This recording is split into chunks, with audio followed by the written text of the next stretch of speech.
Hello and welcome to a bit of a different video. I'm Captain Meme. I'm here once again with Ezio. Hey Ezio. Howdy. And we are not commentating diplomacy. We're commentating a very... I wouldn't say it's that similar, but it's a diplomacy adjacent game. It's a negotiation game. It's also, in my opinion, the greatest television show ever made. Which might have you scratching your head and thinking, why have I never heard of this? Why have I never heard of The Genius? And you're not alone in that. Ezio, you have never heard of The Genius either, right? Yep. Yeah. And the reason for that is that it's a Korean show and it's never been translated. It's got some unofficial subtitles, but even with those, it's incredibly hard to find on the internet just because in Korean shows they throw all sorts of random, like, James Bond music and stuff in it that makes it impossible to license anywhere else. So I highly recommend watching it if you can find it. And speak Korean. Yeah, well, with the subtitles, it works fine. There is one person who went through and unofficially subtitled all of them, and that is the way to watch it if you don't speak Korean. But yeah, I highly recommend it. But you're on your own in terms of finding it. It's kind of difficult. If you can't find it, second best thing is watching two nerds talk about a fan version of the game that they played. Well, that I played, not that Ezio played. Which is what we're going to be doing here. I was playing in this, basically, it's another large social game that's being run on Mafia Scum. We've done one of these before with the Survivor video way back when. Some volunteer moderators basically put on the game, get applications in, they choose a bunch of players to play the game, and then those players play the game, basically on a forum. You won't be seeing the forum during this, you'll be seeing a slideshow that I've put together about it. But that's more or less how it works. If you haven't seen the Survivor video, I recommend you check it out, even though it wasn't the most interesting series of events that happened to us in that one. Right. So, you may have noticed, this character on the left, this is Marvin the Paranoid Android. He is from the show The Hitchhiker's Guide to the Galaxy. Ezio, have you heard of that one? I have heard of that one, yes. Excellent. Yes, it is probably my favourite book of all time, which is why I chose this character. In large social games, generally speaking, you choose a character to represent you, and then you're anonymous through the game, and you are only seen as that character.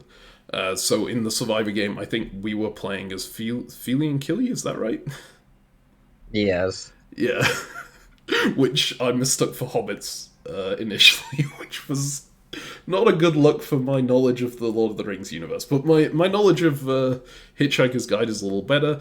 As you might notice from the background here, this game was themed around sci-fi, so that's why I chose Marvin. Let's get into how the Genius works a second. So, this is the general format of the Genius. Every round you have a main match, which is usually negotiation based. All the players play in this. The winners gain tokens of life and garnets. We'll get back to garnets in a second. If there's only one winner, they choose someone else to give another token to. So they get one themselves and they give one away. The loser of the main match, because there is usually a distinct loser and a distinct winner, and then everyone else is sort of in between, the loser becomes the elimination candidate. If there's more than one loser, the winners choose the elimination candidate out of the losers. Then, the elimination candidate chooses a deathmatch opponent from any of the players who don't have a token of life. So the token of life is immunity, it guarantees you make it through to the next round. Anyone else can be chosen by this person to play against in the deathmatch. The deathmatch itself is usually strategy-based, it's a 1v1. Very occasionally it can be social-based, it can interact with the other players in some way. But the loser of that deathmatch is eliminated, and the winner gains the loser's garnets. What are garnets? Garnets are the currency of the Genius. So they can be traded freely with other players throughout, so you can use them to buy favors or whatever. Unless a deathmatch is ongoing, you can't give garnets away during a deathmatch, because then the deathmatch people would just give their garnets to their friends before they went out. They're generally earned through winning main matches or death matches. They can also be used to purchase advantages in some main matches, and the person who has more garnets in a death match usually gets a small advantage as well. Some main matches are just called garnet matches, and at the end of that one, the player with the most garnets wins, and the player with the fewest garnets loses. Those matches have ways to generate garnets in them, but generally speaking, if you're ahead on garnets, you'll have a huge advantage going into those, and if you're behind, you might just have lost before the game starts. And in addition, each garnet is worth $1 in this game. It was given to the victor's choice of charity at the end. And the finale, which is always an important part of any social game. When only 2 players remain, the finale occurs. The previous 11 eliminated players choose a finalist to gift an item to. So this is kind of like your final tribal council in Survivor. You basically, the 2 people go to the jurors, the eliminated players, and say, hey, this is why I should earn your item, and then the players choose to gift that to one or the other. The finalists then play 3 death matches. The items have various advantages in those matches, and the first to win 2 of those death matches wins the genius. So, does that all make sense, Ezio, from your perspective? Yeah, every round you're gonna fight some competition, and then someone is going to win, and someone is going to lose. The winner picks somebody else who's immune, and then the loser picks somebody they want to fight to the death against. Yes, exactly. So, in Survivor, your strategy, well, the strategy that we used was kind of based around let's stay in the shadows, let's not make any enemies or any huge friends, let's not be a huge threat, right? Is that the same strategy you would go for in a game like this? Probably that's my instinct in games like this. You want to be in the middle, because if you make big plays, if you piss people off, then they're more likely to target you to try to kill you in a deathmatch. It has this weird element of if you are seen as a very skilled player in the if you're seen as good at strategy, then people might be scared of targeting you in the deathmatch, because if they lose, obviously they get eliminated, which adds an extra element there. So I'm not sure how much that affects it. At the start, I would absolutely just say, let's make friends with everyone and let's try to not win. Yeah. So you wouldn't try to win the main matches. That's Not at the very start, no. right. That makes sense. Right. Well, let's go ahead and jump into the game. Before we start, very quick game I want everyone to play who's watching this, or well, you don't have to, it's just a thing you can do. You're about to see all of the character selections that people made for this. So the anonymous, ID that they took on. Based purely on that, and no knowledge of the players whatsoever, pick 4 players, and if any of those win, you win this little mini game. Right? So you're trying to pick the winner based purely off their character selection. Here is the... So we were divided into 2 tribes at the start of this game who played like individual Genius games before we got merged together. Here is the first of those tribes, and the less important one because it doesn't have me in it. Ezio, who do you think, based on these character choices, is the most likely to win the game? Mandalorian. Mandalorian? Just because you like that character, or...? Yeah, I think Mandalorian is pretty cool. Yeah, Mandalorian is a really nice character choice. There are some here who I didn't recognize in the slightest. It took me a while to figure out where Calculon was from, because I haven't watched much Futurama. I had no idea who Dr. Amelia Brand was, or who Dr. Louise Banks was. And Yang, Wen Li, and Zathras, I still have no idea where they're from. So That's great. You recognize the Doctor, though? yes, I do recognize the Doctor, and they did choose the best British Doctor. centric culture. Well, did you recognize all of the ones that I mentioned, or? Oh, absolutely not. I recognize Amelia Brand and Calculon, but I don't know Louise Banks, Zathras, or Yang Wenli either. Okay, right. Yes. So it turns out I think Amelia Brand is from Interstellar, right? I mean, you would know that. Yep. Louise Banks is from a thing called Arrival. Yang Wen-li. Oh, she's the character from Arrival. Got it. I didn't know that. Darn, I actually, yeah, they both Zathras and Yang mentioned to me after the game where they were from. I don't remember. Okay, well, I'm sure the viewers will know. So this is the less important tribe. We have a winner pick from Ezio. It's Mandalorian. Over on the Enterprise, I think we have actually slightly worse characters all around. But what's your assessment here? Who would you pick if you had to pick a winner out of these based on character Kim choice? Possible. That was certainly an interesting one. I was not expecting that as a. I mean, Kim Possible. I guess it's a sci-fi show. I have no idea. I have never watched it. It's not really. There are plenty of people here I didn't recognize at the start of the game either. Bloodhound, I still don't know where they're from. Nomi, Tom Servo, and RJ McCready. I had never heard of any of those. Yep. We'll meet them later, I'm sure. Yeah, but this is the important tribe because it's the one I'm on, so this is the one you're going to be hearing about. Actually, some interesting things did happen on the other tribe, but you can ask those players for those. I'm not going to go over them. We will go straight into the first main match here. So this is a bit. Some of the games are a little bit complicated numbers-wise, and the reason for that is that you have 24 hours generally in phases in this game, so you have tons and tons of time to calculate stuff. I'm not going to be giving us 24 hours in this video per main match. I feel like that would result in a bit of a long video.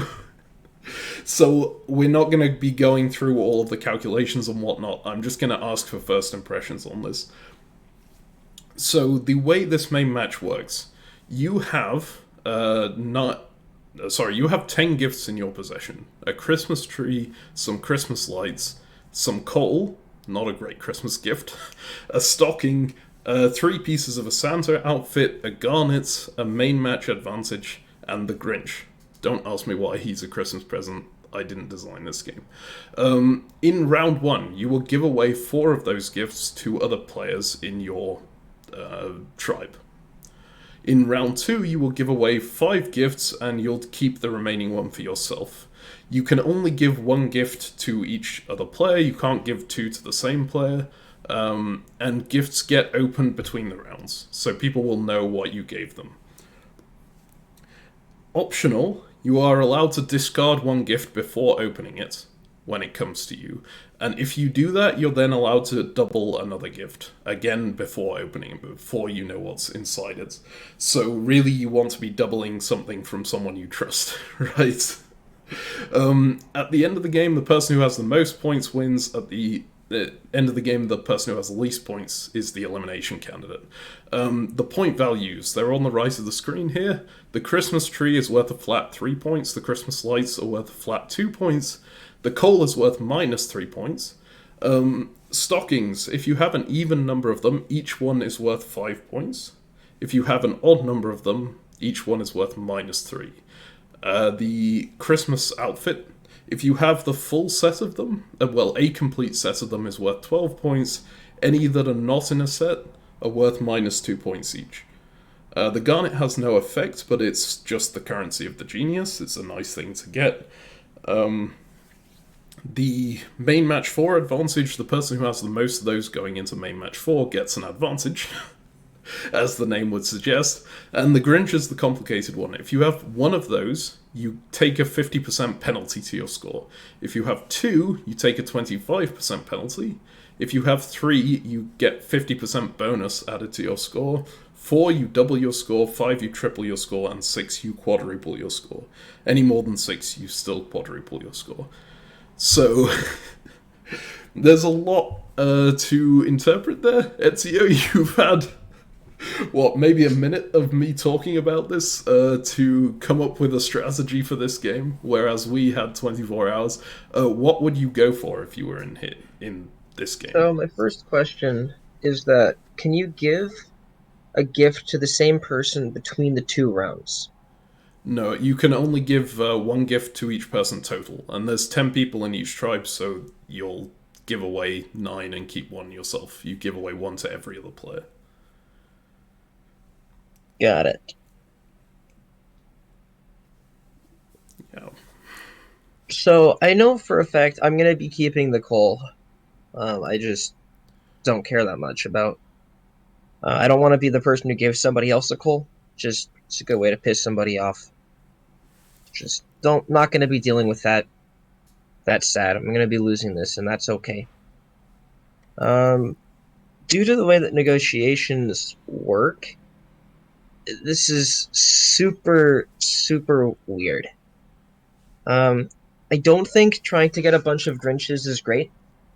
Because even if you get like 3 of them, they're just not going to help you that much. But I'm sure somebody's going to try to get a bunch of Grinches. So I'm happy to give that person their Grinch. They're going to be happy about it. My instinct is to just like take some garnets, except I'm going to lose and then figure it'll be okay. But I don't think that's a great idea because I don't think everyone wants to know that you're the guy with the most garnets. Yep, that's Essentially, I'm very going to play fair. this game asking what other people want and then figure out if there's something people don't really want and then just try to abuse that. I could see a lot of people being scared of the sets, either the stockings or the clothing outfits. And if I think I can get either one of those, I'm happy to go for those. Those are just the highest upside. But obviously, Christmas trees are just great, and then the whatever candy is also good. Like, Yeah. yeah, I basically would need to read the room. I wouldn't want to stake my claim into anything too hard. I expect the person who tries to abuse stockings is going to be the person who wins. But I'm not sure. I mean, the stockings are definitely worth the most at face value, right? They have Yeah, you have 5 points off of each stocking if you get it even. If you get it odd, obviously there's a heavy penalty to that, but that's worth more than any individual thing. Even the Santa outfits are only worth 4 each if you get the set of them. yep. So the stockings are a very good thing to go for if you want to get first place. But as you mentioned at the start, you're not looking for first place this early on, right? You're just looking to not get lost and not annoy people. Yep.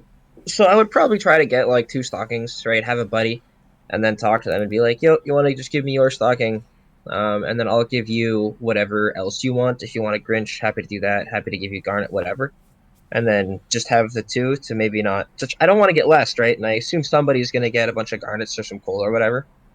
So my hope is that I can stay out of last, but not get first. Yeah, that makes sense. I mean, so my initial. Oh, I should mention first. I didn't mention this initially. The gift you discard here, it can't be your own one, and you also can't double the gift that you're keeping. So if you're keeping your coal, you are taking the -3 points. You can't discard the -3. But well, I mean, I'll get to that in a second. My initial instinct was, okay, I'll try and get a decent amount of points this game. I think Grinches is the way to go, right? Because plus 300% point value is just huge. Admittedly, that's going to take up a lot of your points, like a lot of your gifts. So you'll have to get high scoring other things to actually multiply up. But I felt like Grinches would probably be the way that you would win this. And so I went around asking for Grinches at the start, and even though I was pretty early, I mean I'm always a little bit late to these things because they started like 1 a.m. for me or 2 a.m. Because I'm in Europe, but I was fairly early to it even still. And when I went around asking, there were 3 people who already said, "Hey, I'm going for Grinches already. Please don't go for them yourself." And there were a bunch more people who said, "Yeah, I've promised my Grinch to one of these 3 people already." So I was looking at that and thinking, okay, well, the Grinch people are screwed, right? There's too many of them going for Grinches. I guess I'll back off that immediately. And I think that was Nomi, RJ McCready, and Tom Servo. But yeah, so that was my initial thought. After that, I thought, Well, if everyone's going for these like extreme things like the Grinch, maybe I can just ask people for Christmas trees and see if that'll work. And I went around and that worked surprisingly well because like I think a lot of people were waiting to see what other people would ask for, just like your suggested thing was. And no one had really promised their Christmas tree away because the people who were jumping straight into asking were asking for stockings or the Grinch, for the most part, or the garnet. So I was able to get a fair few promises of Christmas trees. They weren't all in round one. But I did get one from RJ McCready. We agreed to swap our Christmas trees, and we said, "Hey, well," I said to him, "Yeah, I'll just use my double on this." And he, like, I figured no one is going to betray him round one, right? That would be a pretty terrible idea. Hell, betraying in the first main match even is probably a pretty terrible idea because if you're the person who sends someone to the death match, you're going to get chosen unless you win. The other thing that happened round one, the Cole, Tom Servo came to me and said, "Hey, can we swap Cole and then discard? Because that's an easy way to get rid of it and not have to give it to anyone." And I said, "Sure, that's a great idea." So we did that. So if we go to the results of round one here, this is what we're looking at. Is there anyone who sticks out to you as like, wow, that's a strategy? I mean, going for Grinches when two other people are going for Grinches does not seem optimal. Yeah. So, yikes. And are these what these people have received? Yeah, this is what they've just got. It All gets right. So revealed my to everyone. understanding is that Kim Possible was not an active player. Yes, Um, that is correct. so Kim Possible is kind of screwed. Rip early predictions. Um, hmm. I mean, all the garnets is sweet. I don't want to like powerful. I just wouldn't want to have nearly such a target on my head. But that's great. Jeez, nobody went for any of the sets. Nobody at all. Yeah, Yeah, this so that's surprised where me if as I well. was playing this game, right, I would have just said, "Hey, all right, let's work this out." Like, yeah, because those things are negative points to have in your inventory, so you want to be giving them away. And so I would have started asking everybody to give me their stuff. Um, but great. Um, as is, I don't know. I think like if the Grinches can figure out how to get their sets, they're gonna win. But wait, most of these Grinches have already gotten their gifts from people, right? Like if you've gotten five, six gifts, that means there's only three people left to give you stuff. Yeah, I think they Yeah. may have used the double on the Grinches, like in all cases. That could be true. So there are like they have one extra to receive, but they also have to discard one. So they'll end up with 10 gifts anyway. Yeah, I mean, just tell someone you're gonna swap Grinches on them, and then give them coal, and then laugh at them. Yeah, that seems like a pretty terrible idea early on. Yep. Well, it was kind of what I was thinking about. That seems like it'd be fun if this was like the final trading council or tribal council would be to get a bunch of Grinches from everyone, and then just ship out one Grinch to each person after, and then just have their score. Yep. But Oh, yeah, I forgot to say you can't give away the presents that you've received. You have to give away the stuff that was in your inventory to start. Well, that oh, would be a. Yeah, that's probably an oh important man, that's so clarification. lame. Yeah. Actually, I think I prefer your version there if you can give stuff away Yeah, that you because being received able to it trade as other well. stuff just seems way more fun. Yeah. But no, not in this case. Everyone is hanging on to. Well, everyone has to give away what they had in their inventory to start with. So a few things I wanted to mention about the social side. Uh, as I mean, Ezio, you'll know this for sure. When I'm playing in large social games, I have a tendency to adopt a posting gimmick at the start. So, like, try and play the character. In the case of Marvin, that was an interesting one. I very quickly discovered why Marvin is a side character in Hitchhiker's Guide to the Galaxy and not the main character. Because He's amusing as like a one-off line every so often. He is horrendously bad at making any connections with if you're just being depressed all the time. For anyone who doesn't know Hitchhiker's Guide to the Galaxy, Marvin is just a permanently depressed android. He's got a massive brain, but he's stuck inside a body that basically can't do anything, so he spends the entire time moping and complaining. And I initially started going, hey, yeah, that sounds like a fun character to play. And it was not in the slightest. Bloodhound was really good, so Bloodhound is this top one. Really good at responding to that. Everyone else kind of just blocked me out after a little while. or, like, tried to get me to stop doing it. Which I did eventually. But it was not a good way to start the game. Don't play with the depressed posting gimmick. It's horrendous. The other thing to mention socially here, as you spotted immediately, Kim Possible was not active. Spock was also not really active in this first round. So these are like, there's pretty much always going to be at least one person in a large social game who isn't all that active off the bat. In Survivor, they tend to get voted out instantly. Obviously, that's not necessarily the case in the Genius, because they can survive based on just winning games.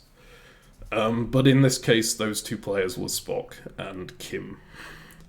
Yeah, and this game is pretty nice, because if everybody gives Kim their coal, then you kind of don't really have to worry about anything, because you can only pick one person. Yeah, exactly. This is true. And so, as we go into round 2 here, I'm... Oh, wait a minute. Oh, So sorry. dumb. Yeah, sorry, I should have recognized. Garnets were optimal. Garnets were by far the best. Because of the inactive players, you can just make sure that everybody gives them their calls so you don't lose, and you just get a bunch of advantage, and then you're happy. Alright. That makes sense, but then the problem is, when you play a deathmatch, the winner takes the loser's garnets. So by taking a ton of garnets, if no one's particularly annoyed the deathmatch candidate, they quite often just pick the person who has the most garnets to go in against. Yeah, alright, that's true. So then it sounds like getting a couple garnets is optimal and leave everything else. Yeah, so something like what Osocon has done here, or Neo, for example, then. Yeah, using a double on a garnet does seem really good. Yeah. Oh, I agree. So, going into this second round, I realized, hang on. So I made my trade, I agreed a bunch of trades. I hadn't agreed anything to do with this Christmas, outfit set yet. Because no one was talking about it on the tribe at all. So then I started frantically going around and asking the people I hadn't traded with, hey, have you got an agreement set up with your Christmas tree set yet? Sorry, with your Christmas outfit set yet? If not, can we please do something? And so, there were occasional people I found who had done that, but they had all traded with the other people who I needed to get in, the trio that I was looking for. So it didn't work. We couldn't, trade in a triangle in that way. The way to do it would be everyone passes Christmas hats to the left, everyone passes Christmas suits to the right, and everyone keeps the beard or something like that. And then everyone gets 12 points out of that. But to do that, you have to find a set of 3 people who haven't traded with each other yet, and who all have this set, which, I mean, everyone does at the moment, but they all had... There were just these restrictions were really problematic. But eventually, Spock showed up, and he had been completely inactive up to that point, and so no one had traded with him, right? So I got talking to Neo, who was someone I liked quite a lot, and he basically said, hey, let's just pull Spock into this as quickly as we can before anyone else gets him, and maybe we can complete our sets. I said that's a great idea. We went to Spock, he agreed, so we got our thing set up. And that was the most I worked with anyone in this first main match. Everything else was one-on-one deals. And so I was feeling pretty good about that. Until I was talking to Bloodhound and they mentioned that Neo was also doing something involving the Santa suit with them. And I was thinking that sounds like that's a bit weird. Because he's already in this triangle with us. Surely he can't do anything else Santa suit related, right? I was trying to work out what this would be, and I went back through the group chat, and I realized Neo, like, made sure that he designated who was getting which item from who. So what I assumed was happening was basically Neo was trying to insert Bloodhound into that triangle, or something similar. But at the end of the day, I just thought, whatever, I'll let it go. It's probably just going to be a minus a few points, and like Kim is probably going in anyway, so whatever. We'll see what happens out of it, right? But we had that. That was like the most interesting thing that happened that round, at least from my perspective. Yeah. So I could just jump straight into the results here if you want me to. Yeah, see it, because it's just going to be a bunch of Santa outfit swapping. Yeah, that's pretty much the case. So we'll go through one by one. And it turned out Bloodhound didn't receive any Santa suit stuff at all, so I had no idea what was going on with that. Kim, you may notice this is a few too many items. The reason for this is that every time you non-submit, if you don't send someone a present, that present gets randomized and you get a call.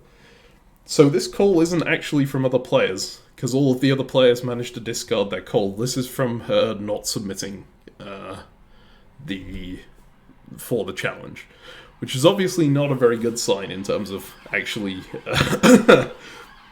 winning games in future.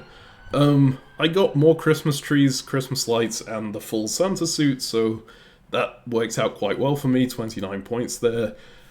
Neo, well, he got one Santa suit and like half a Santa suit. I don't know what he was thinking picking up the random other pieces of Santa suit, because he was only He was just trying to get the beard, right? I think he'd try to get Kim to give him his beard.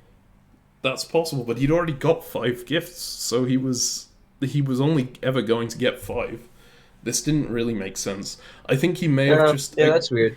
I think he may have just agreed to take them because people needed to get rid of them somewhere, and he was, like, doing them a favor. Sure. But yeah, that was my read on the situation. Down here, another Grinch, full Santa suit and Christmas lights puts Nomi in first place with 40. Otacon, he got his stocking set complete here, and a Santa suit, and then -2 from this one. So he ends on 22, because the stockings are pretty good.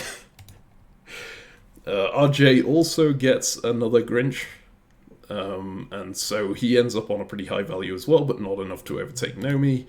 Spock, That's the difference between an extra Christmas tree versus Christmas lights, right? yeah, actually, yeah, that's the only difference between them, right? Wow. That is, yeah, that was very close together, those two. Spock gets 5 points, which is a bit painful for him, but he has a lot of main match 4 advantages, so if he survives till main match 4, he's going to be fairly set. He had the same thing happen as with Neo, with getting these 2 extra random Christmas suit pieces. So I wonder if they tried to set up some kind of triangle and it didn't work. But like as mentioned, Neo was never getting 6 pieces anyway, so it's a bit weird on that front. And then we have Tom Servo here, manages to pick up a stocking and a full Santa suit, and he gets 3 Grinches, so plus 50%, he ends up with 25.5. You may have noticed I've skipped someone here. That person is Terminator. Do you have any idea why I may have skipped them? Oh, tell me he got 7 stockings. That is correct. Minus 16 points for Terminator. Well, 5 stockings in this case, but it's still enough to bring him below Kim Possible. Now, I mean, Ezio, you're probably familiar with this. People who know me from Diplomacy might not be as familiar with this, because I'm generally fairly logical when it comes to Diplomacy. But I can do some crazy things in Survivor games sometimes. Did you ask this guy to take you into the deathmatch? No, Okay. I did not. But Good. this whole shenanigan that was, well, all the shenanigans that were going on with the Christmas suit, I was thinking, hey, Spock is actually working with me here. And this Neo Spock group was the only group I really worked with closely for that entire game. So I was thinking, well, if Neo is doing something else, doing something dodgy, or trying to insert someone else into the Christmas suit swap, it's fully possible that he gives them something expecting them to give their thing to Spock to, like, make it all work, and they don't actually give the thing to Spock. And I think that would put Spock in last place. And in some ways I have an affinity for, like, players who are inactive, because I think no one else will work with them as well as I am. Like, they'll be pocketed in a sense. So I really wanted Spock to make it through this without having to go to the deathmatch. What's the easiest way to stop someone you like going to the deathmatch in this game? It's to tell someone else you'll give them a stocking and then not give them a stocking. Especially if they're receiving a ton of stockings so they don't know who the person was who didn't give them a stocking. So that's exactly what happened here. Your opinion on that, Ezio? You're insane. Kim is going into the deathmatch, and you're doing fine. Well, I didn't know whether Kim would be going into the deathmatch or not. Because, like, as Everyone mentioned, just have everyone give her their coal. everyone had discarded their coal at that point. Or most people had, anyway. A couple of people still didn't, and you don't need, like, look, she get her coal, plus if everybody gives them her beard or something, like, dude. Anyways, this is fine. But you did it, but, like, you've narrowed it down, right? There were only 3 people that he had to pick from, and one of them screwed him. Yeah. Right? It was slightly worse than that, even, because 2 people were supposed to give him stockings that turn, and he doubled one of them. So he knew exactly who hadn't given him the stocking, because it was the person whose present wasn't doubled. So yes, I was identified as that person immediately.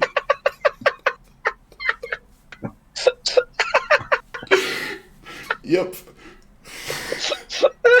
That's so... Oh my god, what are you doing? This is the CaptainMeme social game experience. However, going into the deathmatch You here... stabbed somebody in the back in the first game. It spices things up a little, right? I think the actual quote that I posted in my confessional when I did this was, I hope this encourages people to take more responsible risk-taking in future, because going for stockings in the first round is not good. It encourages you to be more responsible? Come on! Okay, tokens of life. So Zathras won on the other side. He gave a token of life to Brand. He made a very big point of doing it completely randomly. He posted a screenshot of a random wheel, and it came up Brand, so that was what he did. Well, yeah, that's great, because I can do that, and I can spin that wheel every time until it comes up to my desired result. Yep. And Nomi Marks won on our side. She gave the token of life to RJ McCready, who had come in second by 2 points, with the reasoning that RJ had come in second and therefore deserved it. So death matches, and this was a surprise. Terminator didn't pick me, despite knowing that I was the person who stabbed them in the back. They picked Kim. And I guess the reason for that was just that Kim was inactive and hadn't submitted, so they thought they'd get a free ride on the deathmatch. So I was kind of sweating profusely up to the point where they made this decision, and then going, oh yeah, well, I guess that worked out for me. For now, anyway. Yeah, because clearly Terminator isn't going to remember this, isn't going to hold any grudge, and is going to happily work with you for the rest of the game. 100%. That happens every time, doesn't it? I'm not going to be going into details on what the death matches were, the ones that didn't involve me in any case, in any capacity, which this one didn't involve me in any capacity. On the other side, it was Calculon versus Mandalorian. Calculon had lost the deathmatch and had selected Mandalorian as his opponent. So just so we're clear here, the 2 characters that I picked were the 2 people who got picked to go into the deathmatch with them, right? Yep. But Excellent. your Mando pick survives because he did beat Calculon in this death match, and Kim didn't show up, so she got eliminated by default, which was very All right, look. frustrating to me because I was very much hoping that she would show up and miraculously beat Terminator, and then I wouldn't have to face any consequences. I mean, unless Terminator talked to anyone about what you did, and Yeah, then made anybody else distrust you for the rest of the game now. I mean, surely no one would do that, right? Who would talk to anybody else in a large social game about building alliances and friendships? Yep. Yep. Well, All right. main match 2, Seven Commandments. If you've watched the show, you're probably familiar with this one. It's like identical down to the letter. So, it's a bit complicated, so I'm not going to be going through everything that happened in this round. Just going to be giving the gist. Players can propose bills that all players will vote yes or no on, or use a wild card to sign or veto. Everyone starts with one wild card, so you can only sign or veto one bill across the whole of the game, unless you get more. A bill is passed if either it has more signs than vetoes, or if it has an equal number of those and more yes votes than no votes. So signs take precedence, signs and vetoes. If there are none, or if they're equal, then it goes to the yes or no vote that happens without the wildcards. Only 7 bills can be active at any time. If another one is passed after 7 have already been passed, the oldest bill gets removed at that point. And each player has a special ability known only to themselves. In the show, this is called a personal bill, I think. It's something along those lines. And at the bottom, there's a whole list of bills that you can propose. You can only propose each one time with one variation. Like, you can't propose the same bill over and over again with choosing different numbers or whatever. But you can propose them all. There's no limit on how many you propose or anything like that. Then I think 24 hours after they're proposed, the vote will go through and they'll either get added or not added, depending on what the result is on that front. How many rounds of this game are there? There aren't straight up rounds. There are, I think it was 36 hours. So from the moment you propose a bill, 24 hours from then, it either gets yes or no, depending on how people voted in the meantime. If not everyone votes on the bill, it will go... if everyone votes on the bill earlier than that, it will go through earlier than that.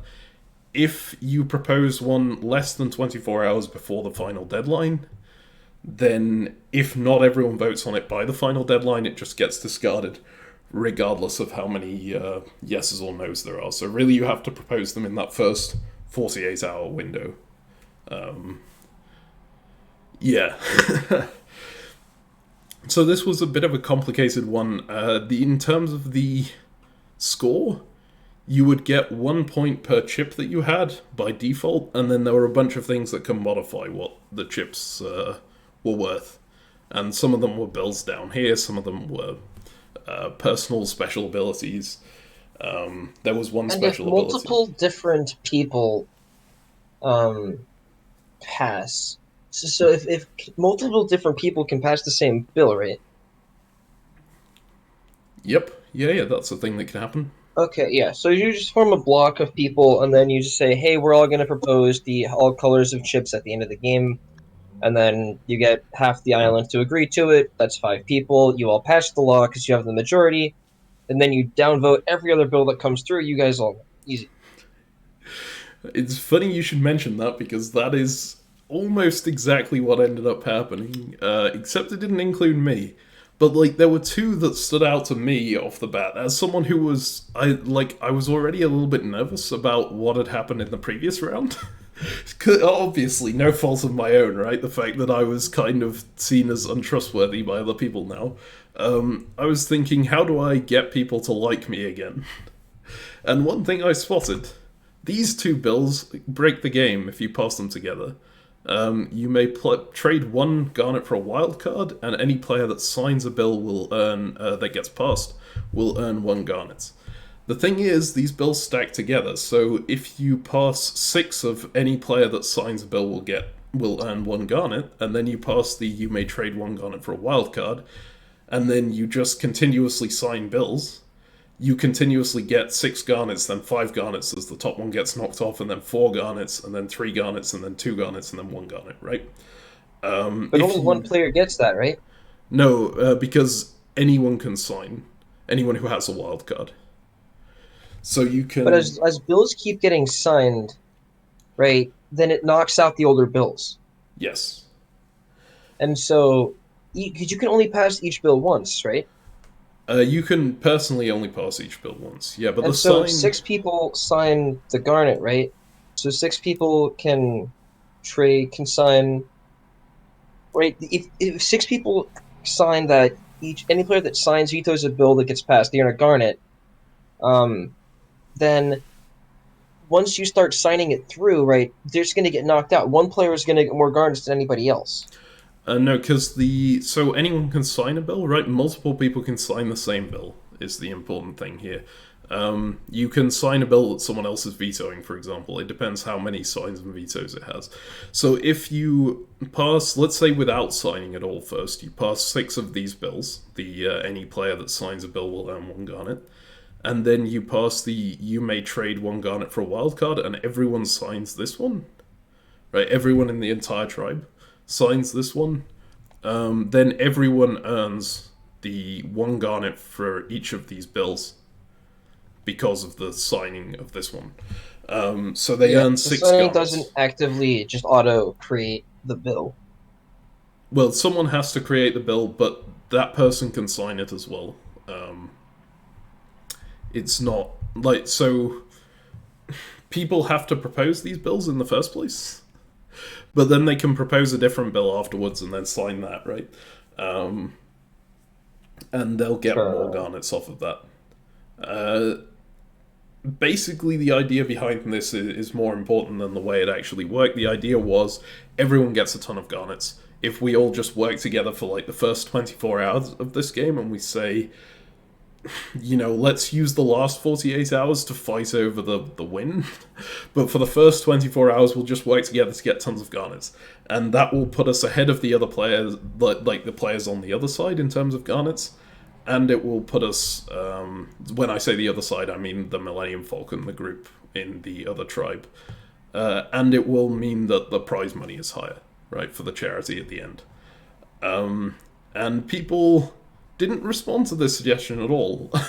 I proposed it to a bunch of different people, and they agreed it was good in theory, and then nothing further came of it. I was just wondering, well, okay, how is this because no one trusts me? Uh it might, huh.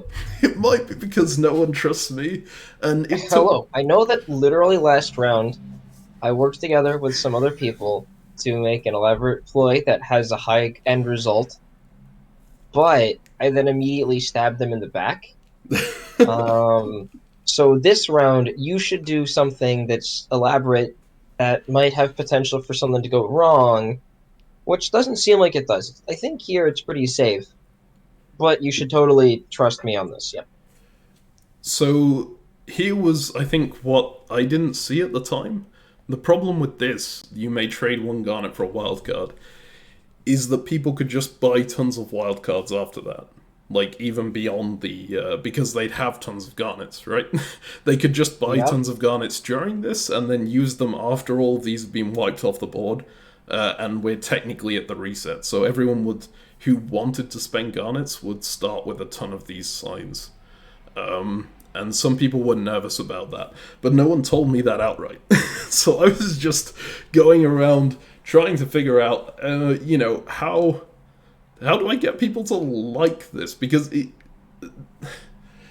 the worst thing about it was just going around to everyone and no one telling me outright, yeah, you're untrustworthy, but clearly everyone thinking it, right? Because no, if I tell you that I don't trust you, you're not gonna work with me. Yeah, that's very fair. So I actually proposed this prior to the special abilities being revealed in the 24 hours that we had to read the rules. My special ability ended up being whenever someone gives you chips, you gain a wild card. So I could so if this had gone through, this was actually really advantageous to me because I could have just continuously signed this first bill, assuming I could get someone to give me chips, and I could get a ton more garnets than anyone else. If you've watched the show, all of the special abilities were like exactly the same as the ones on the show. So that would have been a slight Yet another advantage. reason why no one should ever trust you, because Yeah. like, I mean, of course they didn't trust you. But, like, I proposed it before this came through. I didn't know that I was going to get the one that was massively advantaged by my own strategy. Sure, of course, that's great. Anyway, I went to several people, and eventually one person, Nomi Marks, told me, yeah, I know what you did to Terminator last round. I'm not going to trust you. I was like, oh, well, yeah. Oh my god, people talked It- about what happened in an LSG? yeah, I know, right? Wow. How dare these people talk to other people who aren't me?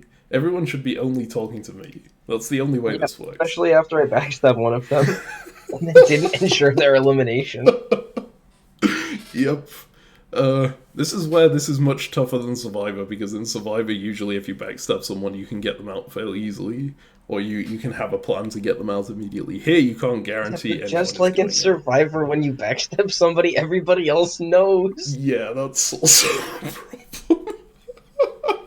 Anyway, Alright, great. Anyways, I'm glad this one went well. So what actually happened was that there was a block of 5 that grouped. They all just got whatever color of chips, and then they just all vetoed every other bill, right? kind of. So what? So Naomi came to me and said, "Yeah, you are." Well, in reply to me, said, "Yeah, you're not trustworthy here." And I was brainstorming ways to make people trust me, and I was like, "Well, my strategy is actually really good for getting us ahead of the other tribe. The reason it's not going to work is that everyone thinks that someone is going to manipulate the hell out of it, right, and use it to win. How about I just volunteer for the deathmatch?" And then no one has to worry about winning anymore. And hopefully the fact that I volunteered for the deathmatch means that... Okay, great, yep, sure. Hopefully the reason, me volunteering for the deathmatch, and if they know my opponent, which they did, but I'll get to that in a second, that will mean that they're safe to do whatever they want to make garnets, and, I'll have done something valuable for the team. And therefore, people will like So me let's do again. this thing that gives everyone a ton of garnets, and then put me in the position when if I beat somebody else at the game, I then get the most garnets. Furthermore, if you make me lose, you give me the ability to pick anybody on the tribe to try to kill, and if I'm confident I'll beat that person, I can kill anyone. And get their garnets. Yeah, now that you phrase it like that, I realise it wasn't quite as that's appealing of an idea. But It doesn't seem particularly selfless, now does it? I mean, I went to Nomi and I proposed it, and she said, well, she didn't want to manipulate me into like volunteering for the deathmatch, but yes, it would help people's trust of me. I was like, well, okay, I'll go for it then. So I went and I volunteered for the deathmatch. Yeah, because you were already being sent to the deathmatch, and she's like, alright, this numbness volunteering for it, I guess I can say yes to him and keep him happy whilst working with everybody else. Because I don't think she's going to tell anybody else that you're volunteering for the deathmatch. Well, no, I went Right, and she just- posted in Global that I was volunteering for the deathmatch at this point. Okay, that's great. So, something interesting happened in the meantime between last round and this one. I had worked in that group with Neo and Spock, and I still liked both of them a lot. But during the time between that match and this one, I talked to Spock, and I was like, yeah, well, what did you think about the results of the last round? And he was like, yeah, well, it went okay for me. Obviously, it was pretty bad. Thankfully, I found some people who agreed to trade their suits with me. I don't remember who they were anymore. I was like, what? That was like the one thing that I thought would stick us together. That was the one thing that I thought you would take home, because no one was talking to you outside of that, right? I thought you would stick to that alliance. But now I was just being referred to as some person. It's like, well, you're still relatively inactive. You're clearly not any closer to me than you are to anyone else, because you can't even remember who I am. So when I volunteered for the deathmatch, because I knew no one was close to Spock, I just said, yeah, I'll take Spock. And Spock actually replied saying, "Yeah, that sounds good to me. I'm only here to play, the matches. I wasn't expecting so much talking." So, yeah. Yes. I really hope that Spock is just better than everybody else at every single game, and he just wins. That's the story of the genius. That in fact, if you are better than everybody else at every single death match, you can never lose. I mean, it's theoretically possible. But yeah, You'll get all their garnets, and then you'll win all of the garnet games, and then you'll win the actual games. That's great. so I figured, yeah, okay, this is solved. Now we can do the Garnet thing. And I went to RJ McCready. Well, I went to a bunch of people. RJ McCready actually passed the first one of these bills. The any player that signs a bill that gets passed will earn one Garnet. Or a chip. No one else did. Despite everything, everything here, no one wanted to do this strategy, even though there were no stakes to it anymore. I'd already volunteered to the deathmatch. My opponent had said they were fine with the deathmatch. Like, the only purpose of this match was to earn garnets, and no one else passed a single garnet bill. It was incredibly frustrating. I mean, I can kind of understand it looking back, but I was very frustrated at the time. I'm glad you can understand it while looking back. That's nice growth. But yeah, so what actually happened, I found the people who worked with my special ability. There was someone else, well, Otacon had the ability to give chips, but he didn't give me any chips for most of it. Nomi had the ability to swap two players' chips when a bill was passed, and that was, when a wild card was used even. And that apparently counted as me getting chips from other people, so I could get the wildcards like that. And we made a deal where Nomi said, okay, you do what I say with the wildcard, and I'll swap chips to you every time. And then you'll get the one garnet from RJ's bill every time. So you get a payoff from this. It's not as big of a payoff as I was wanting, obviously, but it's still a few garnets, so I was like, yeah, okay, I'll go with it. And she asked me to pass. If 5 players vote yes on a bill, it's automatically approved, regardless of vetoes. She also asked me to help pass a bunch of, if your chips are all the same color at the end of the game, you gain 10 points. And then I think she asked me to veto basically everything else that was being proposed. And so I ended up doing that a whole bunch, and yeah, that And was, you were the one vetoing everything, right? yeah. I ended up being the person vetoing all these bills for Nomi. But I was getting, well, I didn't get garnets out of those ones, but I got a bunch of garnets before that. And because I Wait was a second. thinking, Sorry, her power says anytime anybody uses a wild card, she gets something? no, if a wild card is used in a round, she can swap 2 players' chips. So one chip from 2 different players. Yeah, but that counts as you getting a chip, so you get a wild card for free, so you have infinite wild cards. Yes. Alright, that's great. Yeah, so she used that, and I basically acted as a puppet that round, just doing whatever she asked me to. You couldn't get your own, you can, when you have a player signs a bill, they get a garnet? That was... Oh god, okay, so right at the start of the game, this was something I was going to skip over because of my own stupidity. But I was half asleep when I woke up for that. I woke up and I thought, hang on, wait, the way we have it happening at the moment, if we have any player that signs a bill gets 1 garnet, then we earn garnets and push all of these bills off the top, right? Until all of the garnet bills are pushed off, and then that's done. If we have any player that vetoes a bill, will earn 1 garnet, then the bill will get vetoed, so it won't push anything off, so we can just do that infinitely, right? And I completely missed this phrase here, that gets passed. So I immediately proposed any player that vetoes a bill that gets passed will earn 1 garnet. And then I realised my stupid mistake. Hang on, it has to get passed. It's not going to get passed if someone vetoes it. And so that bill just fell flat. Yeah. That's great. Yep, that was how that went. So this was an Very sick. amazing round for me, as you can tell. You got like a couple garnets and not that much. That's okay. Kind of incredibly, though, Spock had a personal bill, a special ability, that other people had figured out just through knowing the show. I had not, so it was a bit of a surprise to me at the end. But it was you can convert all of your chips to one color at the end of the game.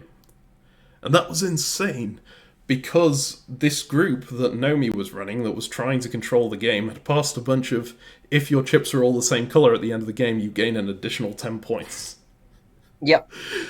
So he very nearly won. He was like within 6 points of winning. It was 64 to 58, something like that. But at the end of the day, Nomi ended up taking it. So Sure. if he had managed it, it would have been pretty amazing, because I don't know who I would have challenged. I was still in last place because I'd volunteered for it, so people had made sure I was in last place. Yep, just because you volunteered for it. Yeah, Yep, obviously. not 'cause anybody else wanted to see you Solely gone. because I Nope. volunteered. On the other tribe, they had 3 joint winners: Space Corps Zathras and Yang Wen Li. On our tribe, we just had Nomi. She chose to give immunity to Terminator. I wonder why she gave it to Terminator. There was no Huh, chance of me really? picking it, mate. Huh. Interesting. Um, Oh God, is this going to be the entire game, Captain? no. I swear there are parts where it's not like this. You might Not notice just oops, everybody wants me dead. here, I was constantly signing bills, but I still only have 3 garnets on the end of game count, right? And the reason for that was that I gave some to Otacon, I gave some to RJ, I think, some to Nomi as well. Nomi You're asked trying me... so hard to make friends. Yep. I'm just like paying people off at this point. Hey, here's some money. Please like me again.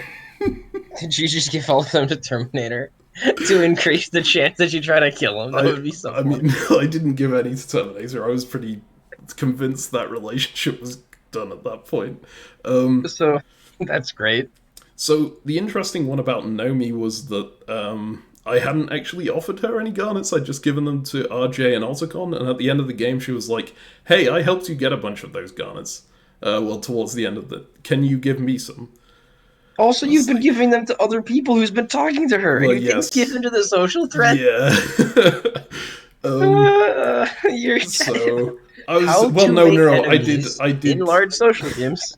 Well, so then I said, "Hey, yeah, I don't have that many left, but I'll give you some. I'll give you like 2 to 3." And then she's like, "Yeah, 3 will be fine." I was like, well, 3 is all the ones I've earned. Like, then I would be back to the same amount. Yeah, that I because was you said you'll before. give her 2 to 3. You'll say, "Sure, I can give you a garnet." I don't know if it was a cultural thing or not, but when I offer 2 to 3 garnets, I expect the person to say, "Yeah, 2 is fine."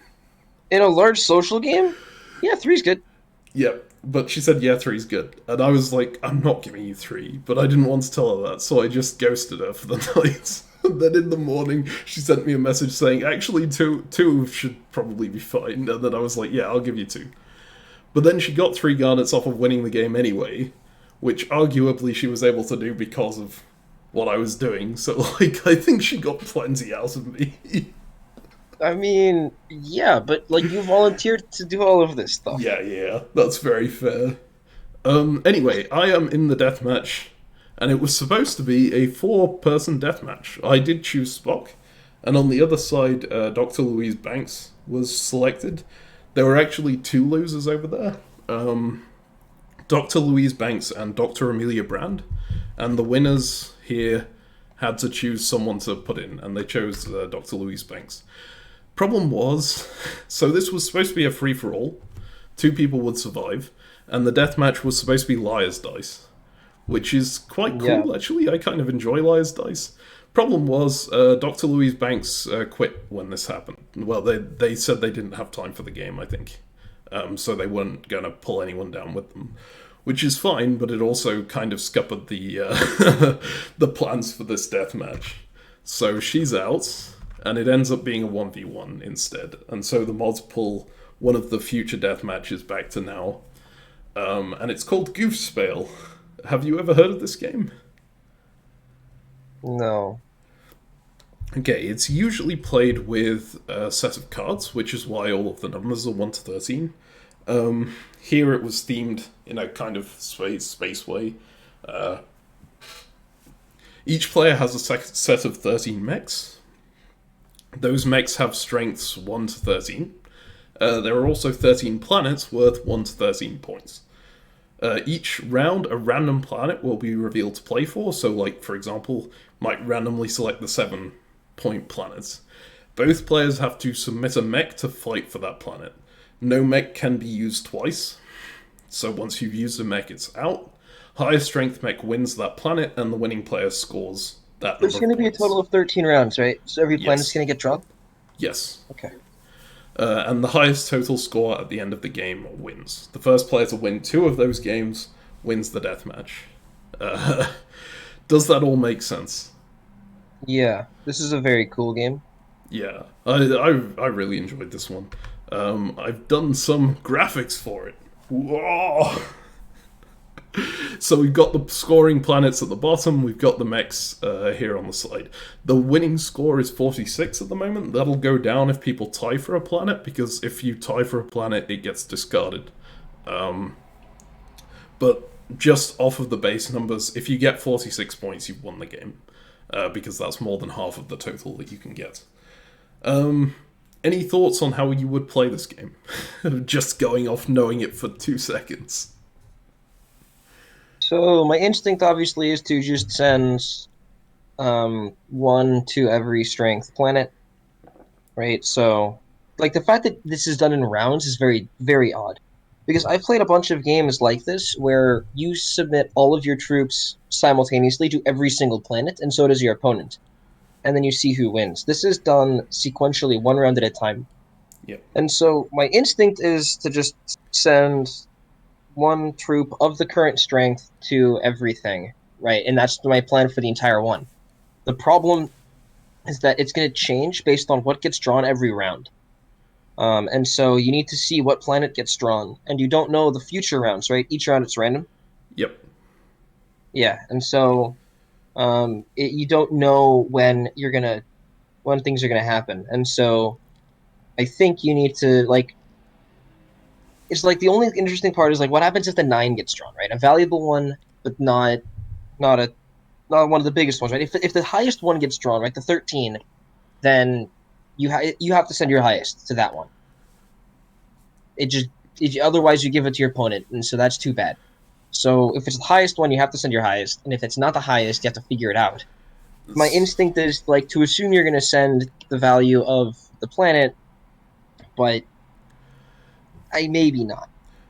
The kind of Right? interesting thing here is that actually the strategy you're talking about seems like the best one at the baseline. Just send the same number to every planet, right? The point value number. Yeah, but that's clearly not going to be optimal. Like if you know that your opponent is doing that, you just crush them if they do it. Yes. And so you can get into some nonsense. So, And the way but again, the way you crush them if they do that is you tank the 13 by you put the 1 on the 13, and then you just go 1 higher on every single other planet, right? So you go yeah, 2 but 2 on the 1, 3 on the 2. as soon as you send the 1 on the 13, right? Then when the 12 comes up, they assume you're going to do the same thing, and then they put the 1 on the 12, and then suddenly you're now back to equilibrium. You both have your 12s, except they have 13 points and you have 12. Yes, exactly. Right? Because this is a round by round game, every round is going to have these very weird decisions that come into play. And Yeah. so it's very cool, very odd. And so you can't have a definitive like this is what I'm going to send to every planet at the offset because it does depend on what your opponent does. If your opponent overspends on the 7, if they send their 9, suddenly things are going to be very weird. Yep. I mean, I agree completely. The best thing you can do is to win every planet by as small amounts as possible, so you're not wasting any mech points, right? But obviously, you have to read your opponent correctly to do that. And if they just tank around when you use a high value trying to beat them, then they suddenly have the advantage. So Yep. Sure, let's jump into how this first round ends up going to start with, and we get the 13 out at the very Civil start. Pillars and their 13's problem solved. Right, you would think that, right? Problem is, the next level strat would be send the 1 to counter the 13, right? To try and Don't tank care. as I get much as 13 possible. points. You can send your 1. That's fine. Right. Well, you're going to be a bit surprised when you see what the things sent in were. Great. Yeah, I mean, you guys both suck at this game. Okay. Okay, that's fine. But I suck slightly Sure. less. So you're just crushing, right? This game's already over. This was an insane start.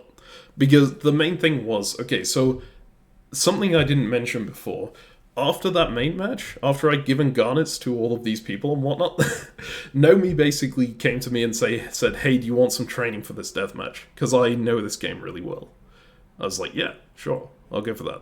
And I tried a game against her and I got absolutely crushed, absolutely destroyed.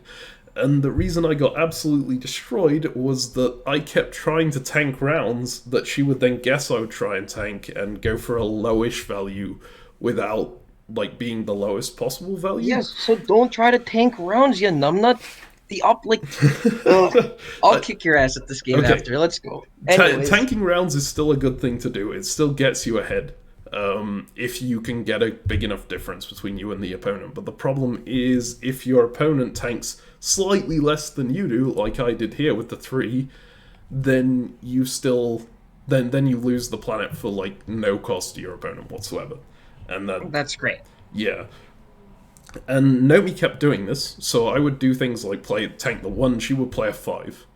And 5 is still tanking, but it's not tanking to the extreme, so it sort of hedges a little bit on what if your opponent tanks this. Yeah. And so I ended up doing the same thing in the match, and it worked. I get the 13. Next Yeah, thing you get that the comes 13 by spending a 3. yeah, which is just completely ridiculous. The 7 comes up. I think at this point I was thinking, okay, well, I've got the 13 for a ridiculously low value. I'll just like push a bit higher than whatever the value is to a point that I think he would be uncomfortable playing it. And I actually win this one by 1 point as well on 9 against the 8. Yeah, just obliterate him. Yep. Yep. And then we have the 11. Here I end up playing my 13, and he plays his 12. Yep. Sounds about right. Which is just completely insane at this point. We get the 9. I end up playing my 12 for it. Just like, at this point, I've got so many points, I might as well just spend high on whatever's left. And grab the Yeah. Yep. And then And now you win literally anything you win the game, so it's all ogre. Yeah, I just have to get to 46, so I spend high on so you just spend your 3 as well. Okay. I think the 12 comes up and I tank it because I'm like, okay, well, you have your 13 still. You probably use your 13. But now he only has his 13, and you have your 10 and your 11, so you just spend your 10 and your 11, unless it's a 1 and a 2, and then you win. All right, this is basically the case. You tank. I won the 2 with the 5. Sure. It was basically tanked, and then he concedes because at this point, I'm gonna win one. It is deterministic. So okay, great. That's round 1 of the deathmatch. There was a second. Yeah. So it's the first to 2. If we then start this time off with the 7. And I tank it against his 9. Sure. So he overspends on this one. And then exactly what you said at the start of last time happens with the 6, right? I then overspend, thinking he's going to try and grab that and get an early advantage, and he tanks it. So we end up in more or less the same situation, but I have 1 point less. Okay, 3 comes up. I spend my 4, he spends his 2. So I end up taking that. What about spending the value of the planet? Well, in that case... So I kind of did. I spent my third lowest piece that was left, right, was what I was thinking here, because I'd already used my 1. So, yeah, but now he's got his 3 and his 4, and he's like, it's fine, whatever, don't worry about it. Okay, 2 comes up. I spend And my now you're second lowest, essentially, and he counters it with his lowest. This gets discarded, and because it's discarded, the winning score goes down by 1. And then 10 comes up. And I, like, half tank it. I was like, okay, I don't you want play to your tank second it lowest, too. right? Yes, exactly. And that's like super tanking, basically. Yeah. It's just whatever. It You would only was beat him if he played his 4, but it's fine. It doesn't really matter. yeah, it counts as his 4 and his 5 basically at that point. And I thought that was probably worth like not ditching the 2 on, just ditch the second lowest. Yeah, point is, you got really lucky and he overspent with his 12, so you're winning. Yep. So he gets the 10. He's now 8 points ahead.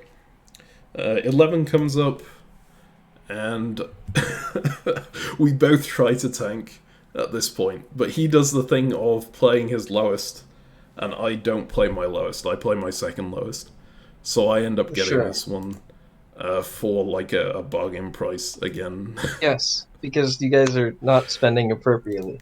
That's fine. All right, I lose this one 10 to 11, which was He next painful. levels you, get wrecked. So now it's 20 to 25. The 1 comes up. It's like, okay, yeah, I'm not fighting for the 1. That's his lowest at that point, so he kind of has to ditch the 5. 4 comes up, which is again the lowest. This time I play the 9, just to make sure that I beat whatever he puts out. Which ends up putting me on 24, so this is quite close at this point. 12 comes out, second highest one left. I play my 11 because it beats everything except his 13, and if he plays his 13, then I get the 13 for free, right?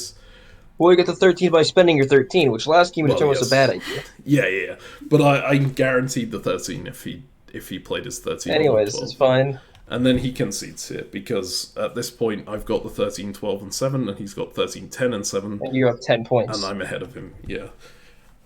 So that was Deathmatch 2.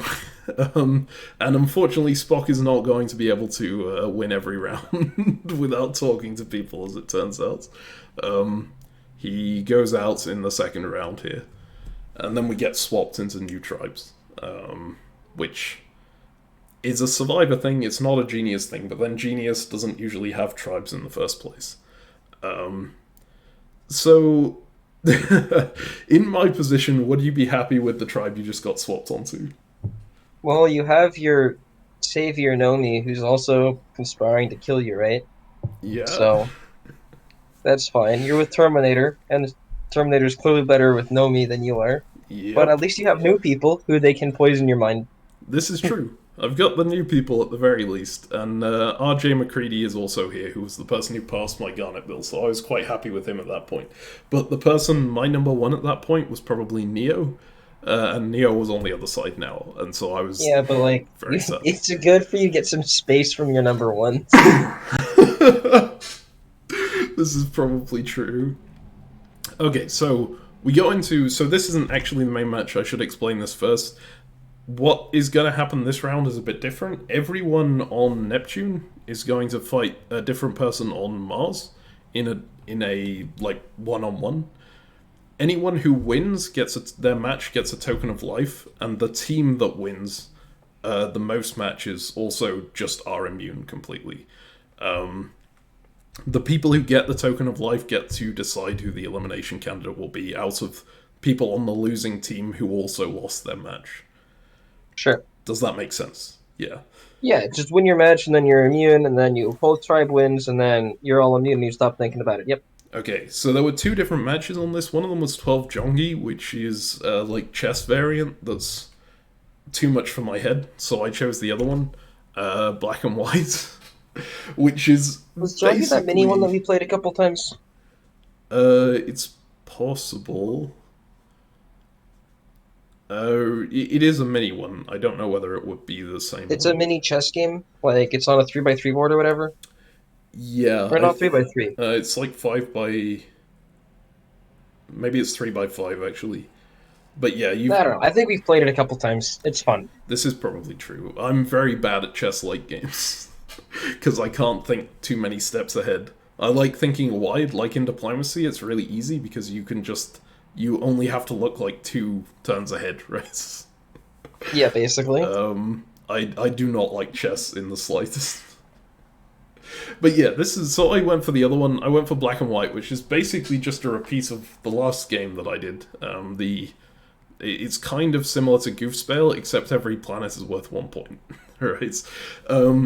Each player has 9 tiles, labeled 0 through 8. Even numbered tiles are white, odd numbered tiles are black. Each round, the starting player will submit a tile. The second player will see its colour but not its value, so you know whether your opponent has submitted an even number or an odd number, but you don't know what. You then submit a tile as well, so your opponent also sees the colour but not the value. They can see whether you've submitted odd or even. And then the person with the higher value tile wins the point, and the tiles are discarded. Importantly, you don't get to see what the tiles are when they're discarded, so you just have to imply what your opponents used from whether they won or lost and whether the tile was black or white. And then the Sorry, go on. Sorry, what are you fighting over? So you just get 1 point. Wins a per point. round. You just win a point. Yeah. Great, but they're all the same value. Yes. So this is a radically different game from the previous one. It is. It's like the same sense that you're always trying to win by 1 if you can. So it's the How do you same- guys know what the value of, like, how do you guys know who wins? The third party comes in, Yes. looks at the tiles, and then says who gets a point? Okay, very weird. Yeah, Sure. in the actual show, they have like a camera underneath the table that's looking through the glass visors, like a poker tournament style thing. Sure, but the point is the players don't know, and they just are playing the game, and they just know who's getting points. Yeah, they just know who's Sure. getting points and what they submitted and whether their opponent submitted odd or even. That's the important thing. Yeah. Thing sure. is, Okay. at this point, I was kind of tired of trying to outguess, so I just went for a strategy that didn't try and do that. I just played high. So I figured at the start, people will probably play middle values to try and figure out what their opponent is using, right? Because if you play white 5, for example, then if your opponent wins, you know if it's white, it's got to be the 7. If your opponent wins with a black, it's got to be 8 or 6, right? You're narrowing down what your opponent, what your opponent could have, so you're getting information for the future. So I just decided to go all in and play the highest value every time for the starting 2. I got a point with the 7, so this was either going to be a point or a tie because it's the highest white tile. Godzilla has probably information at this point. And sorry, each round you alternate between playing a white and a black. No, you can play whichever you choose. Okay, sure. The important thing is the person who won the previous round is the starting player for the next round, so they have to choose first, and then their opponent gets to react based on the color. Okay, yeah, because they have to pick the same color that you've played. No, Sure. they can pick either color, but they get to know They whether just know yours which is color? odd or Okay, even. cool, sure. So I play the 8 here. I figure they probably won't expect me to play an 8 immediately. And they're probably still looking for information, so I think they'll play around the middle, maybe 6 or 4 or like 5. So I should win this. And they play a black tile, and I win, so it's not the 8. But again, I have basically no information at this point, which is not how you're supposed to play black and white. You're supposed to try and get information about your opponent's pieces. It makes it a bit of a weird match to spectate from my perspective, because I can't really give insight onto, what the strategy What they actually should did be. and what they've got going on, yeah. But that's fine. then I play the 4, because I figure at this point, Maybe you want to have some idea of what's going on. Yeah, exactly. And they play a white tile, and they lose again. So now it's 3-0. It's 5 for a win. And so you just have to win 2 more, right? Yeah. Exactly. Sure. The problem is I don't have my high value cards. They almost certainly still do have their high value. Well, they definitely have their high value cards still. So there's a bit of a problem there. I play the 3, and I hope they just tank this round, but I'm prepared to lose this if they don't. Hoping that they play like either very high or very low. And they end up winning this one. Then they play a black tile. I play my 2. And I somehow win that one. So that must have been their 0. That's absurd. Yeah. Okay. So I get their 0 out with my 2, and that's like fantastic. So now I've got 6, 5, 1, and 0. They've probably still got their 7 and 8. But I know that there has to be at least, even if they have their 4 highest tiles here, if I play my 6 against one of their whites, I'm guaranteed to, well, I have at least a 50-50 chance, even if these are all the highest possible tiles. Because this can only be 7-5 maximum, right? So the 6 should win one of them. So I put my 5 in to start with, they beat that, and then I'm basically trying to choose, which white am I going to play my 6 against. It's possible that I win in any case, but I want to guess, is this the time that they'll play their low white or their high white? And I think this is the time that they'll play their high white, so I put in my 1 and tank it. So now I'm basically just betting that this is going to be their 5 or lower. That's their 5, yep. I do not remember why I did that. That was a terrible idea, but actually, God, this did not go how I remembered it going. That's fine. But they won this one, and it turned out this was their 7. I played my... Yeah, they played their 5. You needed to play your 6 on that first one right before. Yes, that was correct. And this was the 0, so I ended up losing 5-4. Which was a bit sad after going up 4-1. After beating their 0 with your 2, yeah, it's a little crazy.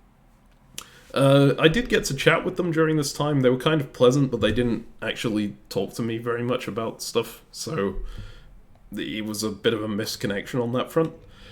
Thankfully, the rest of my team were beasts. You were the only one who lost. Yeah. Well, RJ also lost, so I wasn't alone on my tribe. CaptainMeme, your game is so screwed. So the nice thing was, the people who won, right, get to choose the people who the elimination candidate, but they have to choose out of the losing tribe, the one that lost more of their matches. So our tribe had 6 points, their tribe has 2, so I'm safe. I just don't get a say in who the elimination candidate is. So thankfully, I'm like fine despite being doing horrendously terribly at this. I hope I explained that well enough at the start. If I didn't, well, it's only Mars who are going to Tribal Council, essentially. Well, not Tribal Council, who are having a deathmatch here. Some notes on the social side here, because the Token of Life people were the only people who make the decision on the elimination candidate. No one talked to me this round after this point. They were like all talking to each other about who it should be, and they didn't bother responding to me. The only person who talked to me about it and asked my opinion on it was Terminator, weirdly enough. Yeah, also the fact that they probably were talking about how you were a distrustful person. You stabbed somebody in the back in the very first game. Yes, that's probably also true. But yeah. I spent most of the round just commiserating with RJ, and actually I kind of liked Terminator after this because they at least went to the effort of saying, hey, do you have a preference on who the elimination candidate is? Even though I just said, not Neo, please. And you told them not Neo, please? Yeah. That's great. That's what you love to... Yep, great. Yeah. And then they made their decision. But no one else bothered talking to me about anything here. DM3 Bloodhound ended up being the person who got picked. And they decided to challenge Mandalorian again. Come on, Mando. And Mando won. Nice. So your winner pick is still hanging in there. Still alive, but has been picked so far every possible time, right? Yes. That's fun. The only time that they didn't get picked was when Louise Banks quit without picking someone. So yes. Yeah. Right, the next main match. We got divided into new tribes. You'll see them in a second. Players are divided into 3 teams of 5, each starting on their own ship. One player on each ship, that's supposed to say on, not one, is assigned the captain role. That player cannot leave their ship while they're the captain. If 3 players on a ship declare a mutiny, they can usurp another player of their choice into the captain role. Each round, a player may, this is any player including the captain, may take 2 actions. Fire a cannon. They can fire a cannon at another ship. If a ship is hit by 4 cannons in the same round, it takes 1 damage. And if a ship takes 2 damage, it's blown up.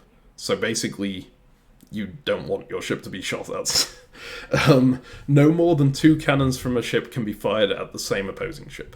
So in order for a ship to take damage, basically 2 people on 2 different ships need to fire at it. 2 pairs of people, even.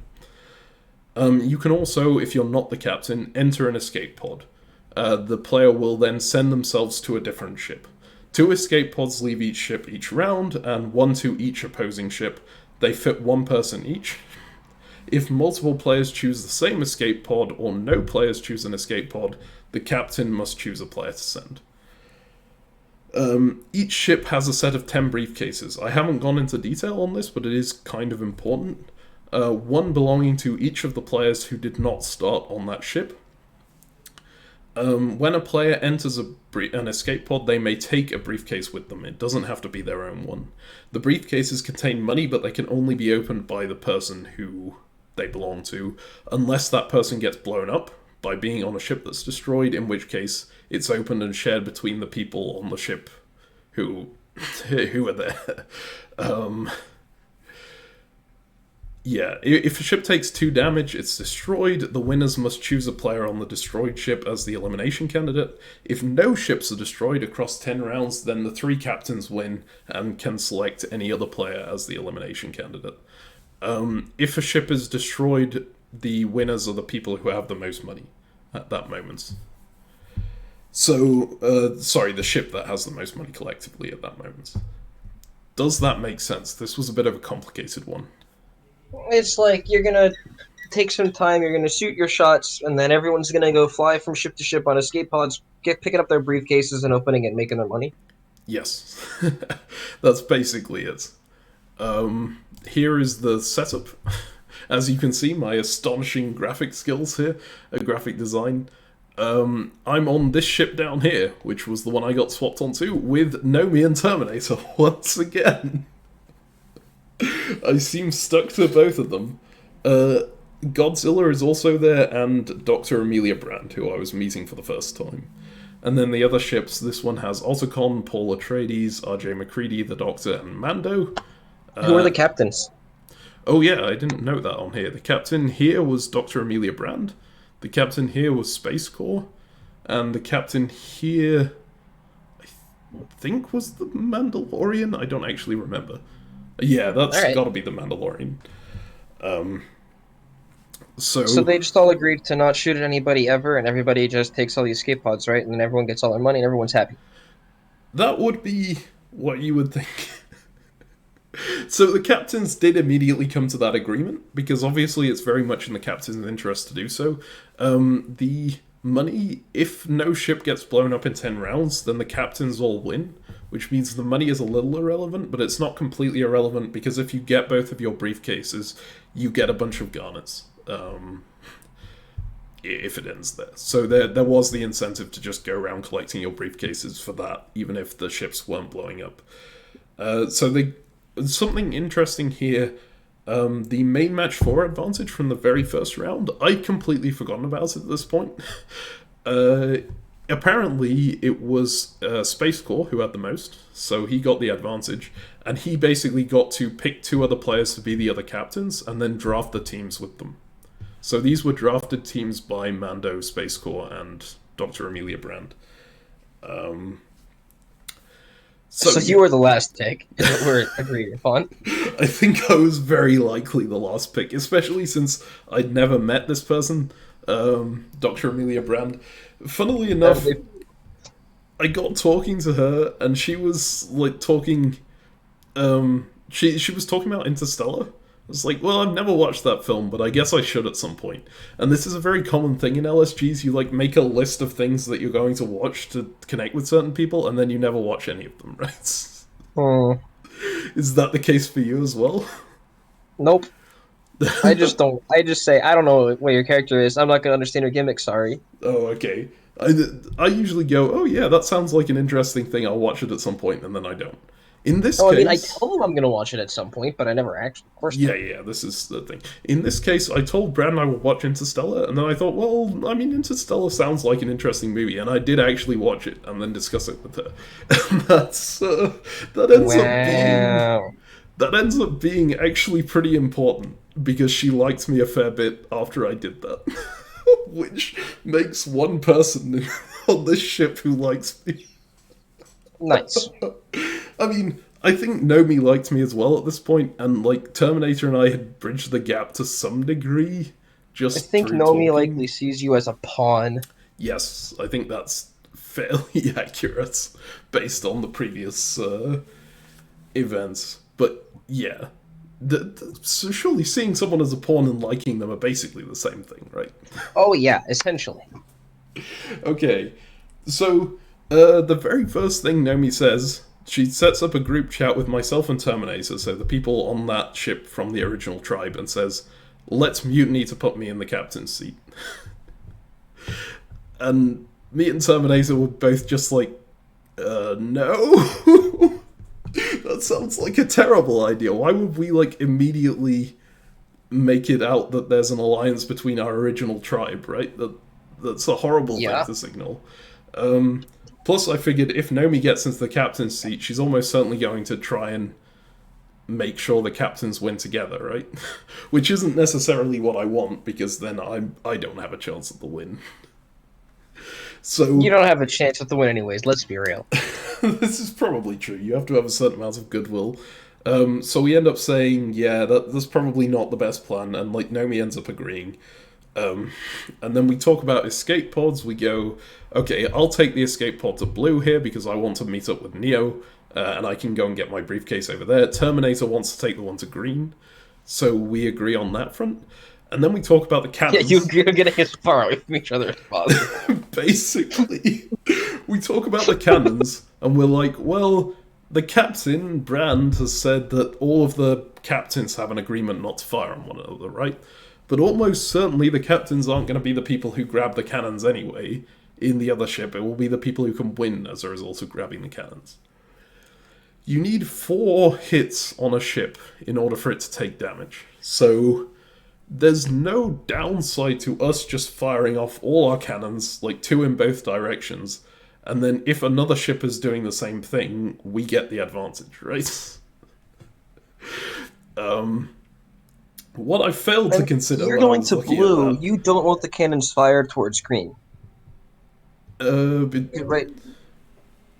Because you want to go to blue, pick up your briefcase, and then go to green next and pick up your briefcase. yes, this But is if true. green has already taken the damage by going there, you risk losing when it gets blown up. Yeah, I think we had the idea at some point that basically the spaceship, the other spaceships, would be revolving doors to some extent and would just send us back. But anyway, our conclusion eventually was just fire all guns, and then That's great. if the other ships are doing the same thing, we at least don't end up with our ship being the one that's in pieces, right? Or the only one that's in pieces. And Great. this is Sure. And as it turns out, everyone except Blue thought the same thing. So we fired on Green, Green fired on us, and both of us fired on Blue. And so Blue took the damage. And I was going to Blue. So Yeah, but that's fine, right? Because you're just going to leave for green next round anyway, so who cares? That doesn't work, though. Because the escape pods leave after the cannons fire. Oh. So Alright, well. we have a minor issue here. I end up on Blue, which I've now recolored red because they have taken a damage. Look at my amazing editing skills. I'm there with Space Corps, who's still the captain. No one got mutinied this round. Neo, Paul Atreides, and Zathras. And you can see some other people swapped on the other side. They don't matter very much, right? And so you're just sitting here hoping that the captains who decided to fire last round choose not to fire this round. Yeah, basically. That's great. I well, I was at least there with Neo, right? So I was happy that I was seeing him again. So I got talking to him, and he was like, "Yeah, I tried to leave to your ship last round to like meet up with you, and Space Corps was okay with that. And then I tried to take your briefcase, and Space Corps sent Yang instead, basically, because he didn't want my briefcase getting to the other ship. So yeah, there was So Neo's so your one friend already has an enemy who doesn't want to be friends with you. yeah." Nice. But I mean, Neo was nice. He tried to bring me my briefcase. The problem was he got stuck on an exploding ship specifically because he tried to bring me my briefcase, which was kind of sad to hear. Mm-hmm. And then me and Paul talked about, hey, okay, what are we going to do here? Space Corps was like, okay, well, if my ship is going to explode, like, if by some chance it doesn't explode this round, I'm gonna send Neo and Zathras off it because they were the two people who were with me at the start. So I'm keeping you here, Marvin. I'm keeping Paul here.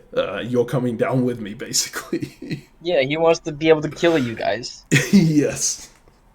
So I discussed with Paul. I was like, "Hey, do you think we can mutiny to get Space Corps out of the leadership here, so we can choose?" But the problem was we'd have to mutiny to put one of us in charge, and then that person would be stuck on the ship. Can't you mutiny to put somebody else in charge? Like, can the three of you mutiny and put Zathras in charge?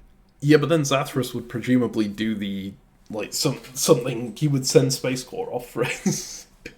Because He would probably get pissed at you guys for trying to stick him in control exactly. and stop leaving. Okay. So Paul I eventually talked to Paul. I was like, okay, well, if I send you off the ship, we can mutiny to put me in charge. I'll send you off the ship, back to your ship, and if you win, tell them not to pick me, right? And we came to that agreement. Then we went to Neo, and Neo said, "Yeah, no, I'm not doing that. I don't want to burn my relationship with Space Corps by mutinying him off the captain's position." So we got stuck, and it didn't matter anyway because at the end of the round, well, so there was some things that happened before this. So Green were like, this ship here was going to win this round at the current rates. So they obviously immediately fired. Right, so over here, Ossicon, who was friends with all the green people, immediately fired one of the guns. And then the other gun, there was a long discussion. We had radio contact with our original people, so we could still talk. I could still talk to the pink people. I was talking to Nomi with it, and she was like, "Well, is there any way you could like put us ahead by getting them to fire on just this ship?" And the answer was pretty solid no from everyone here. You couldn't get Paul to fire a gun? Well, Paul wouldn't have fired at his friends back over here. You couldn't get Neo to fire a gun top left? I did ask Neo to. I think Neo decided not to because he thought that this ship was going down anyway, and so he was just like, I don't want to make enemies at this point. Yep, that's very reasonable. So there was no real chance of doing that. And I was like, well, okay, what was likely going to happen if we ended up delaying it around was that Yang was going to be sent back and Servo were going to be sent back, and Neo and Zathras would be sent back this way. So basically, it would just be the blue players rotating in and out, and I would be kept hostage here with Paul by Space Corps. Unless we can figure out a way to mutiny. I'm like, I don't want that to happen, because then everyone else gets to grab their briefcases while I'm stuck here. That sounds awful. So I asked Nomi, yeah, could you just take the shot and like finish us off at this point? I think it's important. And she took a lot of convincing to do it, because she didn't want to take a shot that meant that she didn't win. But she didn't lose either, so eventually she went for it. Oh, that was a bit of a spoiler. Okay. I thought I had another section here of the shots. It's okay. They all shoot, your ship blows up. Who'd have guessed? Yes. So now the people on this ship are deciding who gets made the elimination candidate here, and the first name that came up was Space Corps. And of course. So everyone on the ship, because of they were the potential elimination candidates, gets to talk with everyone at this point. The other people are stuck just talking to the people they have contact with, which is the people from their original ship via the radio and the people on the ship that they're currently on. Sure. It's a little bit complicated, but so the initial name that came up was Space Corps, and then supposedly Nomi pushed Otacon, who then conveyed the information back to these guys, not to pick Space Corps because she thought that Space Corps would pick her in retaliation. I'm not 100% sure why, because she hadn't really done that much to Space Corps. The main thing she'd done was pull the cannon, right, at the last second, but I don't think Space Corps even knew that she was the one who'd done that. And I hadn't told him, so... Anyway, they ended up ruling out Space Corps because of that, and Paul and Zathras were both apparently liked well enough by the other people that they weren't getting selected either. So then it was just me or Neo, which is just a pretty horrible position to be in, as like he was my number one ally, and I didn't want to campaign against him or anything. I got talking to Nomi and I was like, well, why are you pushing against Space Corps? And she ends up, like, she doesn't outright say it, but she was strongly suggesting that because I've volunteered for death matches in the past, I should volunteer for this one, and therefore, like, do her a favor by making sure that no one else can pick her, right? And therefore, like, I'd be doing her a favor, and she'd presumably do me a favor in the future. It's just like, no! Your favor being die now, her favor maybe help you out in the future. Yes! I was just thinking, no, I don't want to do that. I don't want to go into this deathmatch.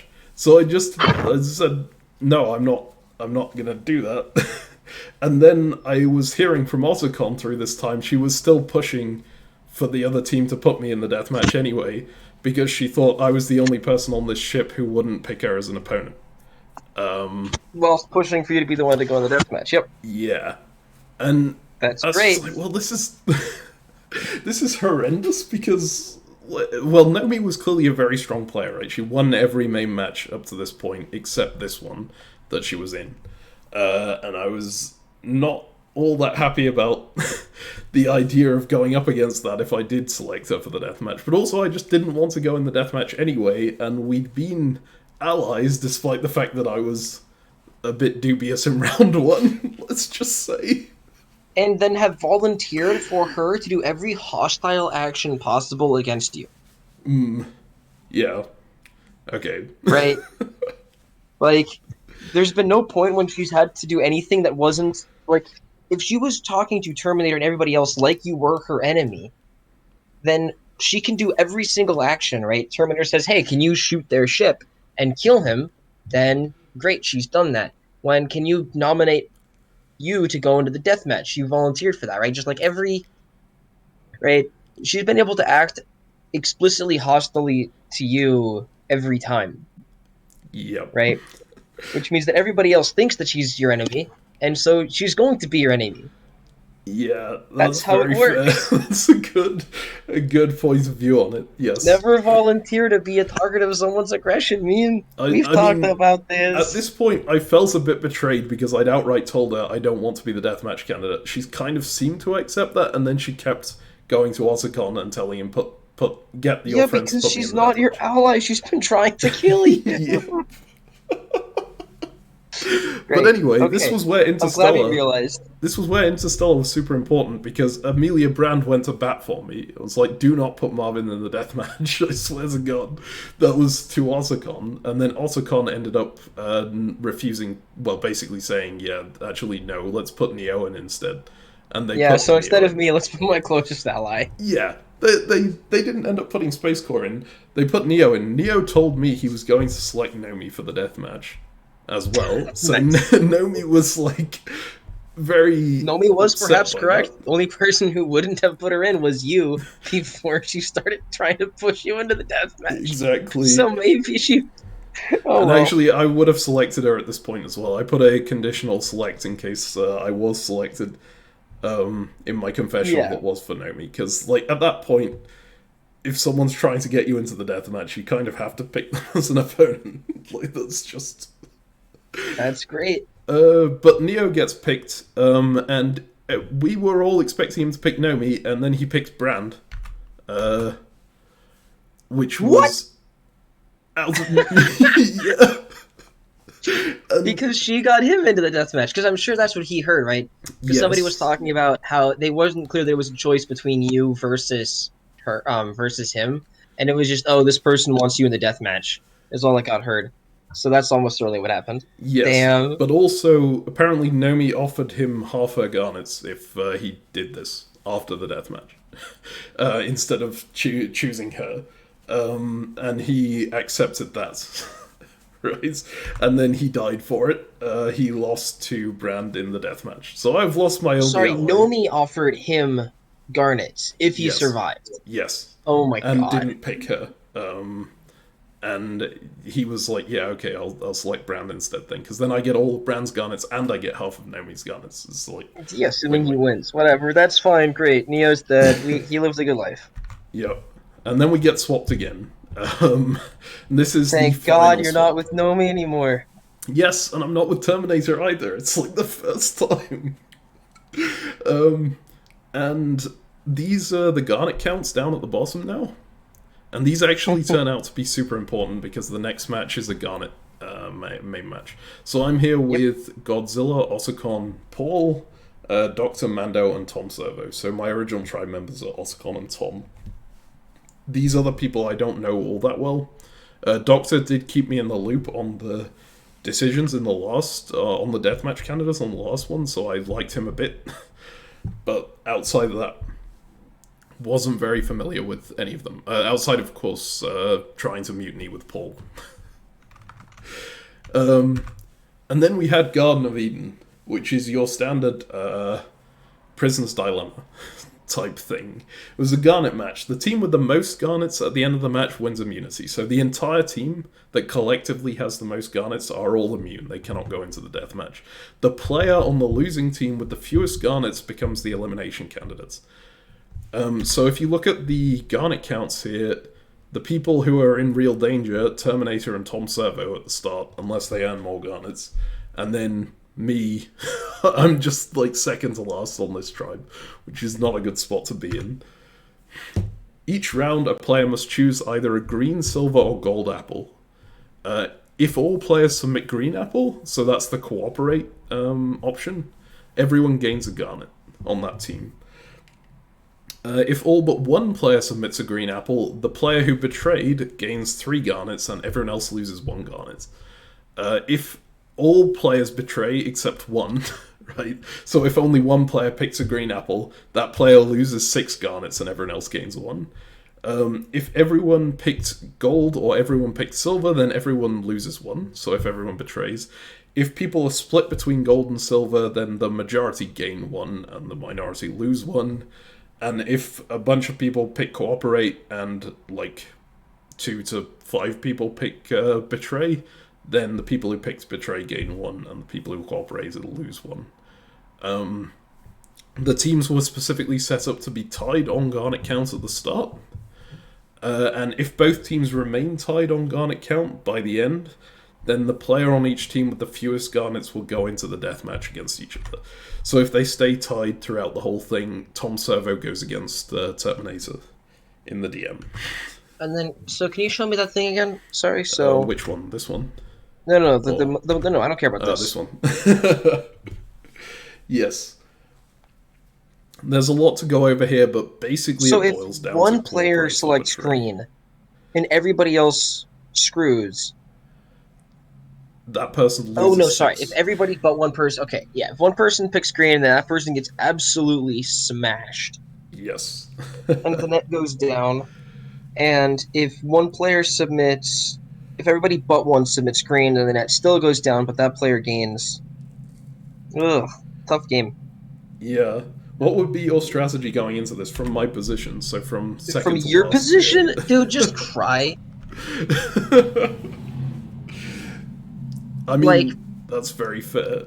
so I would try to talk. So if you can figure out how whatever the guy in last place is voting, and you vote the same way as him, you can't be last. Yeah, that's true. So make friends with him and then vote the same as him. That would make sense. Were you able to make friends with him? So the way I actually did this, I tried to find like the I guess the strategy that means no one loses. I realized I didn't write how many rounds there were on here. I think there was one round, so there were 7 rounds total Oh. in this. Oh, wait, that changes the game a lot. So it goes round by round. Yeah, sorry, it's not all in one go. Oh my god, then you can actually get everybody to go green at the start. Because they get, if you betray, then everyone betrays, or... Yeah, because if somebody starts screwing with it, then you can get pissed at them, but it's very natural for there to be a whole bunch of just greens at the start. Although you still have to figure out if the one guy is stabbing. For you, it's different because you need to see if that guy's going to stab you or not. But Yeah, because I drop into last place if he does. yeah, but then yeah, I don't know. I think it's plausible. Point is, your job, figure out how that guy's voting, vote the same way as him, and if not, just have everybody vote. Trying to do this whole neutral thing, screw that. Yeah. So I actually proposed a strategy here. What did I propose? Here, yes. Okay, so I proposed a strategy that would enable no one would be able to betray it. I said that each round we designate one person as the sacrifice. And everyone except that person picks gold and that person picks silver. So everyone gains one except that person who loses one. And then that person, the sacrifice person, rotates each round. So in the end, everyone gains the same net amount. And no one can switch. If anyone switches, they just lose themselves more than they gain. If someone who's supposed to be gold switches to silver, then they lose one instead of gaining one. If someone who is supposed to be, if the silver person switches to gold, everyone loses one, so they still lose the same amount, but they just make everyone else lose one at the same time. So it doesn't really make sense to do it. And if anyone switches to green, they just screw themselves. So it seemed the important part is that you make sure that the guy in last can't screw with it to go up while you go down. Yes, that was exactly my thought. Just make sure that he loses first. Yes. Basically, they are not... That person cannot do anything to screw things up, unless basically everyone goes against it, so everyone who's gold switches to silver or something and leaves one person. But then, if the whole team is coordinating against someone like that, there's not much you can do anyway, right? So I went for the most stable arrangement there, and I pitched that. And people said, what the hell are you doing? We should just all submit green. It's well, I'm the person who stands to lose the most if we all submit green. If Tom betrays on the last round... the person who stands to lose the most is Tom Servo, right? Yeah. But the counterpoint is that if everybody actually just submits all green, and then you guys just win the game, right? Yes. So because there's an extra team that you're fighting against, and if you guys win, you guys all just win, then... because if your team goes to elimination, then you're going to have caused somebody... If you're the guy who screwed the team over by not submitting green, then your team goes to elimination. Somebody on your team will know that you're the guy who screwed it. They can target you specifically. Yes. So just everybody submit green, and then everybody wins. Easy. This was the reasoning that other people proposed. I think I took the paranoid parts of Marvin the Paranoid Android to the extreme.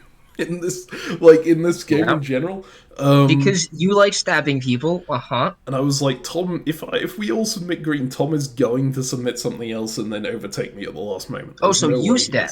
No, I didn't end up doing. I was pressing very hard for people to go with my strategy of Tom. Yeah, but you don't have any political clout at this game, so everyone just goes green anyway. So people just said, no, do green. And I ended up doing green, and everyone ended up doing green for the whole thing. On both teams, actually. So, great. I think maybe the win condition was a bit screwed up. I think if... so, the team with the most garnets wins immunity, right? If this instead had been the person who gained the most garnets wins immunity, this would have been a much more interesting game, because then the person in last place can actually win immunity without, even while screwing their team over. Yeah, or the player at the end who has the most garnets is also immune. So that way, if you gain a bunch by stabbing your team to get into first, then you're still safe or something. But As is, it's just get a bunch of things and win. Great. So everybody, so are they both tied at the end? So yeah, Tom Servo and the teams are tied. Servo goes up against Terminator in the deathmatch. And weirdly, at this point, I was like, actually, I kind of like Terminator. They were the only person who talked to me in that previous round. So, So I was like, well, I hope Terminator makes it out of this one, actually. uh-huh. Sure, but then And they to actually make your did. life easier. No. No. Oh my god. Oh my So god. Tom Servo goes home here. Um, Great. oh, no, I completely blanked to mention something. So, right at the start in the second round, the Seven Commandments one, you mentioned that 7 people got together to do a bunch of stuff together. That would be, sorry, 5 people would get together to do a bunch of stuff. Yeah? No. But okay. A 5-person alliance would control the game in Seven Oh Commandments. yeah, the voting on that one, yes. Yes. That 5-person alliance was a thing. It was Nomi's group, obviously, from the fact that I helped them do it, but they never told me who they were, except Otacon at some point just said to me when we were talking about the fact that Spock didn't win. Otacon said, yeah, the 5 of us basically threw it to Nomi to make sure that Otacon wouldn't win. It's like, well, okay, well, I know you're in the 5-person alliance then.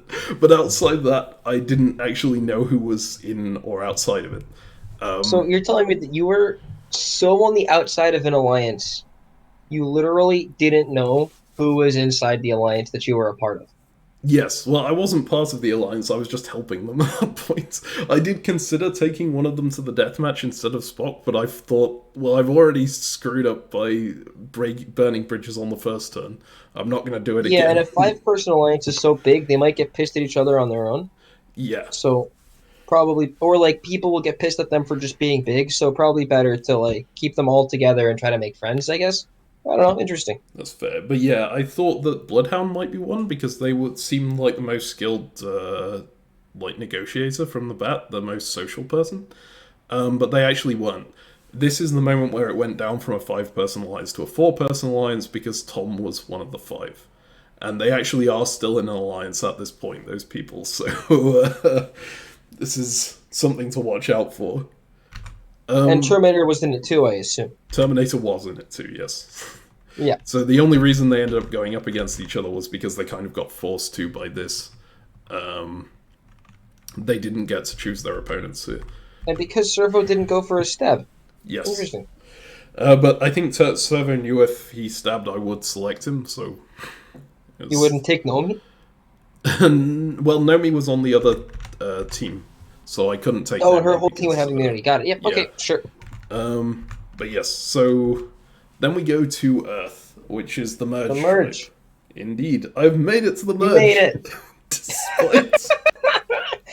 It's incredible. Despite everything, I somehow made it. And I've actually split out the characters into 2 categories here for a reason. The top half, including the 2 in the middle, they're the people from original Millennium Falcon, and the bottom half are the people from my original tribe. You might notice one of them has more people than the other. Yeah. This is because every single round that someone from my tribe could be sent home, they were. No one has gone home from the other tribe outside of the rounds where they were internally playing at the start. So there are still 8 of them here, and there are only 5 of us. And of course, Yeah, maybe it's because someone on your initial tribe just like completely annihilated the entire structure. it's very possible. Yeah, maybe. And I said that the 5-person alliance went down to a 4-person alliance now. I wonder if you could figure out who the 4-person alliance is. Yep. It might just be the 4 people who aren't me. So let's go ahead here. Next match is Food Chain. You've actually played this one in a Survivor game, I think. I don't know if you'll remember it or not. This is more like you move around from habitats, right? And like you eat stuff in the habitats if you're a predator, but if you're the one that just like can live, you just go fly to the place that you live and then you're fine. Yes, that's the one. Were you a specific animal in that, or do you remember it all? I was an animal, but I don't know. I remember just like living in this one, having no problems. That's very fair. I was in that game. I was the eagle. We played it in a survivor game, basically, and I was playing as a character called Eagle, and I played as the eagle, which I thought was an amusing thing. But I also lost, which was very sad. But you obviously Yeah, I won, was so one of you're the the ones that expert. didn't that couldn't eat anything. Right. Yes, the prey down at the bottom here. Yeah, and so I think it was probably like, well, I was bunny, of course, but I don't know if I was actually rabbit. Maybe I was. It's possible. You were probably one of the. I think you were one of the ones that get immunity if they're in the same zone, most likely. But so I there's. believe it. Sorry, go on. I believe it. I seems plausible. Yeah. So there's a bunch of rules to this one. It's not super complicated despite looking it. The basically anything higher up in the food chain can eat anything lower down in the food chain. So lion can eat anything, crocodile can eat anything except lion, eagle can eat anything except crocodile and lion, hyena can eat anything except these three. The ones at the bottom can't eat anything. Except the snake kills anything that tries to eat them, so including lion, crocodile, eagle, and hyena. The way it will work, there's 4 different rounds. Each round you choose an area to go into. So there's field, river, forest, and sky. While you're there, you can attack anyone in the same area as you. And if you are a person who's able to eat the other animal, then it will go through and you'll kill them. Right? The predators have to eat a certain amount in order to survive. The lion has to eat every single round. The crocodile has to eat 3 out of 4 rounds. The eagle has to eat 3 out of 4 rounds, and the hyena has to eat 2 out of 4 rounds. They all have different win conditions. The most of them have just the win condition survive till the end of the game. That's lion, crocodile, eagle, otter, chameleon, deer, mallard, and the rabbit all have that. There's a few other win conditions. The hyena wins if the lion loses, they don't have to survive. The rat wins if the lion wins. The crocodile bird wins if the crocodile wins. The crow gets to guess a winner at the start of the game, and if that person wins, they'll win. And the snake wins if fewer than 5 people survive the game. Each animal has a home habitat. They have to return to it if they spend 1 round away from it. They're listed here. There's a few special abilities. The snake, anyone who attacks the snake will die. Deer, mallard, rabbit, and otter, if they all gather in one area, all of the surviving ones, they're immune. The chameleon gets to disguise itself as another animal during the peeking phase, which is when everyone gets to look at one animal and one person and find out what animal they are. And the crocodile bird and the rat get to peek at 2 people. And also, only birds can go to the sky. So crocodile bird, crow, and eagle are the only ones who can go to the sky. That's quite a lot of information dump, but it will make sense, I promise. Does it make sense to you, Ezio? Yeah, it makes sense to me because I've played this game before. I think the specifics aren't too important to the game. Like people can just see what's going to get eaten and what's going to survive. Yes. So something important I think I didn't mention, people don't know what animal you've drawn off the bat. You get to peek at one other person to find out what they are. But that's not important because we had a 24-hour phase before we went anywhere where we all got to talk to each other. And it turns out, when everyone is allowed to talk to each other, trying to hide your identity is really bloody difficult. So I initially wanted to hide my identity because I drew the lion. Top of the food chain, but also I'm never allowed to starve, so I have to eat everything every single round. I got talking to Nomi, who told me she was the snake. And initially I wasn't telling anyone who I was, but then she replied to that saying, hey, I'll tell you outright, I'm the snake, I'm looking for the hyena, are you the hyena? And I was like, no, but I guess since you've told me yours, I have to tell you mine now. I'm the lion. Because otherwise I didn't want to, not reciprocate and get on her bad side at that point. So, yeah, I informed her that I was the lion, and she basically told me everyone else. Because she'd apparently found out everyone else at that point. She told me my rat And you was knew nobody Zathras. else's. I knew practically nobody else's at that point, yeah, because I had been trying to hide the fact that I was the lion, so no one had been telling me what they were either. And I figure, Right. as the lion, it's not all that important to know who people are. You just eat anyone you come No, it's across, super right? important as the lion. Really? There is somebody, right, the rat, who is on your team. The Yes. snake is essentially on your team because they need people to die, so they need you to eat things, right? So you absolutely have to identify who they are. That's very fair. I think I maybe didn't think this one through as well as I could have. Yeah, you But need to find your friends. so the And then, of course, the hyena is working actively against you, so figuring out who they are is terrifying. yes, thankfully Nomi told me that too. But initially, I found out the rat was. Oh, actually, Nomi didn't tell me all of these. Sorry, I'm telling a lie. She told me a bunch of them. She told me who Zathras was. He was the rat. She told me who the chameleon was, which was Ossicon. And obviously, I wasn't 100% sure if that was right because the snake and chameleon sometimes switch up to pretend to be one another so they get attacked more. Or the chameleon doesn't get attacked. But this was what she told me anyway. And then I went to Otacon and talked to him about it, and he gave me the list of everyone that Nomi had discovered. That was what happened. And so then I found out who everyone else was through him. Otacon was kind of an interesting person in that he would often let information slip that just didn't seem good for him to let slip. But he was happy to tell anyone about anything if it would give him a little bit of an edge. That was what I found from him anyway. So he just gave me the list of everyone's characters at this point, and I found out who everyone was. So the crocodile was the person I liked most in the game at this point, I think. And I also did quite like Terminator, but they're the hyena, so we're mutually exclusive. So that was out. So so your goal is to figure out where the hyena goes and eat them as quickly as possible. Yes. And the thing that stuck out to me was the snake, like, the way Nomi had approached me in the first place. She said, I was the snake, I'm looking for the hyena.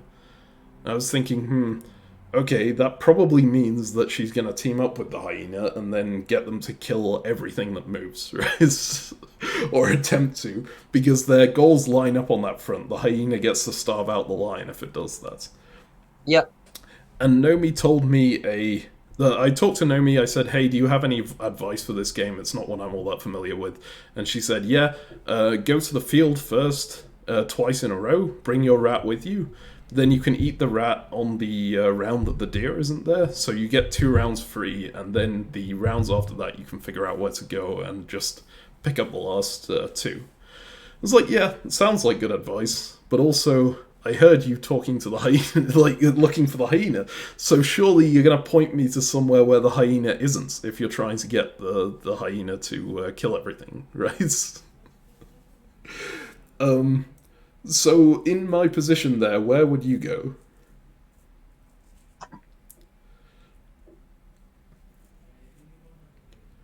It's tough because I think your crocodile friend also would be pissed if you eat them immediately, Yeah. which is kind of sad.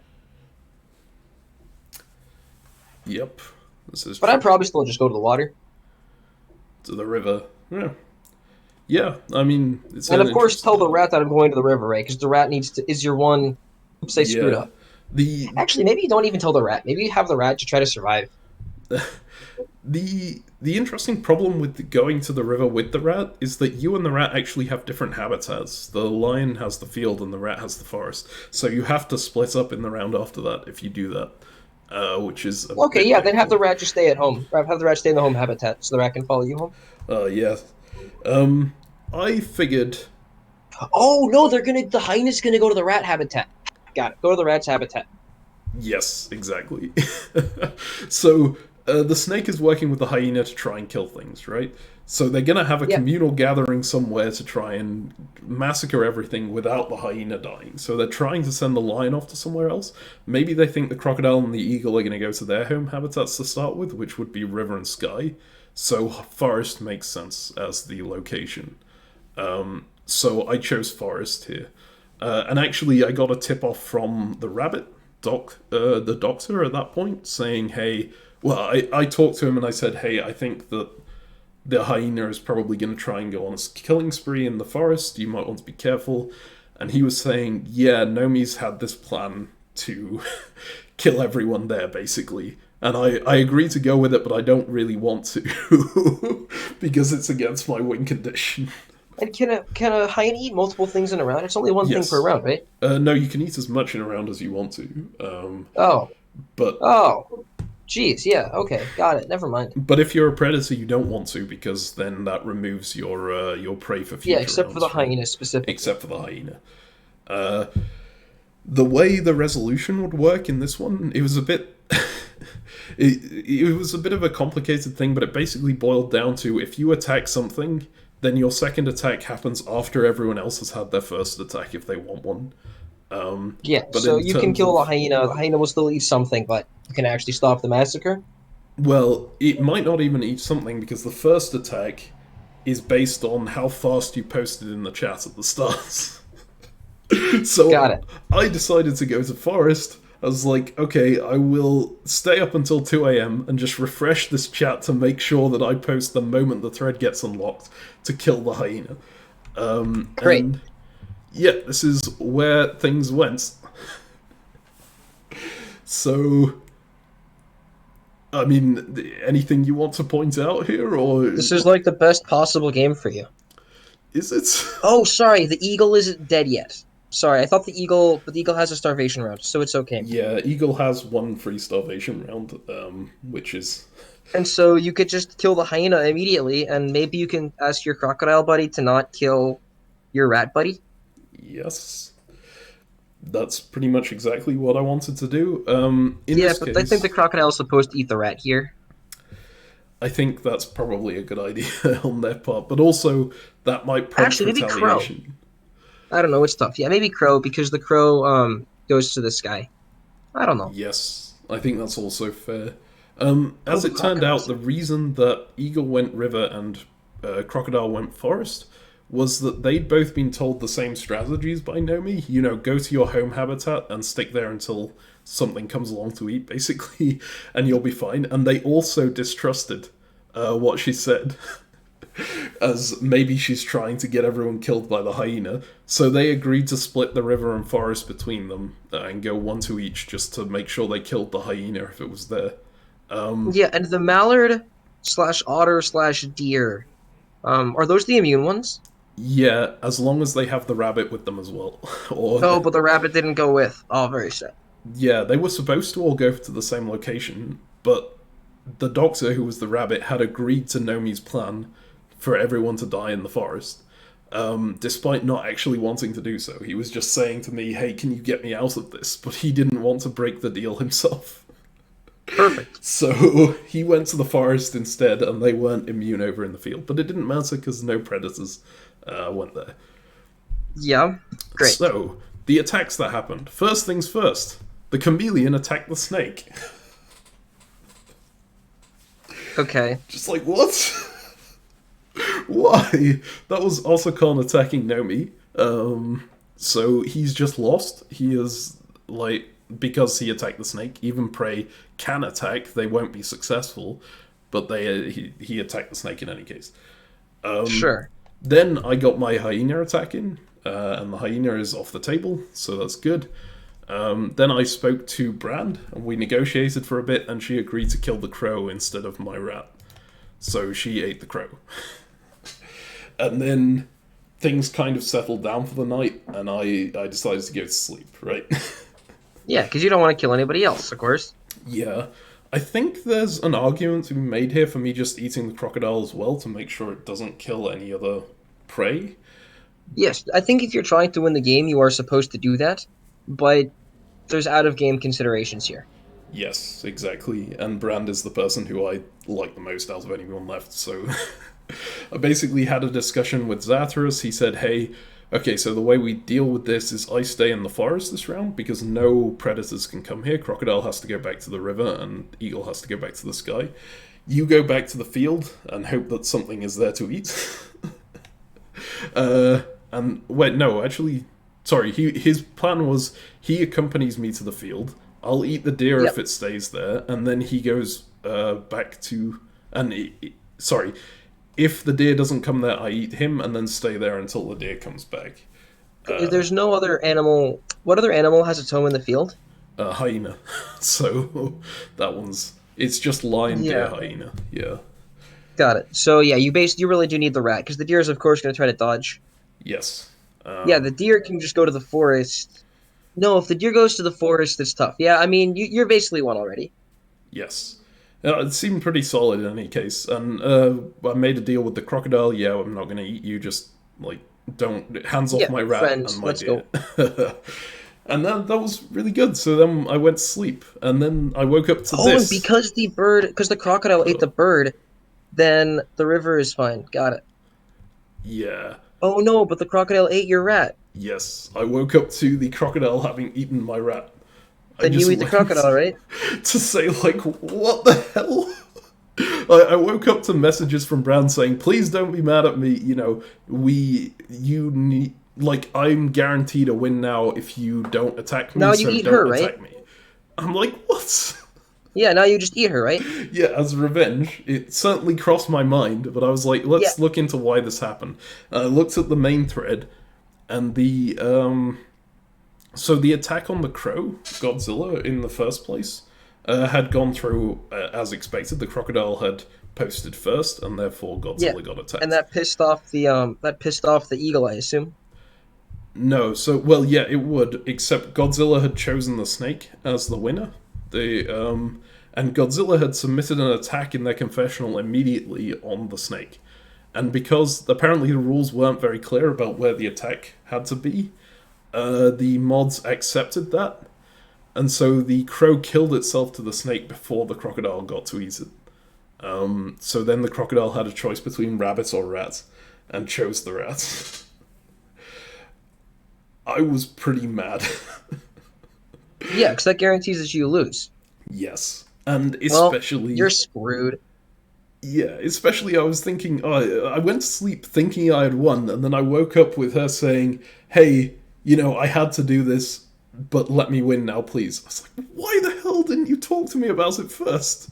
Like, if you had just said... If you just waited for me to wake up and then said, hey, I need to eat something here, I think it's you or me who has to win, maybe we can talk this out. I would have been perfectly fine with that, but, like, doing it while I was asleep and then saying, hey, it's over for you, let me win, is a pretty terrible way to go about it. But you let it work, I assume. Yeah.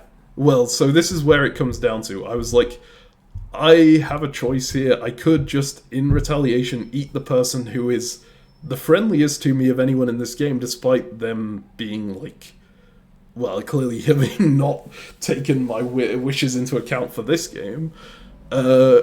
Or I can just not do that. And No, I think at this probably point you're better. supposed to eat the crocodile and the rabbit. Or just kill everything. Fuck everybody. Yep. That's fair. What I actually did was I basically had... Well, I was thinking... God, I really hate this situation. The person who got me into this situation in the first place was Nomi.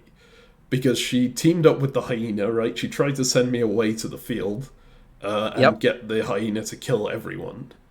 And at this point, she tried to send me in with the escape pod, right? She'd use me in the Seven Commandments round. I was just like, oh, I'm so sick of this. I'm just going to volunteer for the deathmatch and go in with her. Great. Uh-huh. Which is probably not the optimal strategy, but I Yeah, attacked the snake. volunteering for the deathmatch is a bad idea, meme. Because, right, you can't... No one wants to ally with you if you're volunteering to die. Well, you'd think that, but like, surely I'm the best ally if I'm volunteering to die. No, I'm because the I want my allies elimination. to stick around. Yeah, okay, that's fair. I want them to be with me until Final 5. Yeah. I don't want the ones who are targets who make me have to stick my neck out. I don't want the ones who are trying to get themselves killed. That's very fair.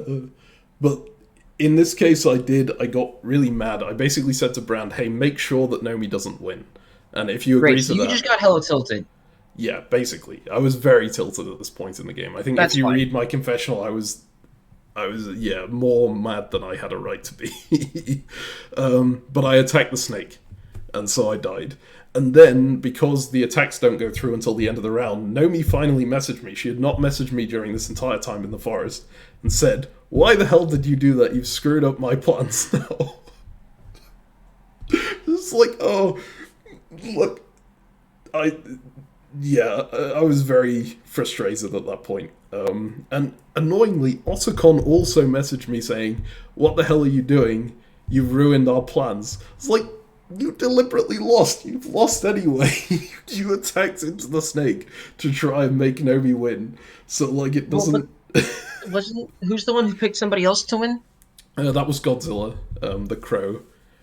The chameleon picked someone else to disguise themselves as that person. But and they then need to has survive. Yes. They threw up their own win. Yes. I was like, well, yeah, I mean, whatever. Look, people are gonna be pissed, and like, you've already burned all of your bridges with everybody in the game, so of course they're gonna be pissed at you for doing stuff. Yeah, basically. I said to Bran, "Please make sure the snake loses," and then she went, "Well, I don't want to get on Nomi's bad side." Like, what? I just volunteered to go into the deathmatch, and I attacked the snake for you, and then Yes, but you're not making any allies. Yeah. You've forgotten the part of a social game that involves making friends. Alright, great. Let's finish up this game. Let's keep going, right? Let's keep zooming, because... Well, okay, so I told Bran, please make sure that Nomi doesn't win. Please tell... She said that'll be up to Yang, because he gets to eat the mallard or not eat the mallard in the sky, and he's probably going to lose either way, so... I'll tell him about your decision, then he can make the decision on it. Then wait, what? The eagle's not going to die either way? Well, she thought he would. I mean, sure, whatever. Well, no, the eagle is going to die if she eats the crocodile bird, because the eagle has to return to the sky twice, right? And there's only two animals that can go to the sky with it, the mallard and the crocodile bird. Wait, the crocodile bird's home is... The river, even. But the home is the river. Very sad. Okay. Yeah. Wait, did it not go to the river? It didn't. It went to the sky on the first round. And dodged everything. Oh, probably was trying to communicate to the eagle to go to the sky. I think actually, no, the crocodile bird wins if the crocodile wins. So, you're thinking of the crow, I think, where they pick someone to win, and usually they pick the eagle because their home is the sky, but this time they picked the snake and then suicided. Sure. Yeah, sorry. Yes, I am used to that being the case. The eagle sounds terrible. The eagle, I mean, I think they can be quite good. They only have to eat in 3 of the rounds, so... And there are 3 birds, 2 of which have the sky as their homes, so you should be okay. There's 4 rounds in the game, right? Yes. So couldn't they not eat on the first round, and then eat on the second round, and then not eat on the third round, and then eat on the fourth round? Yes, they have to eat in 3 of the rounds, so they have to eat... They just get 1 safe starvation round, yes, exactly. At least in this variant of the game. I don't know if that was the same the first time around. Sure. But yeah. So that's why the eagle lost last time, I understand. Okay. And this is why eagle is going to lose here if crocodile bird doesn't get eaten by eagle in the sky. Because eagle will have to return to the sky and nothing else can go there. Sure. So now we have this round. Eagle ends up eating the mallard anyway. So at this point I was just banging my head against the table going, why? I'm offering to take Nomi out of the game. She was a huge threat, or to try and take Nomi out of the game. You might as well let me throw myself at her, even if you think I'm going to lose. Right? Uh-huh. And then but now there's going to be 5 people alive. But remember, it's not just... Right, it's not just Nomi. There's somebody else who's also wants Nomi to win as well. Yeah. And so you're pissing off both of them. Yes, that's true. Thankfully, so the eagle ends up going to the river here. And whoever types it in first wins, right? Yes. No, sorry, the crocodile is higher up on the food chain than the eagle, so the eagle can't eat the crocodile. So eagle is just dead. Very sad. Okay. And the snake needs less than 5 people to be alive at the end of the game. So crocodile now gets... The snake can randomly attack people and die, right? No, the snake can't attack and kill it. It's only if things attack the snake that they die. Yeah, but if you attack and you fail, don't you just die? No, you only die if you attack the snake. Oh, okay.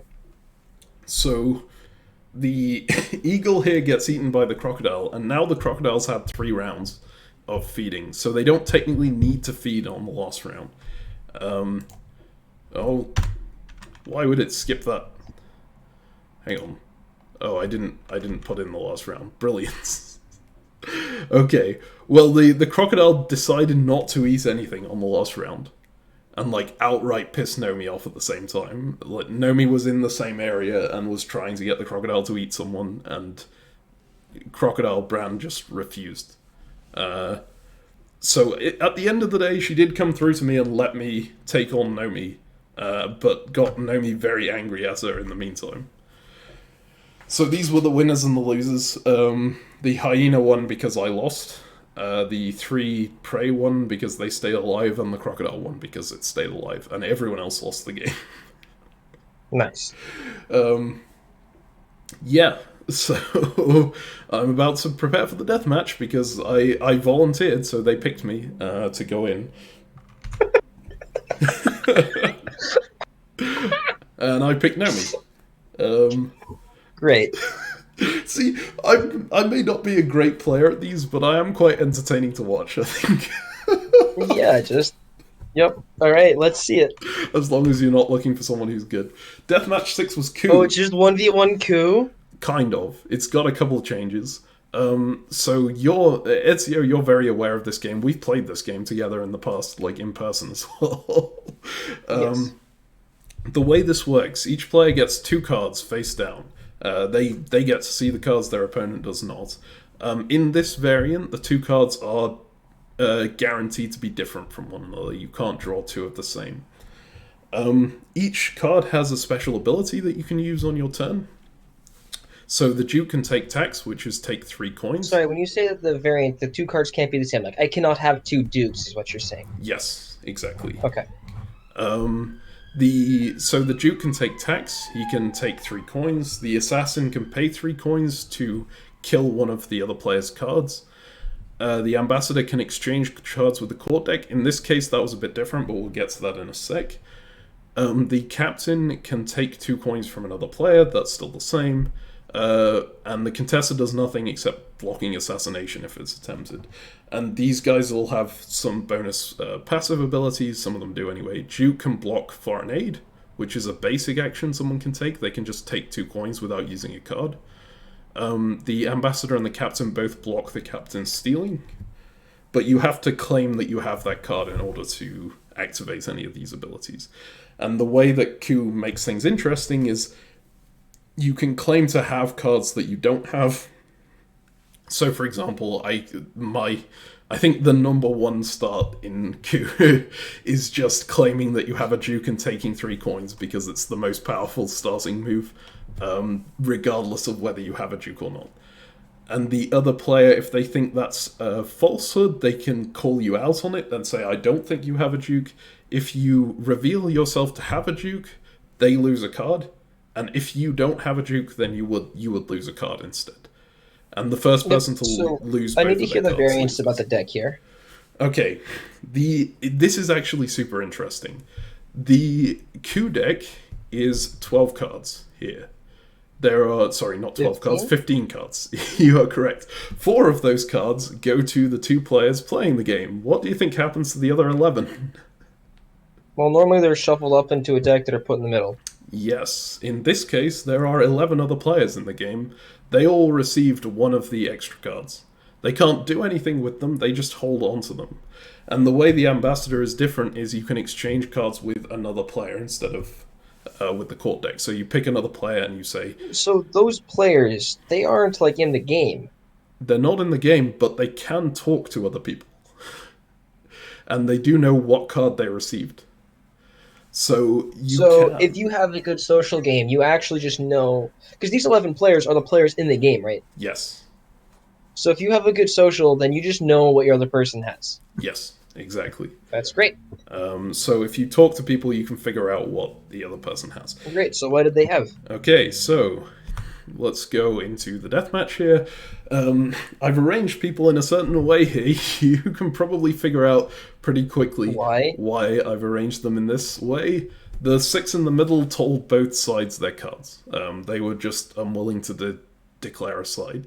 So the Doctor told both people he had an ambassador, the Mandalorian told both people he had a Duke, and so on and so forth. As you can see, 3 Contessas in the middle. There are no Contessas on this side of the field. We know that. Yep. But also, Nomi knows that I don't have a Contessa. Well, what are the 1 and 2 at the bottom? I haven't seen what they have. Okay, so the reason these guys are separate is that these 2 people decided not to tell Nomi their card, and these 3 people decided not to tell me their card. And I did try and get the information out of Godzilla, Paul, and RJ. RJ ghosted me. Paul said he wasn't telling anyone, and Godzilla said they were too close to Nomi to tell me. And I think another player basically told me, hey, Paul is lying to you, he's already told Nomi's card. But it didn't really matter at that point. Sure. So the 2 I did know, thankfully, and very, very luckily for me, were a Duke and an ambassador. Wow, that's absurd. It's like absolutely incredible. Yeah. The amusing thing is that when you swap cards with people, then they have to swap with you, right? Yes. Nice. They do. The amusing thing is, even if Terminator, who obviously they may well have not told me their information, if they had been over here and not told me, I still would have known exactly what cards Nomi had, because I've been told everything else. Okay, well, not quite, right? Because they might have 2 assassins, right? No, there's this variant. You cannot have 2 of the same card. Oh, sorry, you're right. But yeah, you won. GG. Easy. Have I won, though? I certainly have enough information, and I have a really strong hand at Duke plus Ambassador. Yeah, don't you just Duke, right? Against Captain and Assassin. Yeah. Nomi had more garnets than me at this point, which meant Nomi got to decide who went first. Oh, so of course she goes first. Well, no, the another thing about Coup, the starting player gets 1 coin and the second player gets 2 coins. So actually the second player has a slight advantage on racing. So if we go to the well, this is just what they actually were, given that I could work it out anyway. All the captains and assassins were over here. I was ludicrously lucky to find this out, but I mean, sometimes you like getting lucky, right? Yeah. She decided to go second. So yeah, because her first turn was going to be every turn that she takes is just get a money anyway, so it doesn't really matter. Yes. So she if she's figured out... So you Duke, she gets some money. You Duke, she gets some money. You kill her immediately. No, because she's got 2 to start with, right? So she can get 1 money and then kill me on the next turn. Very sad. So either way, right? I mean, your turn is Duke, she gets some money. You Duke, then she kills. Oh, she kills first, which is very sad. This is where it's really painful, because if I give up my Duke, then I lose the ability to take 3 coins, which is crucial if I'm going to get to a Coup before she can, because she'll have the initiative because I still have to Coup. And if I discard my ambassador... So you definitely let your Duke die. Here immediately you do let your Duke die. Yeah. Then you kill her. Yep. And then you see what she lets die. Because if she lets her captain die, then you ambassador take a captain and you win. Right? Yeah, that would work. Boom. GG. Solved. If she lets her assassin die, what do you do then? She goes first. Yeah. Because then she gets her money, and you get money, and then she wins the race. Yeah. That's the problem. So if she knows what my cards are, then I'm kind of screwed, right? Yeah, and she does know what your cards are, because it must be Duke Ambassador. Yep. So if we look at how this went, I take 3, she takes 1, I take 3, and then she spends 3 to assassinate me. What do I do? What if you swap? So you let your Duke die. If you ambassador for assassin, you just assassinate. Then she captains. Oh, but you've ambassadored, so you can't ambassador again. Yeah, that would be the problem. So instead, I call Contessa, which is a bit of a desperation play in but Coup. She knows you don't. You're betting that she thinks that somebody's lying to her. I guess so. So But she just calls bullshit. yeah, if you in Coup, if you call Contessa and you do not have a Contessa when you're assassinated, you lose one card to the assassin and the other card to the bluff. So you lose both of your influence immediately. But she doesn't? Well, she does call, and here you find out that I've been putting a sneaky on you this whole time, because this card is not a Duke. This is a Contessa. And she concedes when she sees this, because at that point you have to. She's about to be Couped down. Yeah, of course. But so you put pulling a sneaky because it wasn't in your opening hand. It was Or not. was the other Duke? Where is Like, the who other was Duke? lying? The Like- liar was Yang. Here. So I apologize for misleading you through this segment, but this is this is precisely what happened. I went to, Yang talked to me about how he was on my side at the start. I had received the information about the two Contessas from Space Corps and Otacon, and I knew I had one. So I was like, hey, can you claim Contessa to know me? Because I think that her not knowing that I have a Contessa will be really important in this match. And Yeah, that's game winning, right? That's the entire thing. yeah, and so Yang won me this game by claiming Contessa, and in a way, so Nomi was apparently suspicious about this claim because Yang talked to her about it, like ghosted her for a good 12 hours or so, and then told her that he had a Contessa. But she figured that it's better to trust people who were telling her the truth than just to, assume that someone is lying to her. And so, yeah. As it turns out, with Contessa in this hand, like, the fact that I got away with taking 3 coins on the first 2 turns meant that I was going to win no matter what. But, yeah, I survived this match. All thanks to Yeah, that's Yang. awesome. Nicely done. Yeah, and Nice cards and nice bullshit. I was super surprised that Yang was happy to do it, like, because I didn't really know him all that well beforehand, but he was very insistent that Nomi should go because he saw Nomi as a huge threat in the later game, I think. And, like, Brand was also his ally, and Brand had made us anti-Nomi stance very clear. I actually didn't know that Zathras hadn't told Brand his card until Otacon told me that. Like, Zathras was really bad at communicating with me for this game. He was only on my side, but he didn't let me know. But yeah, I won this deathmatch, so let's move ahead to main match 7. At this point, I have won 2 deathmatches. Yeah, I'm pretty happy with that. Yeah, great. So, obviously the last one was mainly due to luck and due to someone else bluffing for me, but I was very, very happy to be still in the game at this point. Main match 7, the secrets. Each player is given 9 secrets. You can see my selection of secrets at the bottom.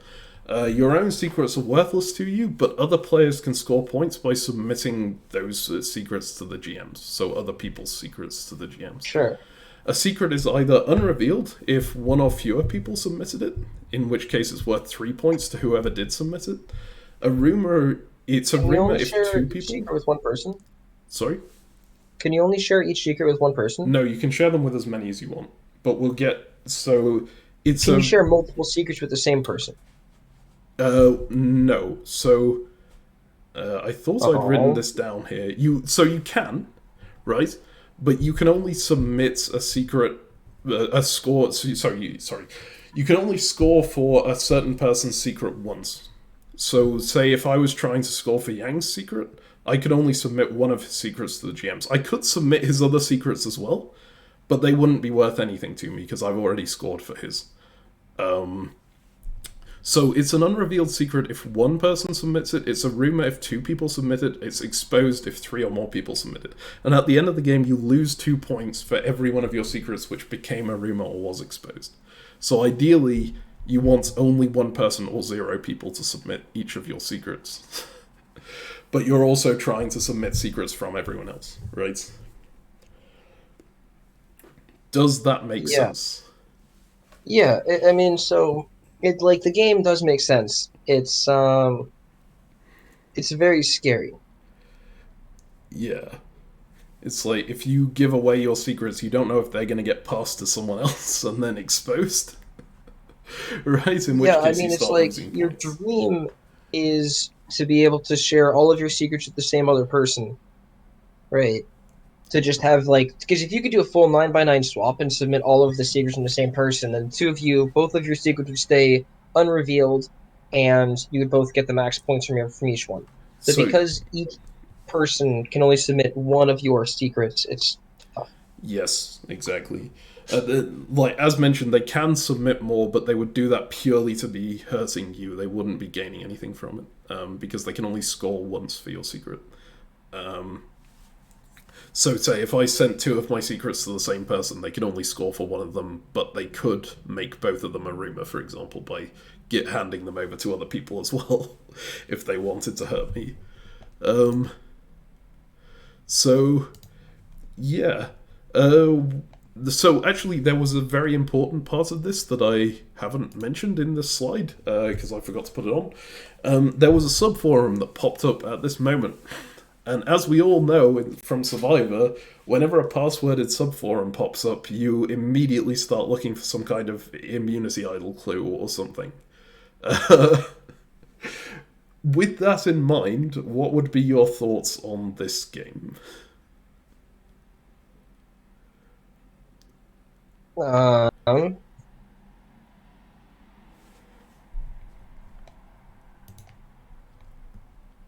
so like the dream is to go to each other person and say, "Hey, do you want to swap one secret with me?" And then we'll reveal it, and then boom, we each get our 3 points, and then we don't lose any points because I'm not going to share your secret with anybody else. Yep. And then everybody agrees to do that with you, and then you win.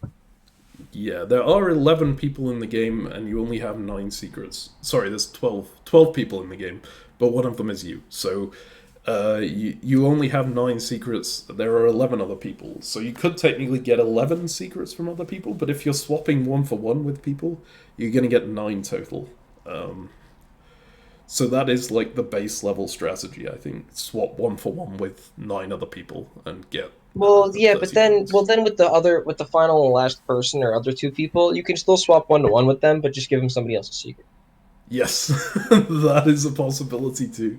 You just forward someone else's secret to Also, them. this game is a little different because you have your allies in this game and you have your enemies already, Yes. right? And you know that. So you have to play this differently, right? All of Nomi's allies are not going to deal with you, right? Everybody who didn't tell you their card, guaranteed, they're going to be trying to sabotage you. You would think so. But interestingly, so two of the people who didn't tell me their card were. Sorry, one of the people who didn't tell me what their card was RJ McCready, who was from the original tribe, and he immediately came to me and said, I supported Nomi because I was close to her, but, she's out, what's done is done, let's try and make up and work together going forwards. And actually, Otacon set up a group chat afterwards saying, hey, with Nomi gone, there's only 4 of our original tribe left against 8 of the other tribe. Let's work together as that 4. Which I was a little bit suspect of because I didn't really want to work with people who had been working with Nomi on the round before. And one of the people in that chat was Terminator as well, who I kind of liked at that point, but I was also a little bit nervous about. So I was a bit dubious about it, but we did actually make up on that front. And actually, Godzilla and Paul were both very willing to trade with me just to make up for the fact that they'd sided against me on the round before. So Okay. I did manage to 1-for-1 trade with all 3 of those people. Great. Then you went and shared all their secrets, right? I did not. I was well, okay, no, I did, but not for a while. Not until the end of the match. We haven't gotten to that point in the story. At the start, I was very nice that I traded with people. But okay, something happens before that that's kind of important. You may notice that these secrets, one of them is immediately recognizable, I think, which is this one right here, which is from Star Wars. That's Darth Vader. And if you typed Star Wars into a post in your confessional or anything, it would also change into the password is all of the titles of the movies combined. So we know Star Wars from this. If you could figure out what all of these movies were that are being shown, you could get into that passworded subforum, which could have an idol in it, perhaps. And of course, in the genius way of doing things, people don't always go for the strat that the GMs intended, I think. Right. So all of these movie names transformed into the password is the all of the movie names combined. It transformed into that string. So what people did was they went to a huge list of every sci-fi movie because they assumed that this would be sci-fi movies based on the theme, and they just posted all of them in their confessional at once. And so someone got into that forum almost immediately. There were a group of people working together, but one of them was Paul, and he was the person who got him first. And he found in there that there was a bonus that said you get 5 points for this main match. Which is a bit less than what people were expecting, I think, but it put him in the lead a bit. I'm sorry, so you're telling me that he went through this huge list of pasting different sci-fi movie names in here? Yep. And then got in and got 5 extra points for this? That's like hours of work. Yep. Well, there were actually several people working together, which was interesting. I don't become aware of this until right at the end of the round, but I don't think it hurts the story to let you know what happened now. So, Osakon eventually told me, like, at the end of the round, that him, RJ, Mandalorian, Paul Atreides, and the Doctor were in a 5-person alliance, and that had come from the Escape Pod game. They were all on the Escape Pod on the start of the round back then. I don't know why Otacon told me this. It was like out of the blue when we were talking about stuff, but that happened a lot with Otacon. He would just talk about random stuff that you would think that he would keep to himself. But yeah, so those 5 were working together. They basically used their group chat and they all went through different pages of sci-fi movies and they collaborated, and Paul was the first one to get like the last thing and managed to plug it in and get the 5 points. So yeah, that is what happened there. But that's beside the point. That was 5 extra points. This was the actual main game was about trading these secrets. So one important thing that happened here, Zathras, who had been on my side in the previous game but had barely talked to me, I was very thankful that he'd been on my side in the previous game, and I was trying to think, how do I repay him for doing that? I was just like, hey, there's a passworded forum, I bet it has something to do with the secrets. Let's just share all of our secrets and collaborate to get in. And I thought, well, that's actually possibly, like, he wasn't around when I came up with the idea, so I was just like, hey, you know, I trust you, you helped me last round, here's all my secrets. And if it helps you get into the passworded subforum, I hope you get the idol. Which was maybe not the most sensible thing to do from the perspective of this, but, like, I need friends, so getting a friend in that way seems like a good idea. I'm not sure it's something you would have done. But I don't think you would have been in the position where you would have to do it to get a friend anyway. Maybe. I don't know. I've been in bad spots in games too. But... yeah. Maybe not quite as much by your own doing as mine are. But, look. Sometimes. I don't know. I've played poorly in some of these games. I would certainly not have done what you did in the first round and stabbed the guy. Yeah, that would not have done well. That's very fair. But yes, what ended up happening in this one? Also, Colin came to the group chat of like the original Enterprise people, so me, RJ, Terminator, and him, and said, "Hey, there's a plan going around from the Doctor to tank Space Corps, and basically just all post Space Corps secrets that we get. Everyone expose all of Space Corps secrets." And we're like, "Yeah, okay, fine. If it's coming from Doctor, then Doctor will presumably get picked for it, so that works fine by us." So we just let that happen. And in the meantime, we were just focusing on getting the win instead of... because the loss was already fine. That was already determined. I traded all of my secrets away, 1 for 1. And also, when I gave Zathras the secrets, I'd said, hey, you can post number 4, by the way. That one's yours. And then I'd also accidentally sent 4 to Yang, so I exposed my own secret when I was trading. But then Zathras sent me his secret in exchange for number 4, so I got that one as well. Then I was like, well, if my secret's already exposed, number 4, then I'll just send that to Mando as well and get the last one. And then Mando traded with me for that. So I got secrets from everyone at the cost of 1 exposed. Which is kind of nice. Just better if you could have swapped somebody else's secret, right, to expose theirs rather than your own. Yes, exactly. That would have been far better, but it was because of my own error of forgetting that I'd sent Zathras my pieces. Or specifically forgetting that I told Zathras to post one of them.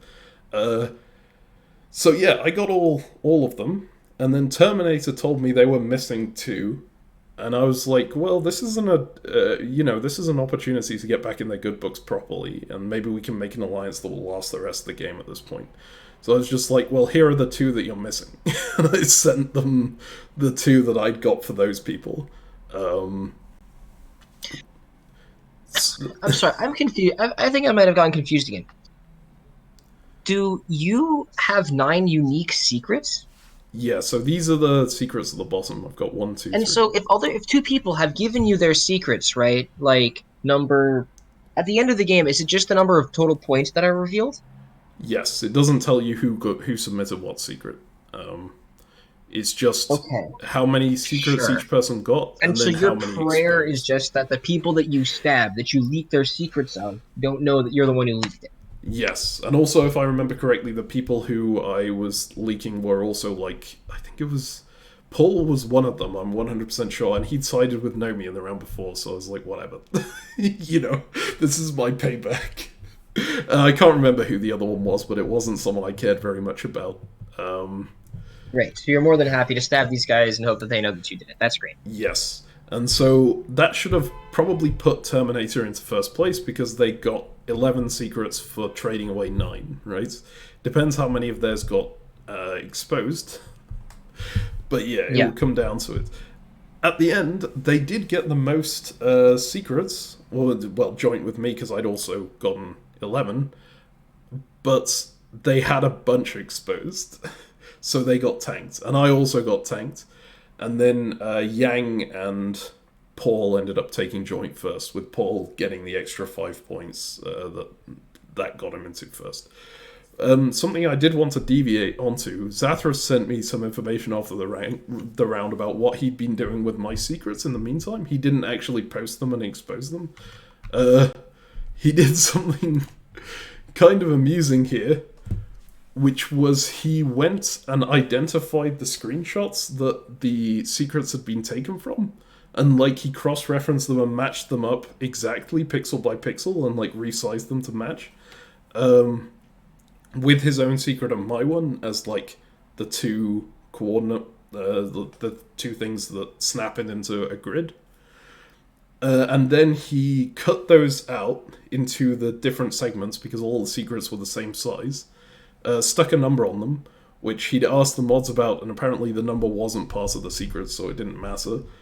And then he submitted all of the secrets for all of the frames that he could, in the hope of hitting someone's secret without actually having obtained it in the first place, which was just brilliant. I hope that all makes sense. I realize I'm talking for a very long time here. Yeah, you're just this guy went ham, and then he cut off a bunch of stuff, and then tried to paste it on there and hope that he got some extra secrets. Yes, and it was more so to expose other people's secrets rather than to get more himself, because he already had most of them from other people, or had a submission from most other people even. But he just pasted all of them anyway. But they had to be pixel perfect in order to count, so there were only 8 of these that actually counted. But they did expose people, and I think that was part of the reason why Terminator did not win this game, because Terminator's secret got hit by Zathras in this strategy, despite him never giving them to Zathras, and no one else giving them to Zathras either. Sure. Which was hilarious. But yeah, that's the end of this round. So the main match winners were Paul and Yang. They both got a token of life. The deathmatch. Space Corps went into the deathmatch and selected Mandalorian, who is becoming a common face in there at this point.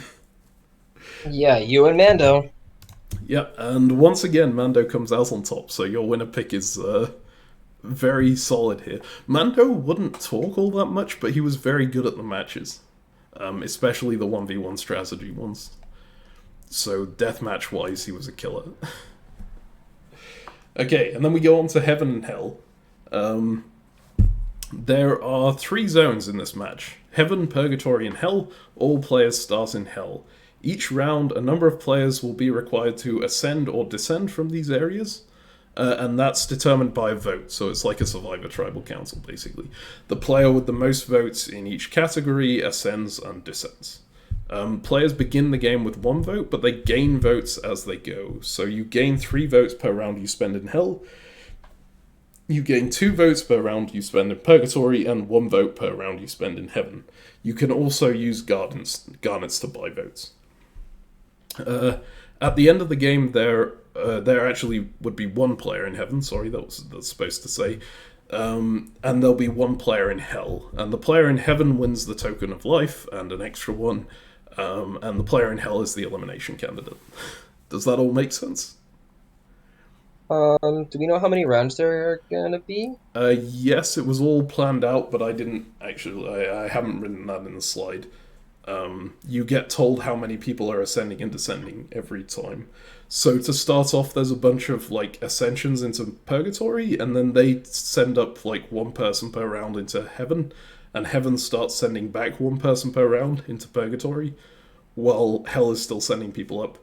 And then towards the end, you get like a final sending into Heaven and Hell from Purgatory, and then Hell and Heaven just send people back. Purgatory doesn't send anyone anymore. Okay. Yeah, well, you'll see it when you're seeing the game. Are there any more questions about this one? Or like comments on what your strategy would be here? Would you try and ascend as quickly as possible or stay in Hell? In your position, like, you kind of have to just stay in Hell and hope you get lucky to get out. Yeah. You just stay in Hell for forever, right? See if you can make anybody, and then just like throw all of your stuff into getting from like at the very end, right? You can get out. Like there are going to be some later rounds near like in the middle half of the game when getting out of Hell. I think will be relatively cheap, right? Maybe you can get out with only a vote or 2, and then you can just like dodge the votes down. Yeah, you're in a tough spot, buddy. I think so. One of my benefits here is 1 garnet buys 1 vote for the current round only. So you can theoretically, the person with the most garnets can just spend them all in a round and outvote everyone else potentially, depending on how many other people have garnets and want to invest them. Right. Right towards the end of the Hell thing, there'll be 2 people in Hell, and one of them goes up. So whoever has the most votes at that person at that point is essentially escaping. So I had the option of just staying in Hell for the entire time and then buying my way out at the end because I had the most garnets out of everyone at that point. Oh yeah, because you killed what's her face. Yes, and she had a lot of garnets. I think I've Doesn't got the Terminator garnet have slide. or Mandalorian have more than you? Oh, actually, I'm joint with Mandalorian here. Nice. So, and I'm only 1 above Terminator, actually. I'm glad I had this slide on here. These were the current garnet counts. Yeah, I think just staying in Hell forever is probably fine. Yeah. But like, if you can get up into the middle one for dirt cheap and then get into Heaven for dirt cheap, you might be okay, because getting sent down twice is kind of tough. Yeah, I think that would have been a solid strategy. My strategy was your first one there. I was just going to stay in Hell through the entire thing and then go up. That was my initial plan, because the garnets gave me a layer of security. Even though I didn't really want to spend them, I was hoping I could convince whoever was left there at the end to just not oppose me. Right.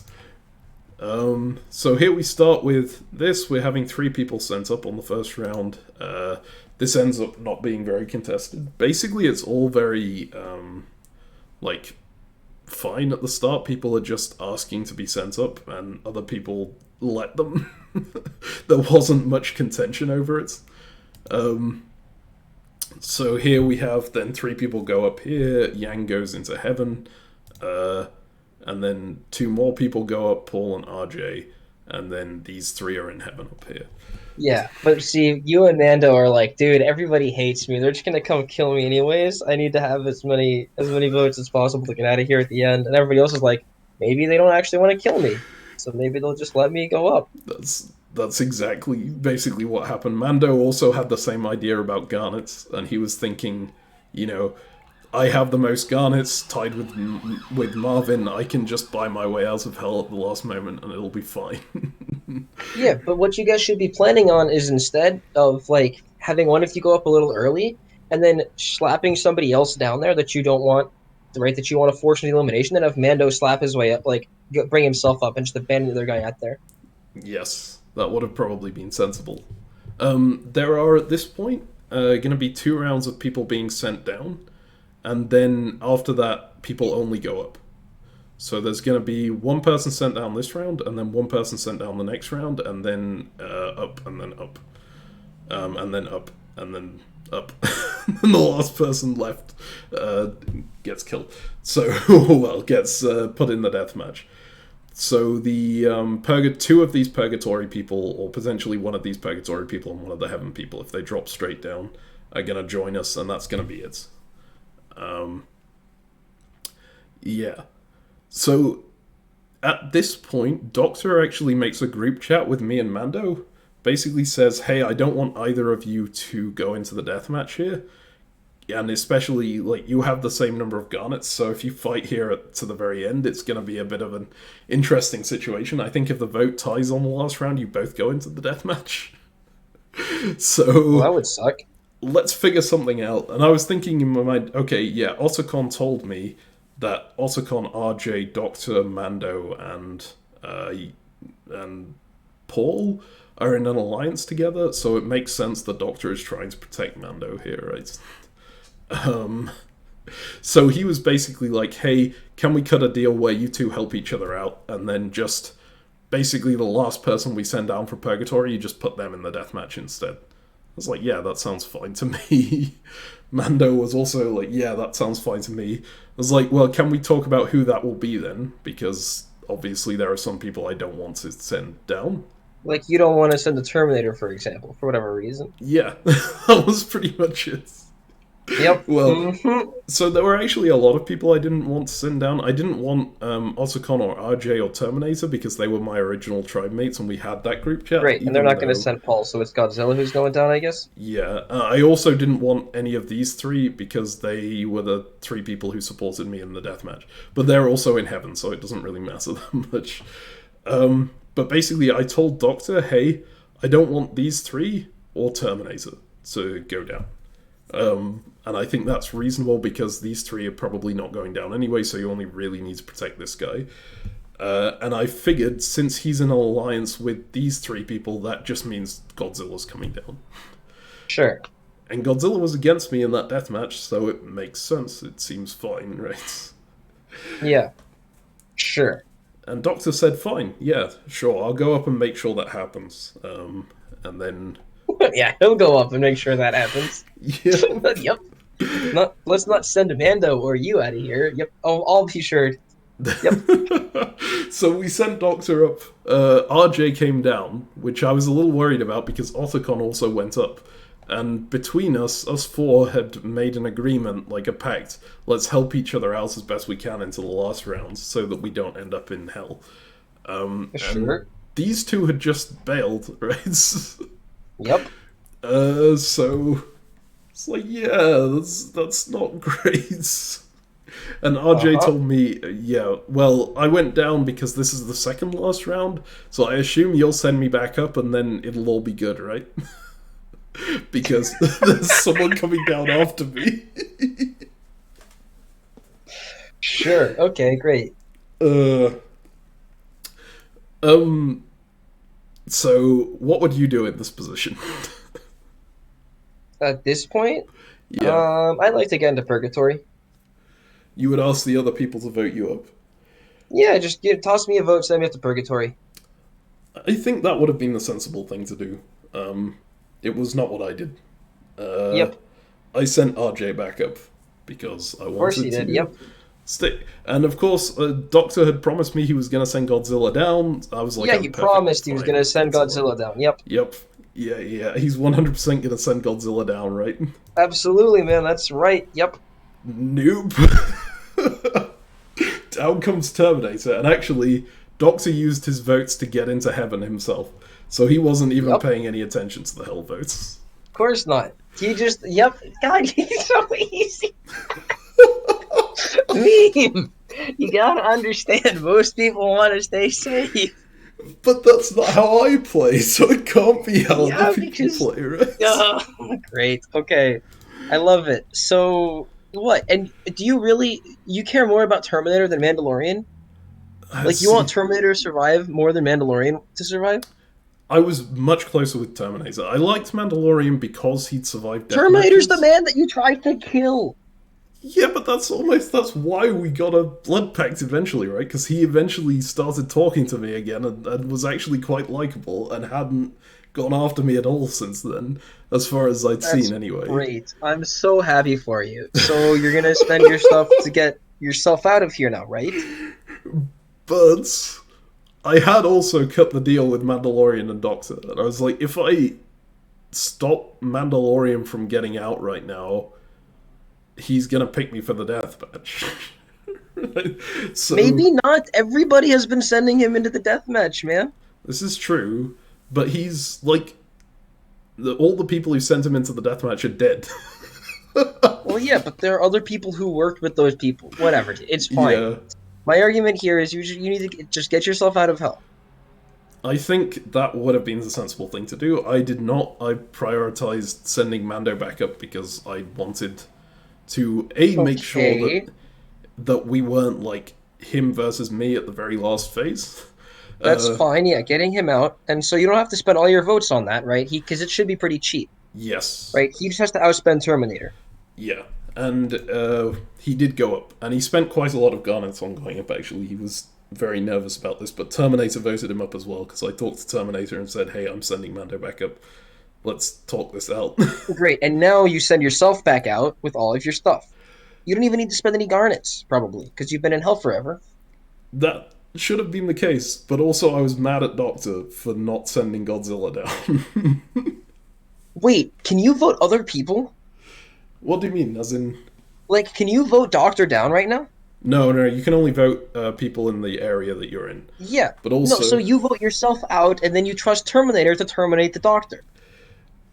Yeah, but, like, also, Doctor betrayed me, and I kind of wanted to get back at him for this, and I especially Great, so you're did just not saying, want I am to. so good at these death matches, I want his garnets. That's what you're saying. I'm gonna kill his ass. Pretty much. Like, at this point, also, I like Terminator, and, like, they got screwed over by this, and I was like, I don't want to playing give... this game actively looking for death matches.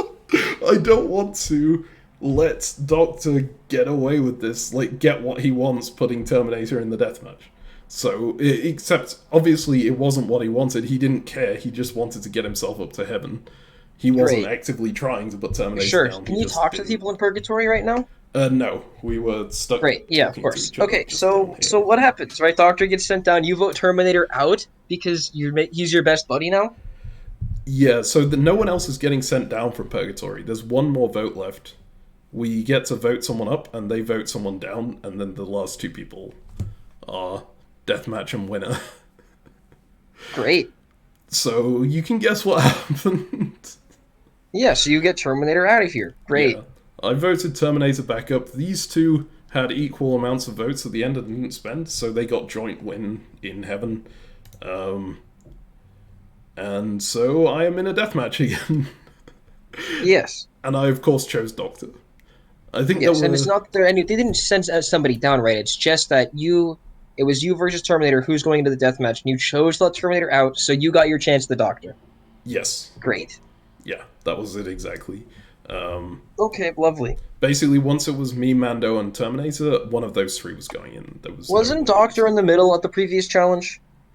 Yes, he was. Wasn't Godzilla the one who worked with the other bad people last time? Yes, that was. Yes, he was. So why not kill Godzilla? Because I wanted to get back at Doctor. I also had. So Otacon had told me about this 5-person alliance, right? Of Mando, RJ, Otacon, Paul, Doctor. Like, this is not an alliance I'm acquainted with almost at all. I know a bit about. Well, I'm kind of on good terms with RJ, and I'm on good terms with Otacon, but these three are, like, completely alien to me. So Make friends with Mando. He's on the outside. I think that He was needs friends. He's not going to be a sociable person, which is why he's on the outside. yes. I think that would He's have your been a friend. good plan. He is your ally. Anyways, it's He fine. didn't Kill talk very Doctor. much, though. Great. Let's see the next deathmatch, CaptainMeme. I was Let's kind go. of thinking Mando had probably been pocketed by this alliance at this point, because if you aren't that active, usually you do just fall in with the first people to give you the an alliance that works well. Sure, But whatever. You're killing Doctor Who. Alright, deathmatch. Demonic Quilts. 16x5 quilt acts as the playing board. Each turn, a player will choose to place either a skull, flame, or demon on one tile of the quilt, or to call out a rectangle. If 4 of the same symbol on the quilt form a rectangle, then that player can call them out and win the game. Using their turn. So the objective of this is not to form a rectangle, because then your opponent will call it out on the next turn and win. Yeah, and more specifically, to force your opponent to form a rectangle. Yes, that's more importantly that. I think the base level of strategy of this is just not forming a rectangle yourself. The level up of strategy of that is try and make sure that your opponent is forced into the position where they have to form a rectangle. Yeah. Yeah. So, there we go. Took a while to load in. This is the game board. I do have a strategy for this. I'm wondering when you'll spot it as we go along. Keeping in mind that I hate things like chess because I can't think ahead very far. I don't like games where there's a huge amount of depth. You have to think like 17 turns ahead or whatever. So we're seeing demons being put down by the Doctor. Basically, lots of different symbols being placed in different locations at this point. What happens if nobody ever forms one? So someone is eventually going to have to form one. Oh, and a rectangle 4 in a line is considered a rectangle, right? That's a 4x1? No, 4x1 is not a rectangle. It has to be like A1, A2, P2, P1, for example. It can go through other things. A2, B1, B2 be a rectangle? Yes, that's square? Yeah. Okay, but yeah, 4x1 does not count. Yeah, it can't just be 4 in a line. Okay. So, for example, this here is not a rectangle. What happens if it's a tie? There cannot be a tie in this game. What happens if I only ever put stuff in a line? Eventually, you're going to have to put something that's not in a line. Because there's 5 lines, right?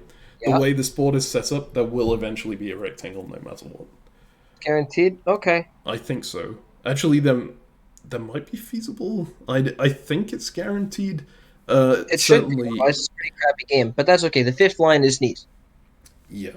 We're good noting. Okay. So you can actually spot what strategy I'm using here, mainly because all of these are mine.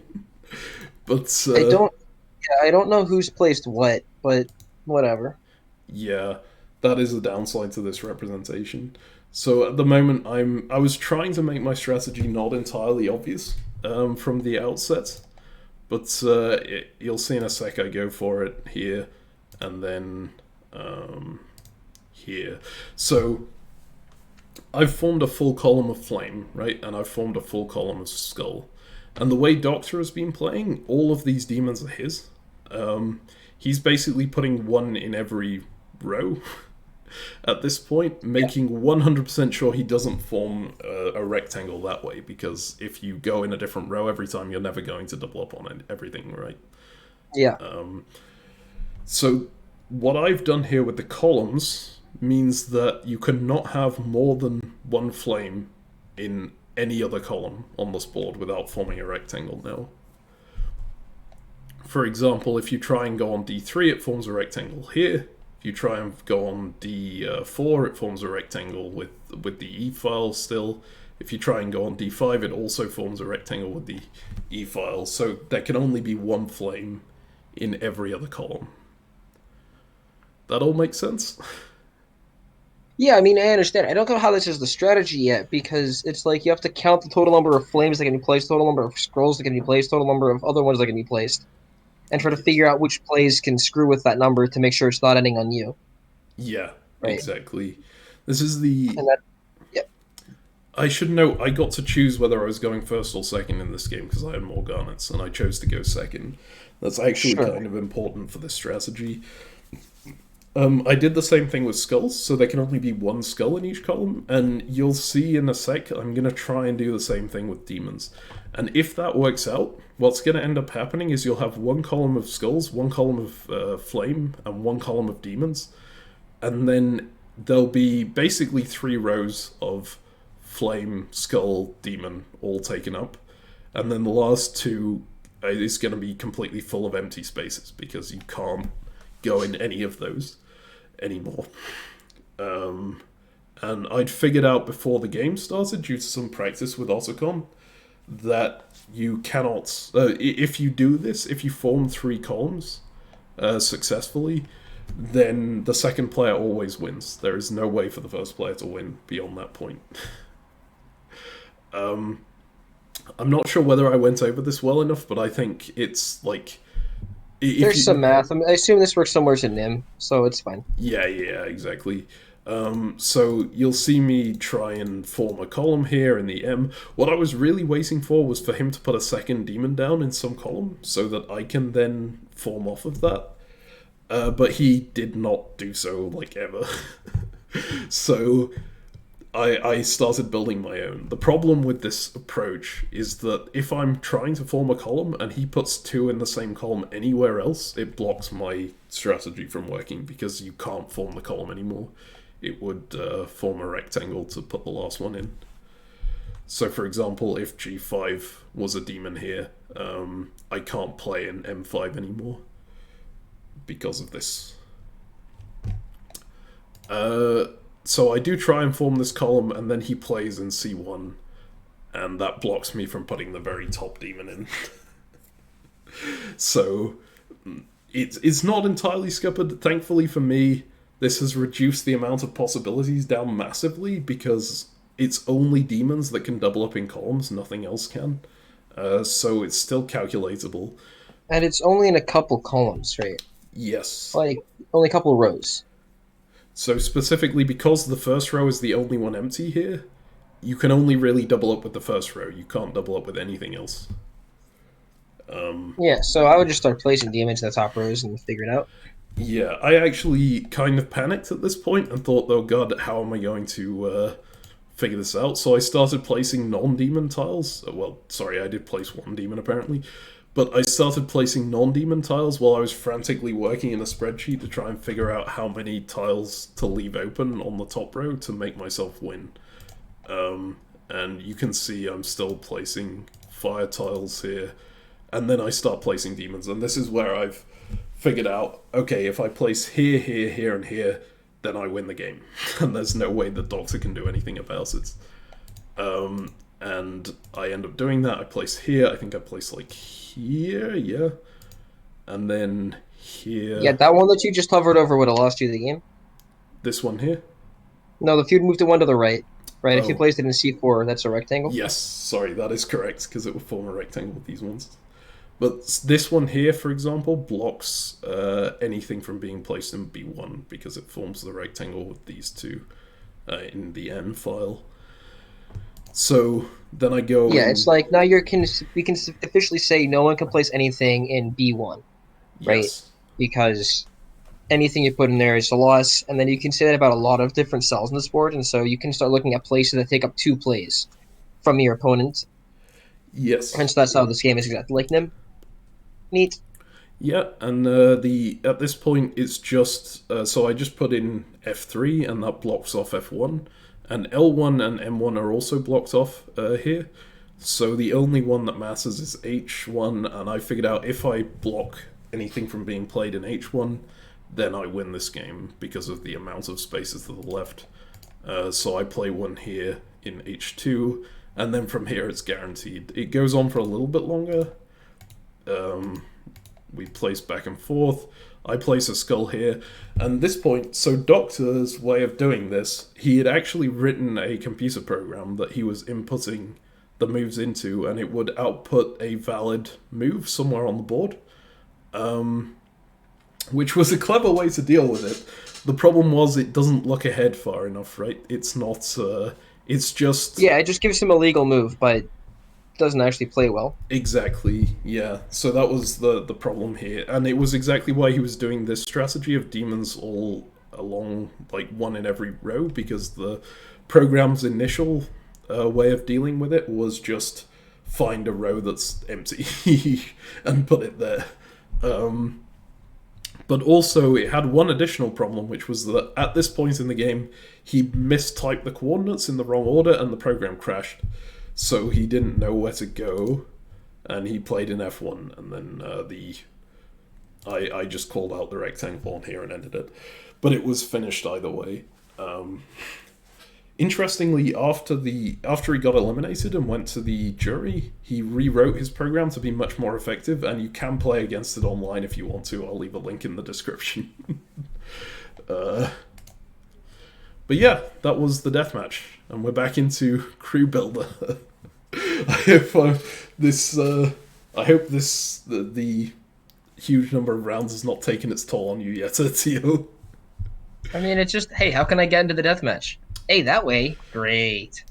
I think you'll... So I do actually start trying to not... Well, I mean, for the most part, I was trying not to play for the deathmatch. It was just, like, tilts at the last second from things like Doctor throwing Terminator down or Nomi making the plan with the hyena that, like, made me go off on a rant. I'm not very good at keeping my temper in situations like that, I guess.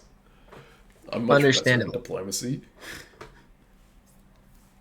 But yeah, we have a new game. This one was way too complicated to go through, so I'll just read the rules and explain the basics of what happened. It was basically a basketball draft, which, I mean, Ezio, are you a fan of sports in general? Kind of. Okay, I am not, so I have never done, like, fantasy stuff, fantasy basketball or whatever.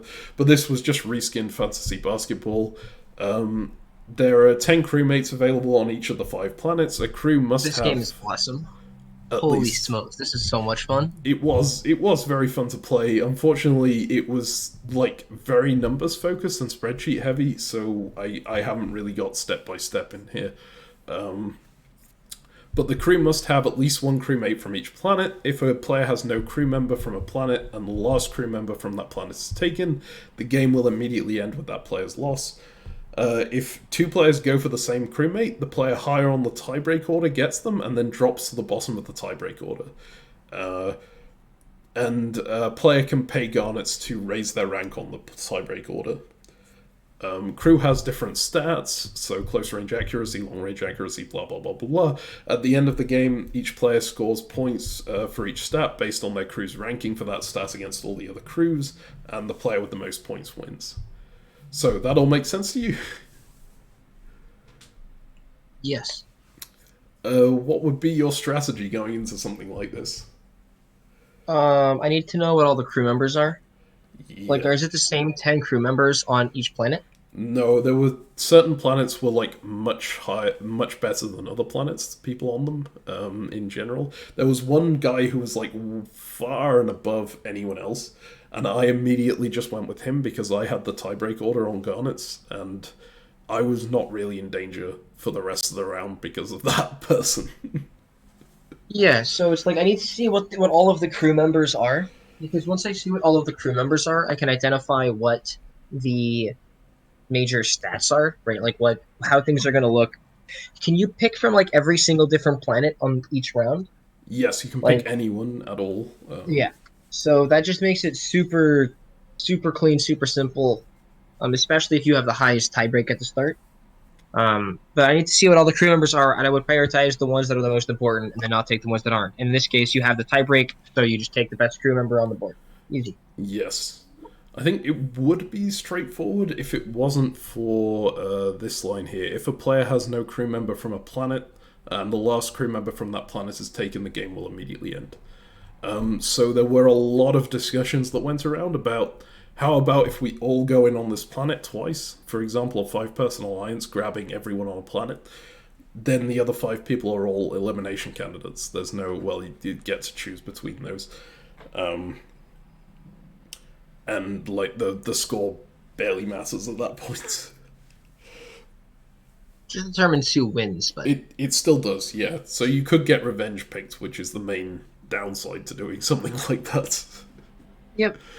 But yeah, I was in this round. I was mainly working with the Enterprise crew, so that would be Otacon, RJ, and Terminator. But I was honestly barely working with anyone because I grabbed the best crewmate at the start, and so I didn't have much to worry about.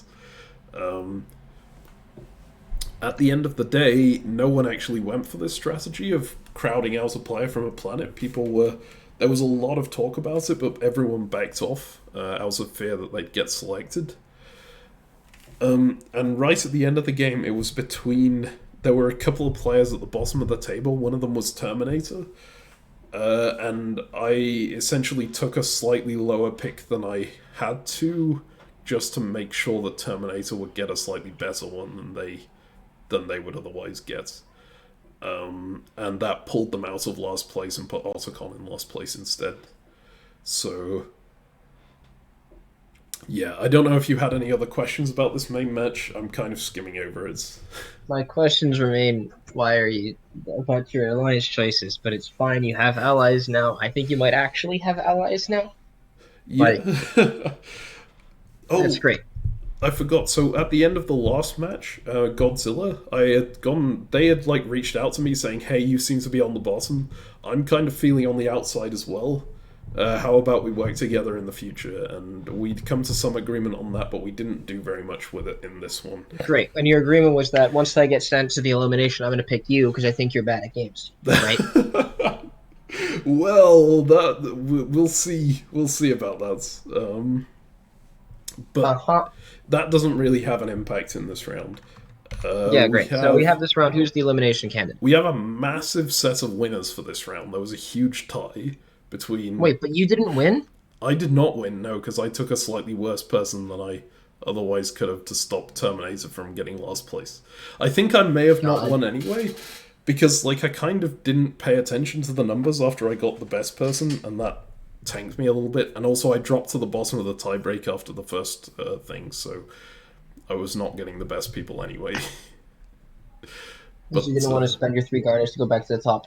Yeah. Whatever. That's fine. I basically never spent garnets in this game. I occasionally sent them to other people. I sent Otacon 8 of them after the last deathmatch, because the practices with him was where I learned the strategy. That sure, but then in this next one, you saved Terminator instead of Otacon. Yes. So despite working with Otacon through the previous deathmatch, despite sending him garnets, you decide that your alliance with this guy is less valuable than your alliance with Terminator, who so far as I can tell, has done absolutely nothing to help you in the entire game, has been allied with your enemies, and and you've already stabbed him. Terminator was nice, though. Like, Otacon was really nice, but he was really blatantly aligned with everyone in the game. Right? I think I've mentioned that he would occasionally just blurt out that he was in these other alliances. It was like, yes. Yeah, okay, yeah, that's he's been leaking you information throughout the entire game. A very valuable person to keep you in line. Yes. Yeah. This guy. He was also, like, talking to other people. But he wasn't your in the best same friend, capacity, and therefore you had to kill him. Okay, yeah, that's kind of fair. To be fair, I didn't think that Otacon would be in last. I think I thought that Godzilla would be in last at the time, and Terminator did too, because they made a spreadsheet mistake. But they were like, fine.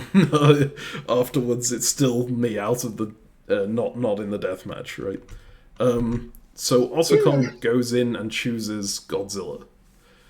This is a bit of an interesting one.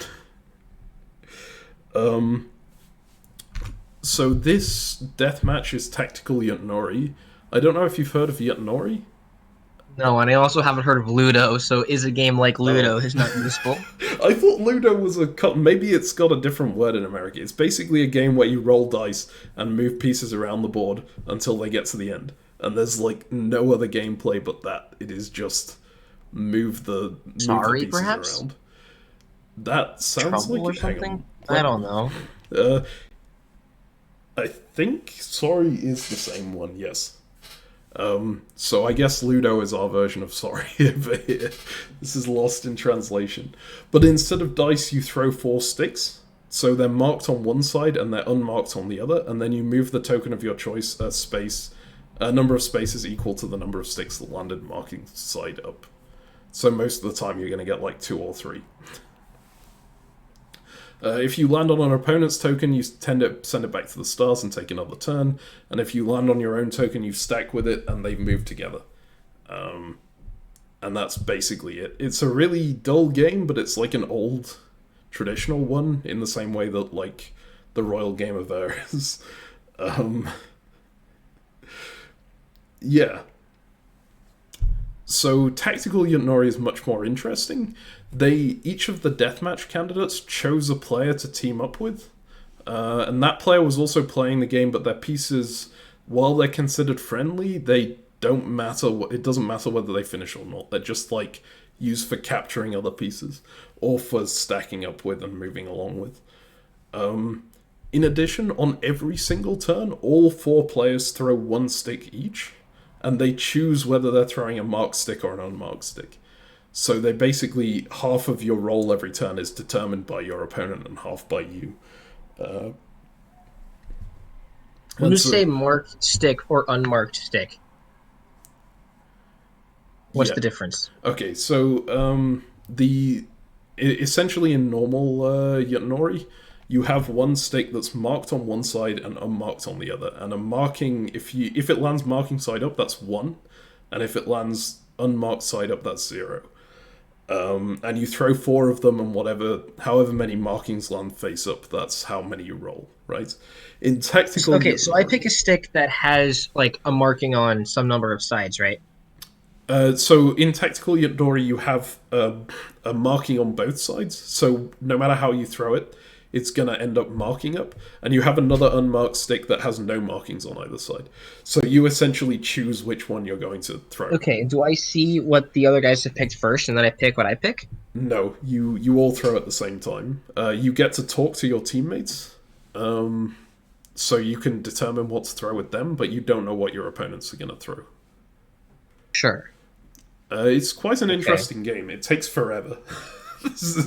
Yeah, I can tell. So the first choice, right, on my opponent's turn, I will always pick 1 marked and 1 unmarked, guaranteed. Yes. To ensure they never get 0 or 4. Yep. I think that's a solid choice. You have to do that every time. And so once you know that they're doing that, you then have your choice of do you want like this to 1 to move back 1, or do you want to move forward 3? Yeah.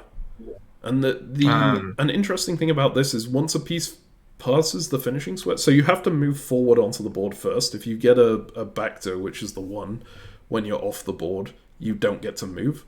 Okay.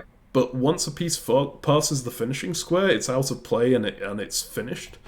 And that can happen backwards too if you get the double backdoor and then a forward or a back on the start.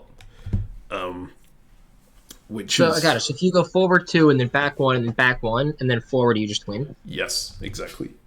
You have 2 pieces that you need to finish with.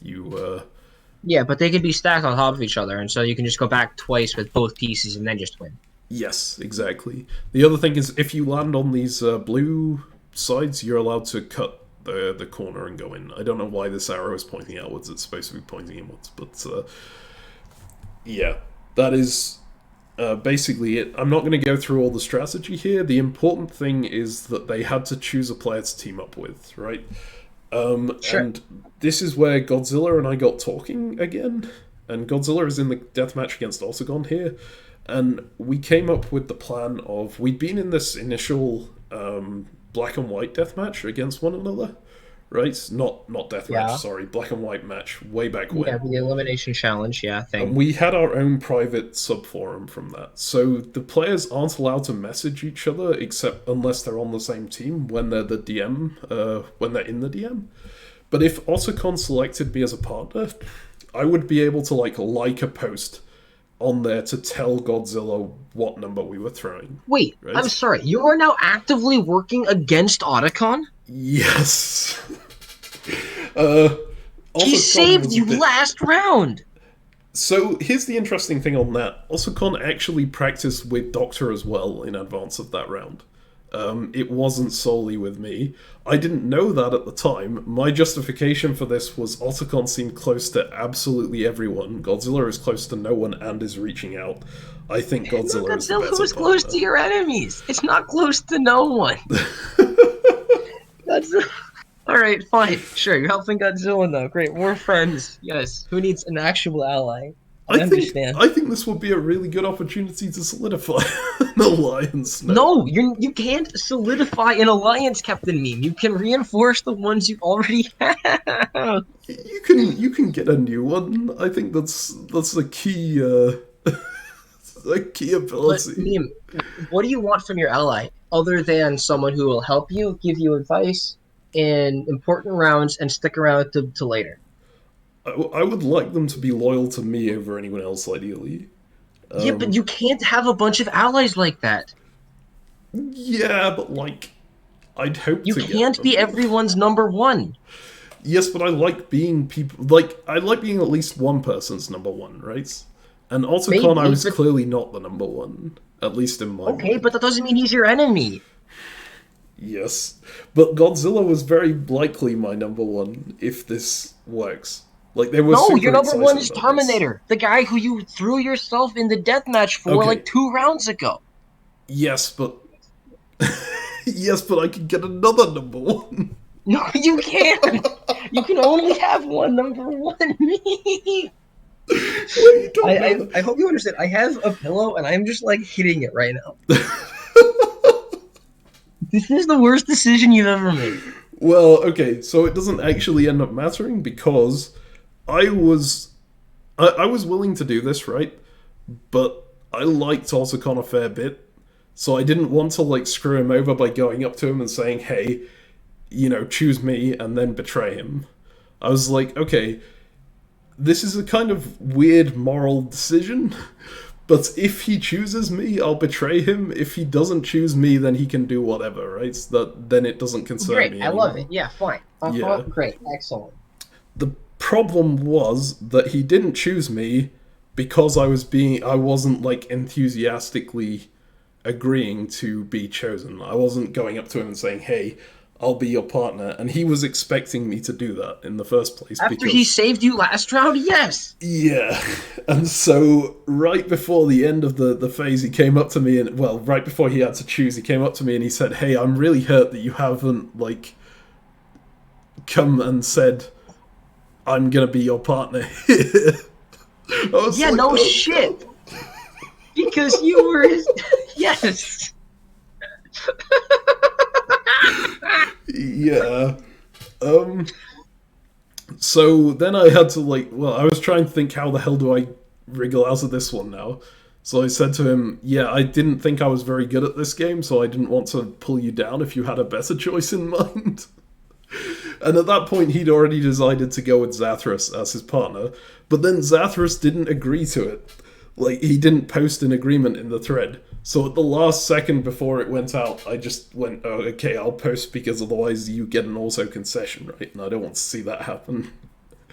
Uh, but then it turned Okay, out, and you have this plan where you're gonna stab him in the back. yeah, so it was gonna be the same result either way, which was kind of a weird one. But I didn't want him to go out without even having a chance at the deathmatch, right? Uh-huh. But then it turned out Zathras had posted an acceptance in his confessional instead of in the deathmatch thread, so it went to Zathras anyway. Like, Zathras ended up being his partner, and I didn't get involved in this one after all. Godzilla was Great. very disappointed, but they were still quite happy that I made the plan with them in the first place. So, This was perfect actually at the ending result. because you clearly showed you were willing to play both sides to like the utmost ability, right? You posted in public that you're going to help out. What's his face? You made the plan. That's the super sneaky plan to stab your ally to save Godzilla. So he was happy. This ended up being perfect Yeah, because of the weird nonsense at the end. it ended up being perfect through no fault of my own, or through Yes, no doing of my own. But but I mean, yeah. hey, it worked out great. So excellent. Nicely done. Right, so the actual deathmatch itself, I wasn't involved. I'm just going to skip to this point, which is where Osakon has a double tile on the ending spot. So he needs to get a 1 in either direction, right? Like back, forward. He just needs to roll and he wins. But now it's Godzilla's turn. Godzilla chose Brand as their partner. They end up rolling 4 here, which means they move forward 5 and take an extra turn. Move this one forward 5. They roll then 2, so they move forward 2 and capture the Zathras pieces.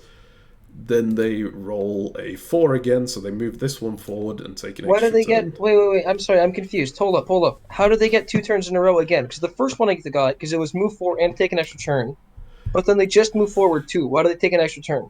If you capture an opponent's piece, you also get to take an extra turn. Sorry, I Oh God. forgot. Okay. Sure.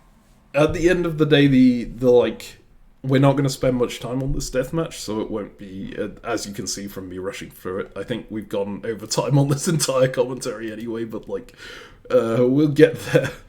But yeah, so they get an extra turn from the 4 again, and then they get a 3 here, which was move forward 3. Wait, no. Sorry, they got a 1. That wasn't. This is wrong on the side. They got 3 unmarked Sure. and 1 marked. So they got moved back 1 here, and then it's Zathras' turn, and then it will be Brand's turn, and then it will be Otacon for the win. So Zathras ends up moving here. Then Bran and Godzilla have one last turn to try and capture this piece. They have to roll a 3. But interestingly... Okay. So hold up. So if the other 2 people choose to put in 2 zeros, that's impossible. So the interesting thing about that is that if they also put in 2 zeros, they get to take an extra turn with this piece, right? And Yeah. they get to here.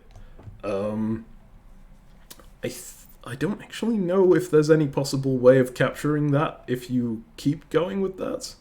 I guess, actually, it would be the best strategy to do what you're saying here, because if they get an extra turn, move forward 4, then they capture on 2 or 3 is the dangerous thing. So it becomes a 2 and 3 at that point. But yeah, it's a gamble. At Even this point. still, well, like you're gonna gamble. Like I don't know, man. I bet that they make a mistake. Anyways, whatever, dude. Make your moves. It's fine. But yeah, they end up going. Man, I did this all wrong. This is supposed to be like 3 marked and 1 unmarked. I was making these slides in a rush at the end. That's fine. But yeah, so the point is it's 3, and so then they bounce and get on it. Great. Yeah, they ended up. So Zathras and Osakon ended up betting that they would go for the double blank to try and get onto this space, thinking that they would go for the double blank, and Brand and Godzilla just went for the default strategy and got them.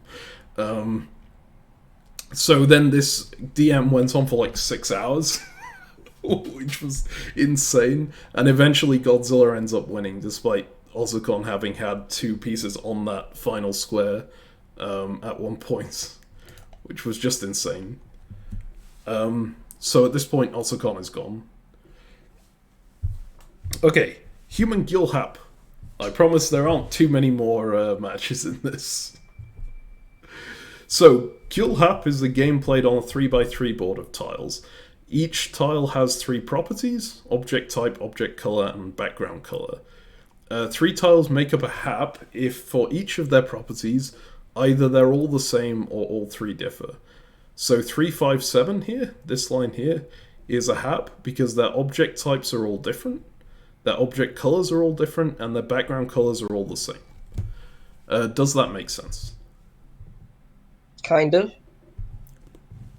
Okay. 4, 8, and 3, right, is another example of one, because the object types are all the same, the background are all different, and the colors are all different. Yeah, that's correct. That would also Sure. be a hap. So this is used in the actual show as like a final challenge, and I think it was the final challenge in this game as well. It was one of them. But the idea being that you call out hap, you name haps, and then when there's no haps left on the board, you get a big point bonus for calling out Gyul if you're the person who calls it out first. So the actual strategy people employ is just to find all but one hap and then let their opponent get the last one. But that's not how it works in Is this there one. any rule where like you can't use the same tile in multiple different haps? No, you can use the same tile in as many haps as you like. Um, Yeah, I mean when you say the strategy is to let your opponent, oh, because you can just call them out. This is like a real time game. yeah, yeah. It Sure, goes in the actual show. It's like 10 seconds for one player, then 10 seconds for the other, and then 10 seconds for that player again, and so on. So when sure. the other player calls out the last hap, you then call Gyul on the last turn, and then you get the huge bonus for calling Gyul. uh, but Got it. this isn't how it's going to work in this one. This is human Gyul hap. So the way it works in this one, everyone is given a starting set of resources of each type, and then you make your own tiles, and the board is all of your tiles stuck together. And if you get put in a hap, you get a point, but the person with the fewest points wins. So you're trying to avoid being in any haps. Does that all make sense? Uh, it's that other game, but unlike the ending being worth extra points in here, you just want to dodge being selected. And so if you're trying to target people, you can. Yes. Great. So it's This one is different though, right? Because there's only two types of things. there's three types. There's moons, robots, and UFOs. The robot isn't on this board because I picked a bad example. I think this was like the first round board from the game, and no one chose robots because no one wanted to be hit by a hap. Because And if you were the only one who put a robot on the board, then there's tons of haps involving it. yes, exactly. Uh, that's the thing. And So okay, sorry. So the way that this is created, right, is there's 9 people is still left in this game, and you all have all of the tiles, and then you pick which tile you are putting on the board, including yourself. yeah, you essentially make the tile out of the resources that you have. So the blue over here is, I think it wasn't actually my starting resources, it was someone's starting resources. So here you could make, well, here you can make anything because you've still got stuff left, right? But if you made a red UFO on a white background, in the future you would have zero of all of those, so you wouldn't be able to use any of those things. Because you only have Sure. one of them to start with. Uh, So you're going to play like 6 rounds of this game, where you yes. may find all of the haps possible. That's crazy. You have to try and well, you have to try and avoid being in any haps. That's basically you have to plan But out. and is there like an order to placing these things down? No, everyone places at the same time. Sure. But you guys clearly communicated about it, which is why nobody put in the robot. Yes, you get 24 hours between every round. This was a long game, by the way. The entire game took, as in, I mean, the Genius in general took 4 months, which is much longer than most Survivor games do. Yeah. But yeah, so everyone was avoiding things. The main strategy that a bunch of us landed upon early is if you like at the very end have exactly the same resources as someone else, you can create the same tiles as them for the rest. And that's really good because it means if anyone else forms a hap with you, they form a hap with both of you. So you get 1 point while they get two, right? Does that make sense? And then when you say they get two, who's getting 2 points in that situation? Okay, so let's say an agreement that happened in this game was me and Godzilla agreed to make the same things for the last few rounds, right? So let's assume I have the same tile as Godzilla here. Obviously, it's not the case on this board, Yeah. but we have submitted one. Let's say I hit a hap with RJ and Yang here. Because I have the same tile as Godzilla, Godzilla also hits a hap with RJ and Yang. So that means Godzilla gets 1 point, I get 1 point, but RJ gets 2 and Yang gets 2. I So see. Yeah, because they pick different tiles. The other people who are involved in the hap that is not your one partner in this are going to do worse than you. Sure. yes, exactly. It's protection, basically. It doesn't ensure you win, but it means you can't lose. Unless you get targeted by a bunch of different people. Yeah, or if stuff happens earlier, right? Because you have to do some work to get to that situation. But once that point, you and the other person will be not doing the worst from then on. Yes. And actually, a lot of people agreed to do stuff like this. The main one that was interesting was Paul and RJ basically used up all of their stuff except for their threes at the very end. So in the last 3 rounds, they were submitting the same tile as each other every single round. And everyone knew this, and everyone knew exactly what tile they were submitting, so they figured people would avoid hitting them. Yeah. So I had this agreement with Godzilla to make the same tiles every time. I was doing serious work during this, like trying to figure out what everyone's tiles were and making sure that the people who were aligned with me, so mainly Terminator and Godzilla, were not submitting haps. So making sure that all 3 of us were like safe every single round. The problem was, if you don't submit in time, you submit a random piece and you get a penalty hap. And in one of the rounds, I was so late collecting the information from people that Godzilla was not online by the time I got it to them, and they ended up submitting a penalty, so they got a 1 point. And at that point, it had been 3 rounds. Everyone else had 0 haps. People had just been communicating so well that no one had hit anything at all. So Godzilla was in the lead with 1 point to be the elimination candidate. But here, like, you had perfect information, right? 'Cause you knew what other people were doing, Yes. right? I'm confident there was a way that, like, Oh, I so mean, I would have to see some of these later boards, but if there's 3 people communicating, if the 3 of you guys all submit the same piece, even if that forms a hap with another pair, right? Then that pair gets 3 points, and you guys each, right? Then that pair gets their points, but then you guys each get fewer points, right? Like, yes, I but feel like there was a way that you could have hurt other people far more than you hurt yourself. so in this case, right, we weren't all submitting the same. I only had that agreement with Godzilla. If you submit the same as 2 other people, you get hit by the hap with those 2 because your 3 pieces all match, right? So then you have a painful time there. Yeah, that's only one hap though, because in this world, right, there were other pairs who were doing the same thing, right? You knew that Paul and somebody else were submitting the same piece again, right? Yes. And presumably other people on the board, like, was there another pair that had that agreement near the end? I think there were, but I think it broke down because of the Godzilla thing. Sure, Phil. but if you could have ever snapped off a time when there's 2 other people with the same and 2 other people with the same, if you submit 3 that are all the same that form a hap with each one of those, then each one of those 2s get hit by 6, Yes. right? And you guys would only get hit by 4.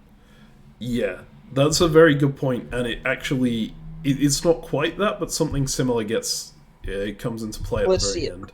So the way I don't think I actually put the board up on here. I was making these slides in a hurry, but the important thing was that Godzilla got that penalty point right near the end, and everyone else was getting 0 haps, 0 haps, 0 haps every single time.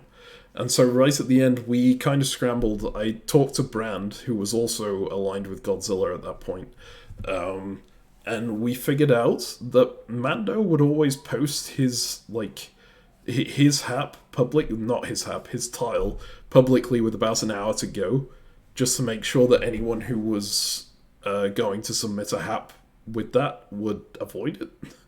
He wasn't actually talking Avoid to it, quote anyone. unquote. Yeah, but you who love death matches, So I saw that because of what he was doing, and RJ and Paul were also doubling up, and we had a guarantee on what they were doing because they only had those pieces left.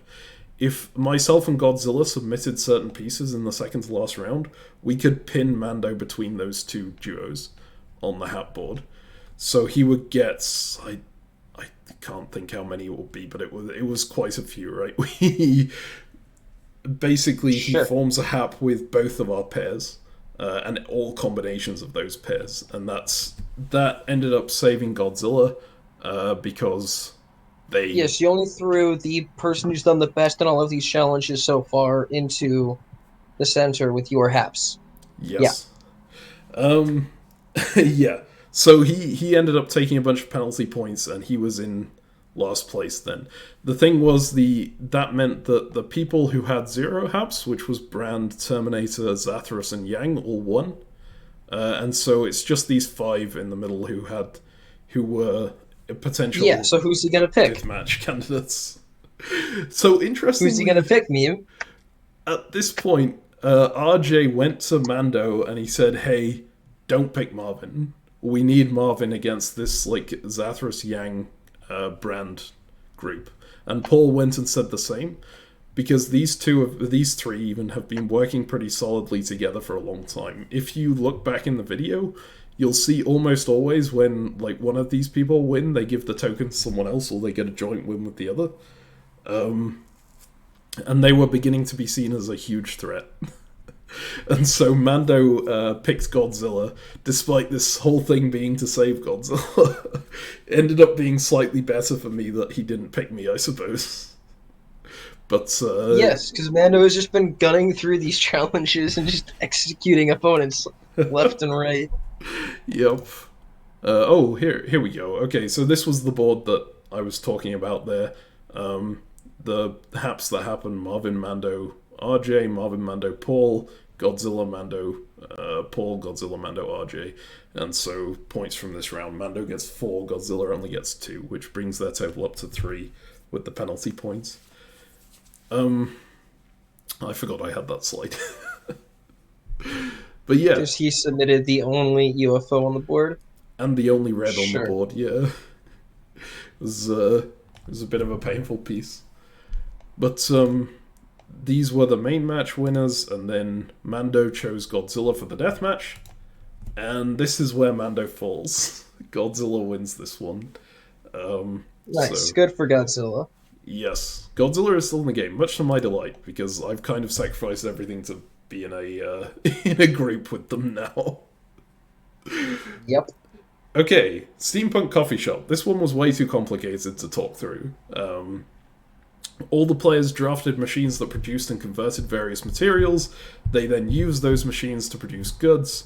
The good that had been produced the most at the end was worth 0. The good that had been produced the least was worth double its standard value, and the rest were just worth the values they You were need listed. to send me this game because I want to play it. I But will yes, do. this one looks fun. These are a lot of the like number-based ones. There were a lot of number-based ones towards the end that I didn't really go into in these slides. You can always look at I'll link in the description to the actual forum. You can see how all of them played out there. Players were allowed to use one another's machines with permission from those players, and at the end of the game, because this was a garnet match, your points minus the medium number of points was the number of garnets you would gain from the match. So obviously you can lose garnets from the match there as well, and most people, well, half of the people would lose garnets. And the player with the most garnets at the end won, the player with the fewest lost. As you might notice with the garnet table here, Godzilla is quite considerably ahead of RJ McCready. Primarily because of all the death matches. So this one was slanted massively in favor of, against McCready and in favor of Godzilla. They were 9 points clear of Yang as well. Yep. And this is why going into death matches is important, because it means you avoid future ones. Uh-huh, yeah, sure. But yeah, so RJ... So I was in... Paul and RJ had talked Mando out of targeting me for the deathmatch in the previous round. And they came to talk to me about, we need to deal with this Brand Yang Godzilla, I think was the main people they were concerned about. And then they were talking about Zathras as a potential addition to that. Sure. So we formed a 4, Marvin, Paul, Terminator, McCready, to counter them. But at the same time, I was telling Godzilla everything that was happening because I wanted to keep them on side. And Godzilla was seen as the least threatening of that group, so I was fairly confident that even if that group managed to pull something out, they wouldn't go after Godzilla. Great. Yeah. So how's this game go? What happens? What's the results? Okay, so lots of stuff happens this game. There's like a constant barrage of things towards the end. But I was also in a group with Godzilla, Yang, and Brand, although I didn't do very much in it, because if I had actually used my machines for that, that would have kind of ruined my other alliance, right? But that group did really, really well. They just generated tons of stuff, and at the end, Yang and RJ were the big winners. Yang coming out with 5. Godzilla got 2. I ended up getting -5 because I couldn't really do anything without tipping off either side that I was in another alliance, right? So, but these numbers are tiny compared to the actual Garnet count, so it didn't change anything about like who was in last place and who was in first. It's still embarrassing that you lost 5 Garnets. Yes, it's very sad. It actually dropped me below Zathras, I think. Oh no, because Zathras also lost 4. Okay, it's fine. One thing during this, McCready's opinion on Zathras changed. He was like talking partway through about how Zathras wasn't actually in an alliance with Brand and Yang, and how we should pull them into our side. And at that point I was going, well, I'm not sure about that, because I really don't want Zathras to get in good with everyone else at this point. Considering they've been one of the stronger performers and I have very little connection to them, I'm like very happy with an alliance happening against them. I'm not sure I want them like in a group.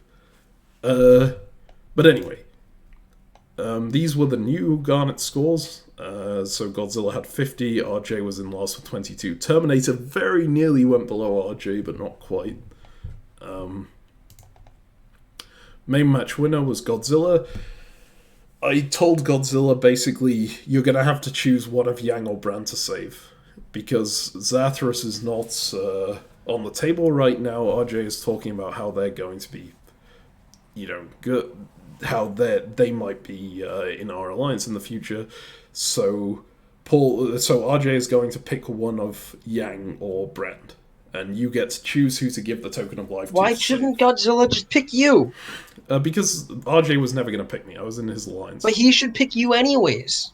Well, no one else knew that we were in this alliance. Like, me and Godzilla were close.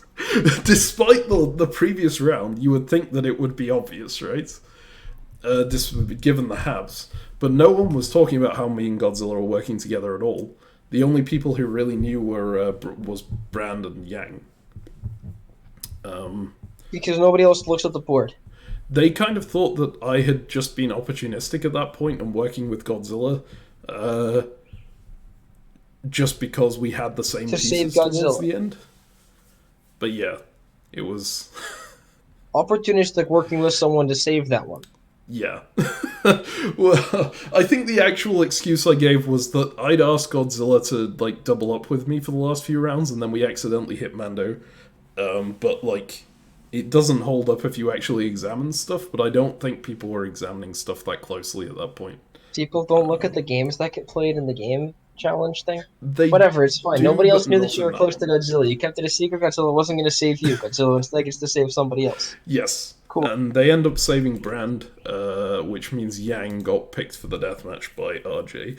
Isn't Yang the person who like saved your life in that challenge in the middle of the game by lying to the other alliance? Yes. And something important about Yang here, I haven't really mentioned much about him, but through all of the death matches, there were like commentary threads for the players that the deathmatch participants couldn't see.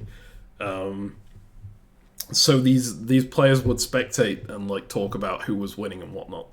And most of the players would just go, hey, oh, it looks like this person is winning, that's cool. Yang would live commentate on people's strategies and like go, hey, oh, this is a good strategy he's using, he's clearly trying to do this and this and this. And Yang would call out correctly what people were doing, like, constantly. It was kind of insane because he was making himself this huge threat, right? But at the same time, but you don't want to go into a deathmatch against him. Yeah, exactly. It's a great strategy in some ways, and it's in other ways it was really terrible because in this deathmatch there was a social component, which was like, it was an invisible maze and people could place, the other players could place traps on certain locations that would send people back to the start. And everyone told their trap locations to RJ, and some people lied about their trap locations to Yang, me included, because I was scared of him in the end game. Just so we're clear, it's like you guys don't know what the deathmatch is going to be before you go in there, right? Yes. So it may not have. If this hadn't been a social one, he would have probably been fine. Well, it was, so he's dead. Yes, and exactly. Even his ally, so Brand was another person. She'd agreed with him to only tell him where her trap was, but she also told RJ because she wanted Yang out. So, yeah, he was like a massive threat for the win at this point, and people were very, very happy when he lost this deathmatch. Sure. Oh, we get 2 fade-ins there. Okay. History of a Nation. I promise we're getting close to the end now. There are 3 locations, past, present, and future. Each round, each player must choose one location to go to. A player can pay 3 garnets to wait and see what other people pick first. There are goods present at each location. The players who go there must negotiate a split of those goods. And if they fail that, they'll just be split equally with any extra remaining there for the next round. Additionally, they may take 2 sabotage or introduce actions. Sabotage reduces the amount of a certain good being produced there, and introduce increases it by 1 for future rounds. And changes propagate forwards. So introducing a good in the past area will also introduce it to the present and the future. Sabotaging a good in the present would also sabotage it in the future. At the end of What's the game... this difference between each good versus each goods category? Where is this? Sorry. At the end of the game. You're about to get to it. Oh, right. Yeah. Okay, so each good collected is worth 2 points, so that's just each individual item that you get. The player with the most of each good type will gain 3 points. So the good types, I think it was like fur, oil, uranium, robots, guns, and steel.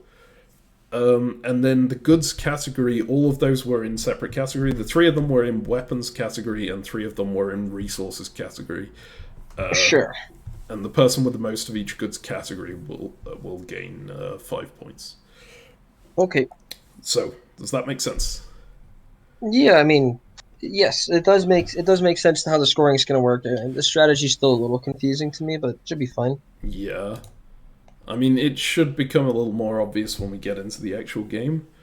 At this point, we'd had in the round before the alliance between RJ, myself, Terminator, and Paul, and we stuck to that. We were like, hey, if we spread ourselves between the 3 areas... What about Godzilla? Oh, no, I was still working with Godzilla, but that's outside of this alliance. Like, I was working with Godzilla on an individual basis, and then these 4 were like... Well, on a secret individual basis. And then these 4 were like the people I was working with in an alliance here. Sure. We said, okay, if we go at least 1 person to every location every round, we'll always have a hand in how things are being split. We should be fine in that regard. But there are 4 of you. That doesn't really work, yeah, but the idea would be just... Well, I was just hoping not to be the person who had to double up with anyone for a long time. We figured we could do stuff like introducing extra goods in certain areas or something to try and even it out later. I should say there are 3 rounds total in this game. So we end up splitting like this. We send Paul to the future, me to the present, and Terminator and RJ to the past here. And I was talking with Zathras here. I was like, hey, yeah, we can work this out. I'll just take all the resources in this area. You take all the weapons. Yeah. And then we'll use our sabotage actions. I'll remove all of the oil, and you remove all of the guns. And then it will propagate forward to the future, so the oil will disappear there, and the gun will disappear there. And we're guaranteed to have the most of those as long as no one introduces it. Right. Does that strategy make sense? Yeah, my understanding of how sabotage worked was different. I thought that if you sabotaged it, you would lose an oil from right now, and it wouldn't appear in the future. Oh, no, so you would... Sorry, it's in... In the like rounds going forward, there won't be any oil in this area or in any like time zones that are forward of this. So if I remove one oil from here, it removes one oil from here as well in the next round going forward. So these So are like, does the present rotate to past? No. Sorry. This round was a little confusing in the naming terms. These are the things being produced each round in each area, right? So Yeah, they just have different names, right? Future, present, past is nonsense. It's planet A, B, C, right? Yes, and the main thing is that if someone does something on this planet here at the bottom, it propagates to the other two. If someone does something on the middle planet, it propagates to the one at the top. And the one at the top is just independent. It doesn't propagate anywhere. So if you introduce a thing into the one on the bottom, then the other two will also produce that extra thing. Yes, exactly. But it's unaffected by the sabotages from the other ones. Yes. Okay, very, very weird. Sure. Yeah. So I think the actual actions that happen are more important than the exact rules. Okay. Yeah, these are the things that are being sabotaged. I think I did this in the wrong order when I was doing the end. Yeah, these are the things that people took over here. And then these guys at the bottom introduced a bunch of stuff. So Paul and Brand actually had the same agreement that me and Zathras did to remove all of the uranium and robots. Because that makes sense, right? You guarantee that you have the most. But rather than Paul using his action to sabotage the second robot, he used it to reintroduce the uranium so that he could stop Brand from doing well. Which got Brand very, very angry indeed. Sure. And yeah, these guys introduced fur and steel, which propagated forwards. So these are the new productions for the next round. And so now we're deciding how to split things. What are these numbers at the side? Oh god, they're not supposed to be there. Ignore those. I'll put a big black bar there in the actual thing. They're the final scores. Great. They're only supposed to have appeared at the end. But I will put a black bar there in the edit and just pretend you didn't see them. Sure. Okay. So in this round, we decided to go. We were still working in this group of 4, right? We decided to go 1 future, 1 present, 1 past. And we had me and Terminator going past, Paul going present, and RJ going future, I think. And that makes sense, right? You block anyone else from getting tons of stuff, and you have 2 people in the area that has the most stuff, so they should be able to get enough to like make up for the fact that they're doubled up. But when we actually came to it, Paul didn't go to the present, he went to the past. And he apologized to us for doing so, but he said that like he was working, I think he determined that he was working with Zathras now because Zathras was like fine, he wasn't part of the Godzilla brand alliance, and Zathras had promised him a token of life if he didn't go to the present. So he came to the past to sabotage us instead. Which was... Sure. Yeah, it's an interesting play. I was mad at the time, obviously. But the thing is, if he's getting a token of life, it doesn't matter if I'm mad, right? I can't do anything about it. Yeah, but that's only if he gets a token of life. I mean, come on. Yes. The thing is, Zathras now has all of this material in the middle. It's gonna be really difficult to overtake him at all. Well, let's see how the splits go, because the bottom still has the most. And does anyone else introduce stuff? Like... Yeah. So, the way I decided... Like, I'm here with my 2 major allies, right? These are the people I'm closest to. I know I was working in the group with RJ and Paul and Terminator, but clearly that's not a thing anymore. So I was like, okay, I want to... It was never a thing. Yeah, I mean, it did work together in the last game. It didn't do very well. But it was a thing in that game. But yes, Paul betrayed it here. So I figured, okay, who do I value least at the moment? Well, I think I really value these 2 people who are with me here. I don't care about RJ very much, so I'm fine with RJ being the deathmatch candidate. I'll agree to a split that favors Terminator and Godzilla here because they got less in the first round. And Paul was a bit confused about why I was doing that, but like he ended up being fine with splitting it that way because he also got 2 goods. So this is what the split ended up being. So Godzilla and Terminator take 3 here. Paul takes 2 and I take nothing, but I've got the oil bonus. And RJ has no bonuses at all here, so he's likely going to lose. And then the idea was to just sabotage everything, but Godzilla didn't come on in time to do that. So we ended up only sabotaging the steel everywhere instead of everything. And they introduced an extra uranium in the future for some reason. And an extra robot. So you didn't get any resources this round? Very sad. I didn't take anything, but I do have the oil bonus on lock now because there's only one more round and there's no more oil anywhere. So I get an extra +3 no matter what. Sure, that's fine. In this round, we decide where to go. RJ is a bit nervous, and he spends money to stop himself from having to go anywhere at the start. But we figure out, myself, Terminator, and Godzilla figure out a split that would stop him from catching up no matter where he goes, because we knew these two were going into the future. And the problem is then he waits, and then he goes to the future, and he spots something I don't, which is that if this is split in a certain way, which I can't remember the exact split, but Brand, Zathras, and Paul can all joint win, and he can catch up with me to the exact right value that we joint lose. And then those guys can just pick me as the deathmatch candidates. Which is... I'm sure if you're mathematically minded, you can work that out from the resources on the screen. I'm not going to go into details on it, but that was a bit painful. I should say we could talk to anyone in this. We weren't stuck talking to the people in our own region. So the way I kind of dealt with it was I was trying to get Paul to take more, so that if I was thrown into the deathmatch, at least I could target someone who I viewed as a big threat, which would be Zathras. But Paul wasn't biting at all. He was...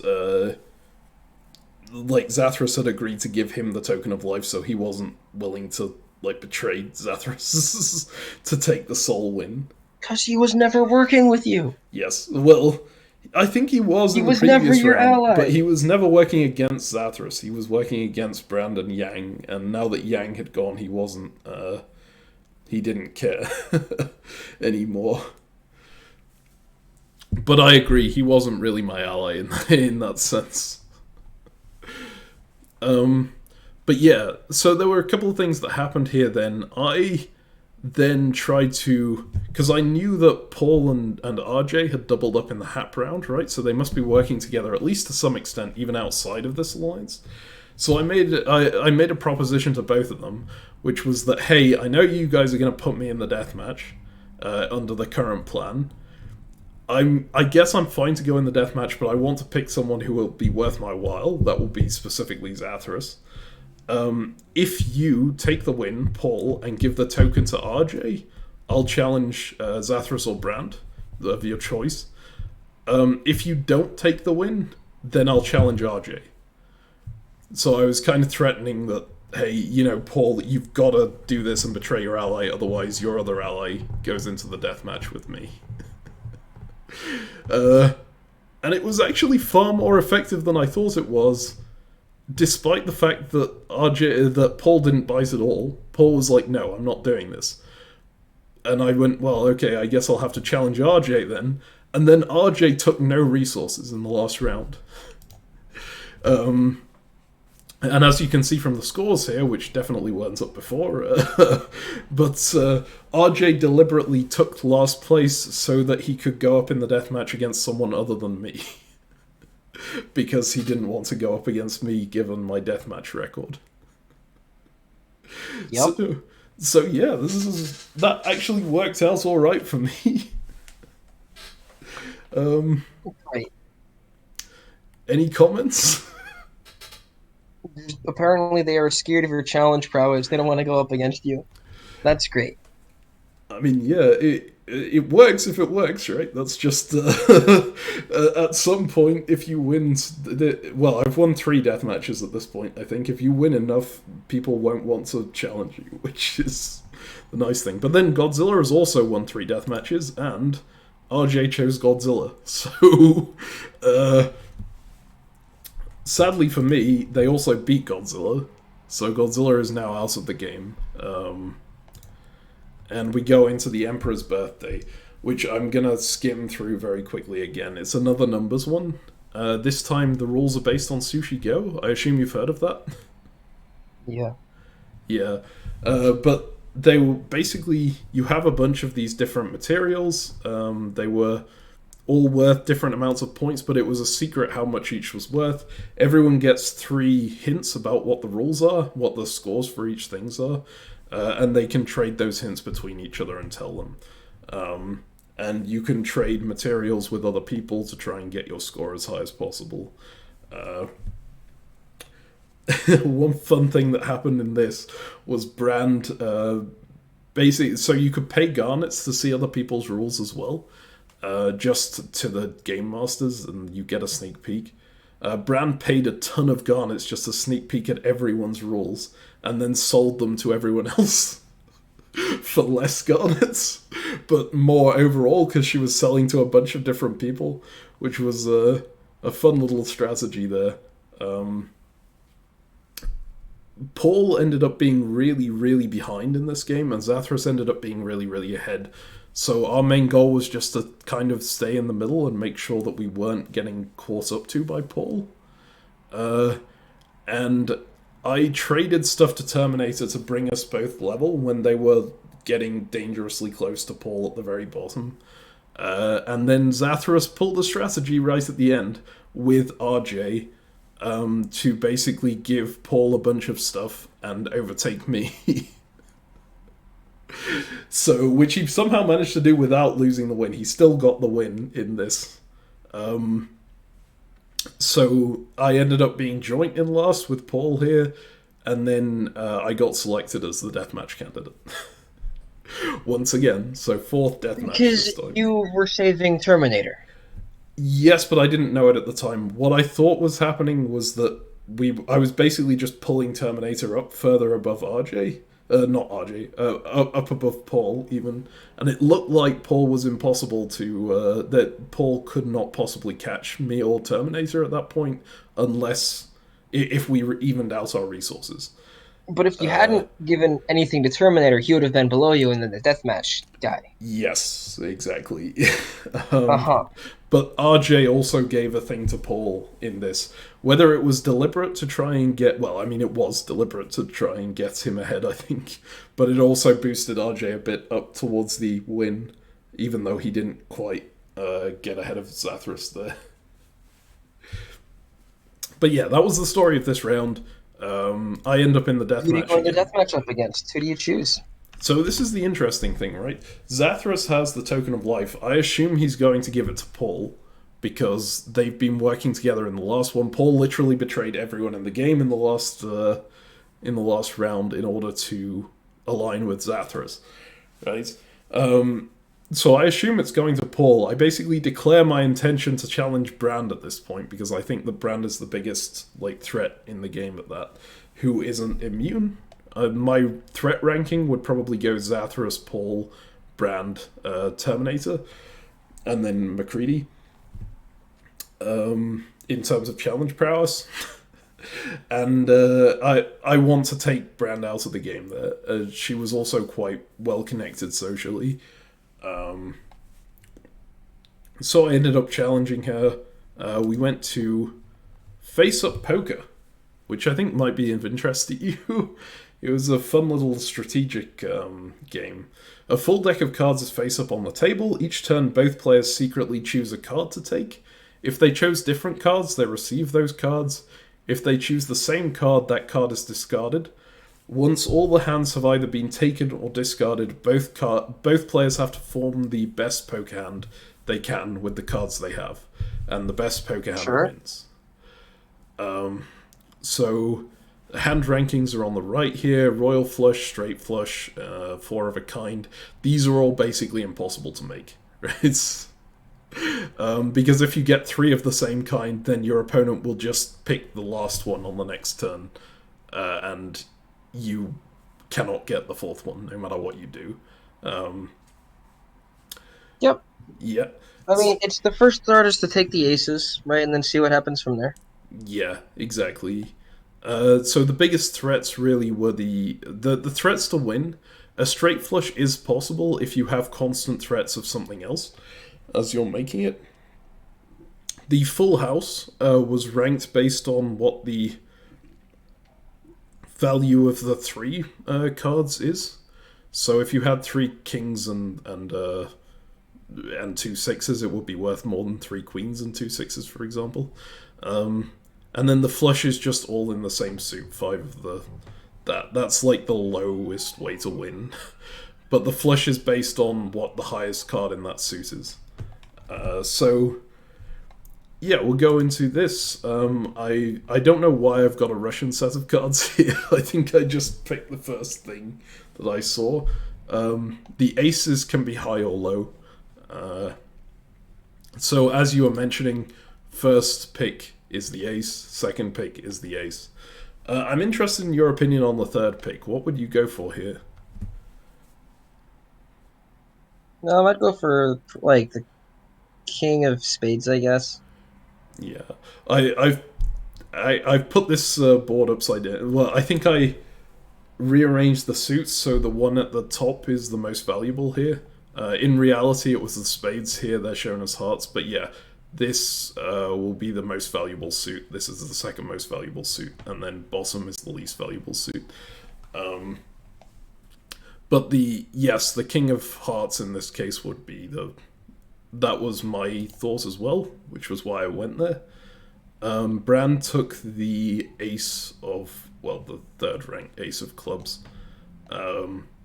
My thinking was that the aces weren't that important anymore because you couldn't form a three of them. They're still good for having a good flush, but you get an advantage on you're able to try and make a three of a kind earlier. But yeah. Yeah. Did you go for the queen of clubs? Yes. Did you misclick? No. So my thinking here was if I go for like another king and she goes for a king as well, the last that was kind of a wasted move because the last one is just counterable. So no, but it forces her to counter it. Yeah, right? This is true. She's only getting like king of diamonds. I think that may have been the best bet actually. Did you? I'm sorry. Did you get the ace of hearts? The ace is down here. I got the king of hearts. There's no. Yeah, but I know. Was the ace of hearts? Did both of you select the ace of hearts? Yeah, we both selected. And it was white. Okay. Ace and ace of diamonds here, and then the ace of clubs. In reality, we're acting like hearts is the most valuable suit here, and then diamonds. Yeah, but so you should have gone for the king of spades. King of spades, as in the. Because yes, instead of the king of hearts, we did the previous one. Do you need the threat of being able to make a royal flush? Right. You need that threat, and the king of hearts doesn't have that threat. It's not on either end. Because it's easier to block you. They can take the nine of hearts only, but if you get king, queen, jack of spades, they have to get 10 and ace, so they can't allow that. It's much more threatening. I think that makes sense. Yeah. So you needed to go for it because it's not gonna the suit isn't really gonna matter. Like, it's going to be because the higher flush will still win, right? So if I have a flush to king high of spades, that will beat a queen high flush of hearts, right? Yeah, well, in this case, we're treating hearts like it was spades. I've said that. Whatever. But yeah. But the point is the higher suit, right? It's the highest card that's more important than the suit. The suit is the final tiebreaker. Yes, exactly. Anyway, so you have the king of hearts, and then you took the queen of clubs just because you wanted to block him? So, yeah, I wanted to block this row, and I also wanted to open up potential three of a kind, right, for the full house. Because full house, once you get the three of the kind, it's really, really easy to make. You can make a two on it's guaranteed. You're fine. You get whatever else you want. It really doesn't matter. You can spend the rest of the game blocking. Yes. So we move ahead. I take the jack as well, just to What? start. No! Bad meme! Okay, No! I assumed that she was gonna block something on the queen line, so I was No, gonna because now open you up the have to new block one. diamonds. Yeah. Um, the so this is interesting, right? Because if I go here and she doesn't, then she gets a turn of tempo on me, I guess. But if I go here and she does, then That's essentially why it's it was cancelled important out, that you take the king of spades. and that was a wasted move, right? What was the wasted move? So if this is blocked, if the king of diamonds is blocked here by both of Sure. us, then the king of spades will have been wasted pretty much. Not really. Because I will have two open lines on queen and jack. If I get a second one down on either of those without her countering it, then I have a 50-50 chance of just winning the game there and then. Which we'll see in a second, because actually I did correctly block her here. And then she goes on queens and I go on jacks. Right? So then I've got jack of diamonds and jack of spades as an option. If I get either of those, I've got a full house. And she can only beat that with a straight. It's super easy to block a straight. Well, a straight flush. Yeah. Straight in general, I think. No. A full house beats a straight. Assuming this is not poker rules. Okay, that's probably the case. It was one or the other. I remember like straights and full houses were the things we were going for, and both of them were viewed as potentially being the win at that point. Yes, because straight flushes are, right? But a straight can be different suits. Oh, right, okay, yeah, straight flush is what I mean. I don't play much poker, as you can probably tell. Yeah. But yeah, I have a 50-50 chance of winning the game right here, basically, because you can easily beat, you can easily like counter any straights and full houses if that's all you're doing. I mean, like on her next turn, you have to take the 10 of spades, right? Assuming you get your jack of diamonds, right? Yeah. You have to do that. But Yes. Yeah. also worth noting, right? Here's where it'd be so much better if you had taken your stuff in spades instead of hearts, right? Imagine if you just flipped the board like that. Because right, the ace of spades, it's harder. Like it's more threatening. It's way better for you to be in the other suit in Yeah. this case rather than tiebreaker. But whatever. Let's look at it. Do you win? I do agree. So I do not. I get counted on the 50-50. Which is unfortunate. I decide to open up the new one and block her on the spades here. And Because you think it's better for her. You think the 10 of spades is better to have than the jack. Yeah, I agree with that. I think that's correct. yeah, I specifically think that the jack was a wasted move for her if I go for the 10, right? And she did go for the jack as I go for Because the you need 10. the 10 to block anyways, and your 10 is now on a new row, so you can take the 10 of hearts next and be pretty happy about it. Yep. So here, she plays on 10 of clubs. I take the queen of hearts. 10 of hearts. So 10 of hearts would also have worked, I think. But It's also, much better. if she did go here, which she did, then she always goes here on the next one, right? But if you get the 10 of hearts, right, it just, the 10 of the queen, where we've determined, like, actually, the queen is still okay, I guess, because it does threaten the queen of diamonds still. It's probably Actually, yeah, I fine. think they're essentially equivalent. It's just which order you do them in, right? Yeah, it's fine. She's got to block the queen of diamonds here, and I think I use that to take the 10 of hearts there, yeah. So it ends up being the same thing Okay, as what but you're and talking now about. you can really clearly see the difference, right, between the spades versus hearts, right? If you had Yes. the ace of hearts, right, you have another 50-50 here at the end to just win. But Yeah, that makes sense. you But know what? this That's fine. is actually another 50-50 anyway, because 9 of hearts is a winning move for me, but 10 of diamonds is also a winning move for me because that's a Yeah, full exactly. house. Yeah, but like you would have also had the ace of hearts in there as well. But yeah, it would have been a 2 and 3 otherwise, which would have been huge.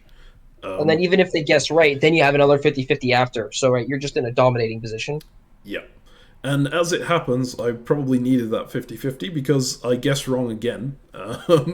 And now she can counter here, so I just go somewhere else and start building another straight at that point.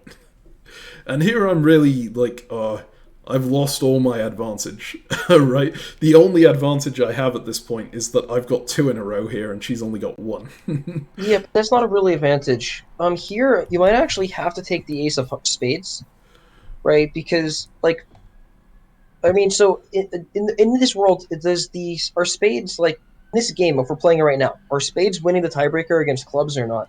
No, the top line wins against anything below, and then downwards wins against the things below it. So her ace of clubs here is winning against. If I took the ace of spades, What did you take on your last turn? I took 9 of spades here. Okay, I don't like that at all. What do We you need think to go I back should? to because we need a full house, right? Because we're right. We're not going to get a straight flush. That's way too hard. Yep. And so a full house is the best, and a full house is easier to start targeting.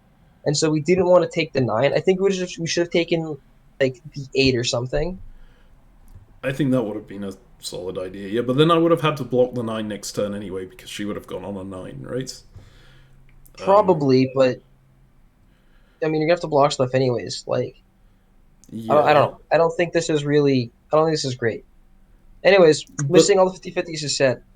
yeah, but then she makes a mistake here, I think, and plays on the 9 of clubs, which it opens up the opportunity for her to win here, right? But it also that's the only thing it opens up, and that's really easy to block. Yeah, so you just block it, right? She both take her next turn, eating the 9. Yeah, so I go there, I block it, she goes there as well, and suddenly I've got 1 turn of tempo on her, I guess, with this 8. Yeah, that's that's okay. It's not huge, but it's getting back in. Yeah, it does stuff again, and so now she just slaps your 7, right? Well, you would think so, but she didn't. We both went on 8s here. I don't actually remember what my reasoning was. I thought she was going to go for 7, so I figured if I play here, I can get a potential A 50-50 up 50-50, top. yeah. But she went on the 8s, so it didn't give me the 50-50 I after think all. it's fair because the 7 isn't that much of a threat, right? Because that 7, if she gets it, right, if you take it, she just has it forces her next turn, right? She has to then play the 6, but it's not the end of the world. Yeah. I don't know. It seems No, iffy. yeah, I agree. But then this 8 is definitely going to be contested, so I just go, well, I'm not going to go for it then. I'll just go on the 7 instead and get my tempo advantage back. And Yeah, now force her to she's. take the 6, so now you take the 7 of clubs.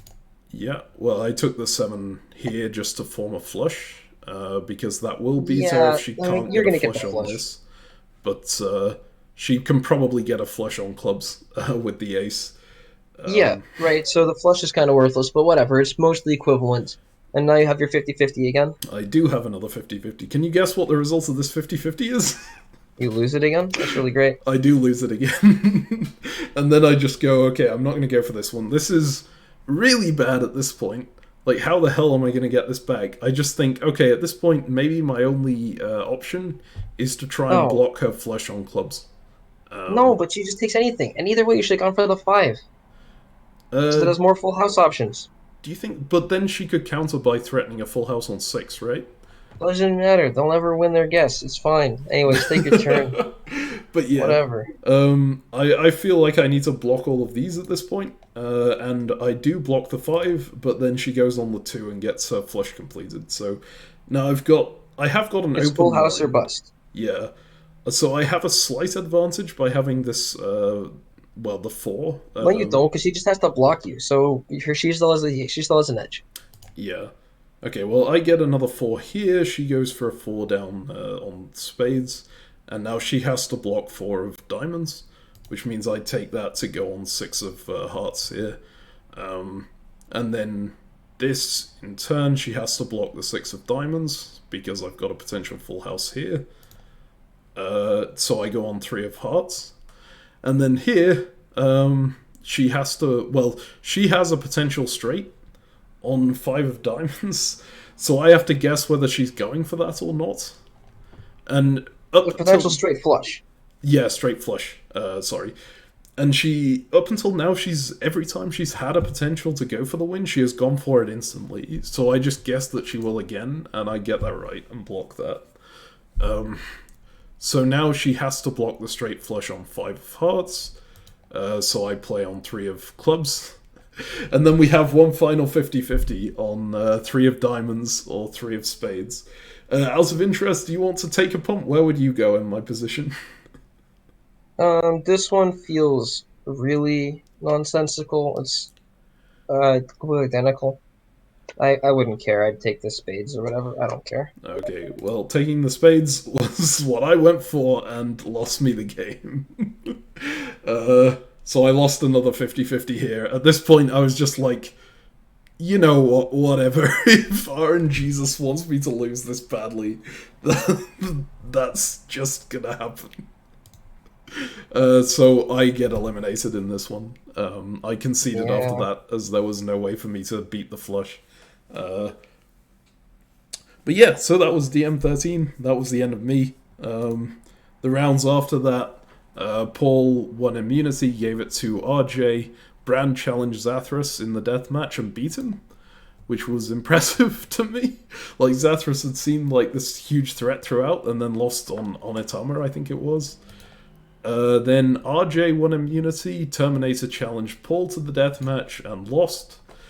Then Brand won immunity, RJ challenged Paul, they were the only 2 people left. RJ lost that one. And we ended up with Brand versus Paul in the finale. These were the people who supported each side. Amusingly, the first 6 to go out supported Paul, and the last 6 to go out supported Brand. Plus, she had the Garnet advantage. She won the first match, he won the second match, and he won the third match. So, congratulations to Paul Atreides. If you guessed Paul Atreides at the start, congratulations. You correctly guessed the winner of the Genius first encounter. So yeah, that was the Genius. Thank you very much for watching, and thank you, Ezio, for putting up with my absolute madness throughout. This was the most absurd game I think I've ever seen you play in a large social game. You didn't see my early ones, I'll bet. But, like, actually, no, you did. You were in a lot of them. But yeah, it was a bit absurd. I'll give you that. You were far more normal, insane, and you had the excuse of inexperience back then. Yeah, that's fair. I certainly... Like, I have a feeling that when I'm in a match that's not Survivor, right? Because in Survivor, I've been trained out of doing stupid stuff for the most part, because whenever I do stupid stuff, the like hammer comes at me afterwards, and I just immediately go out. But in a game like this, you can do stupid stuff and get away with it as long as you can win death matches, right? So it's just more fun to do the stupid stuff.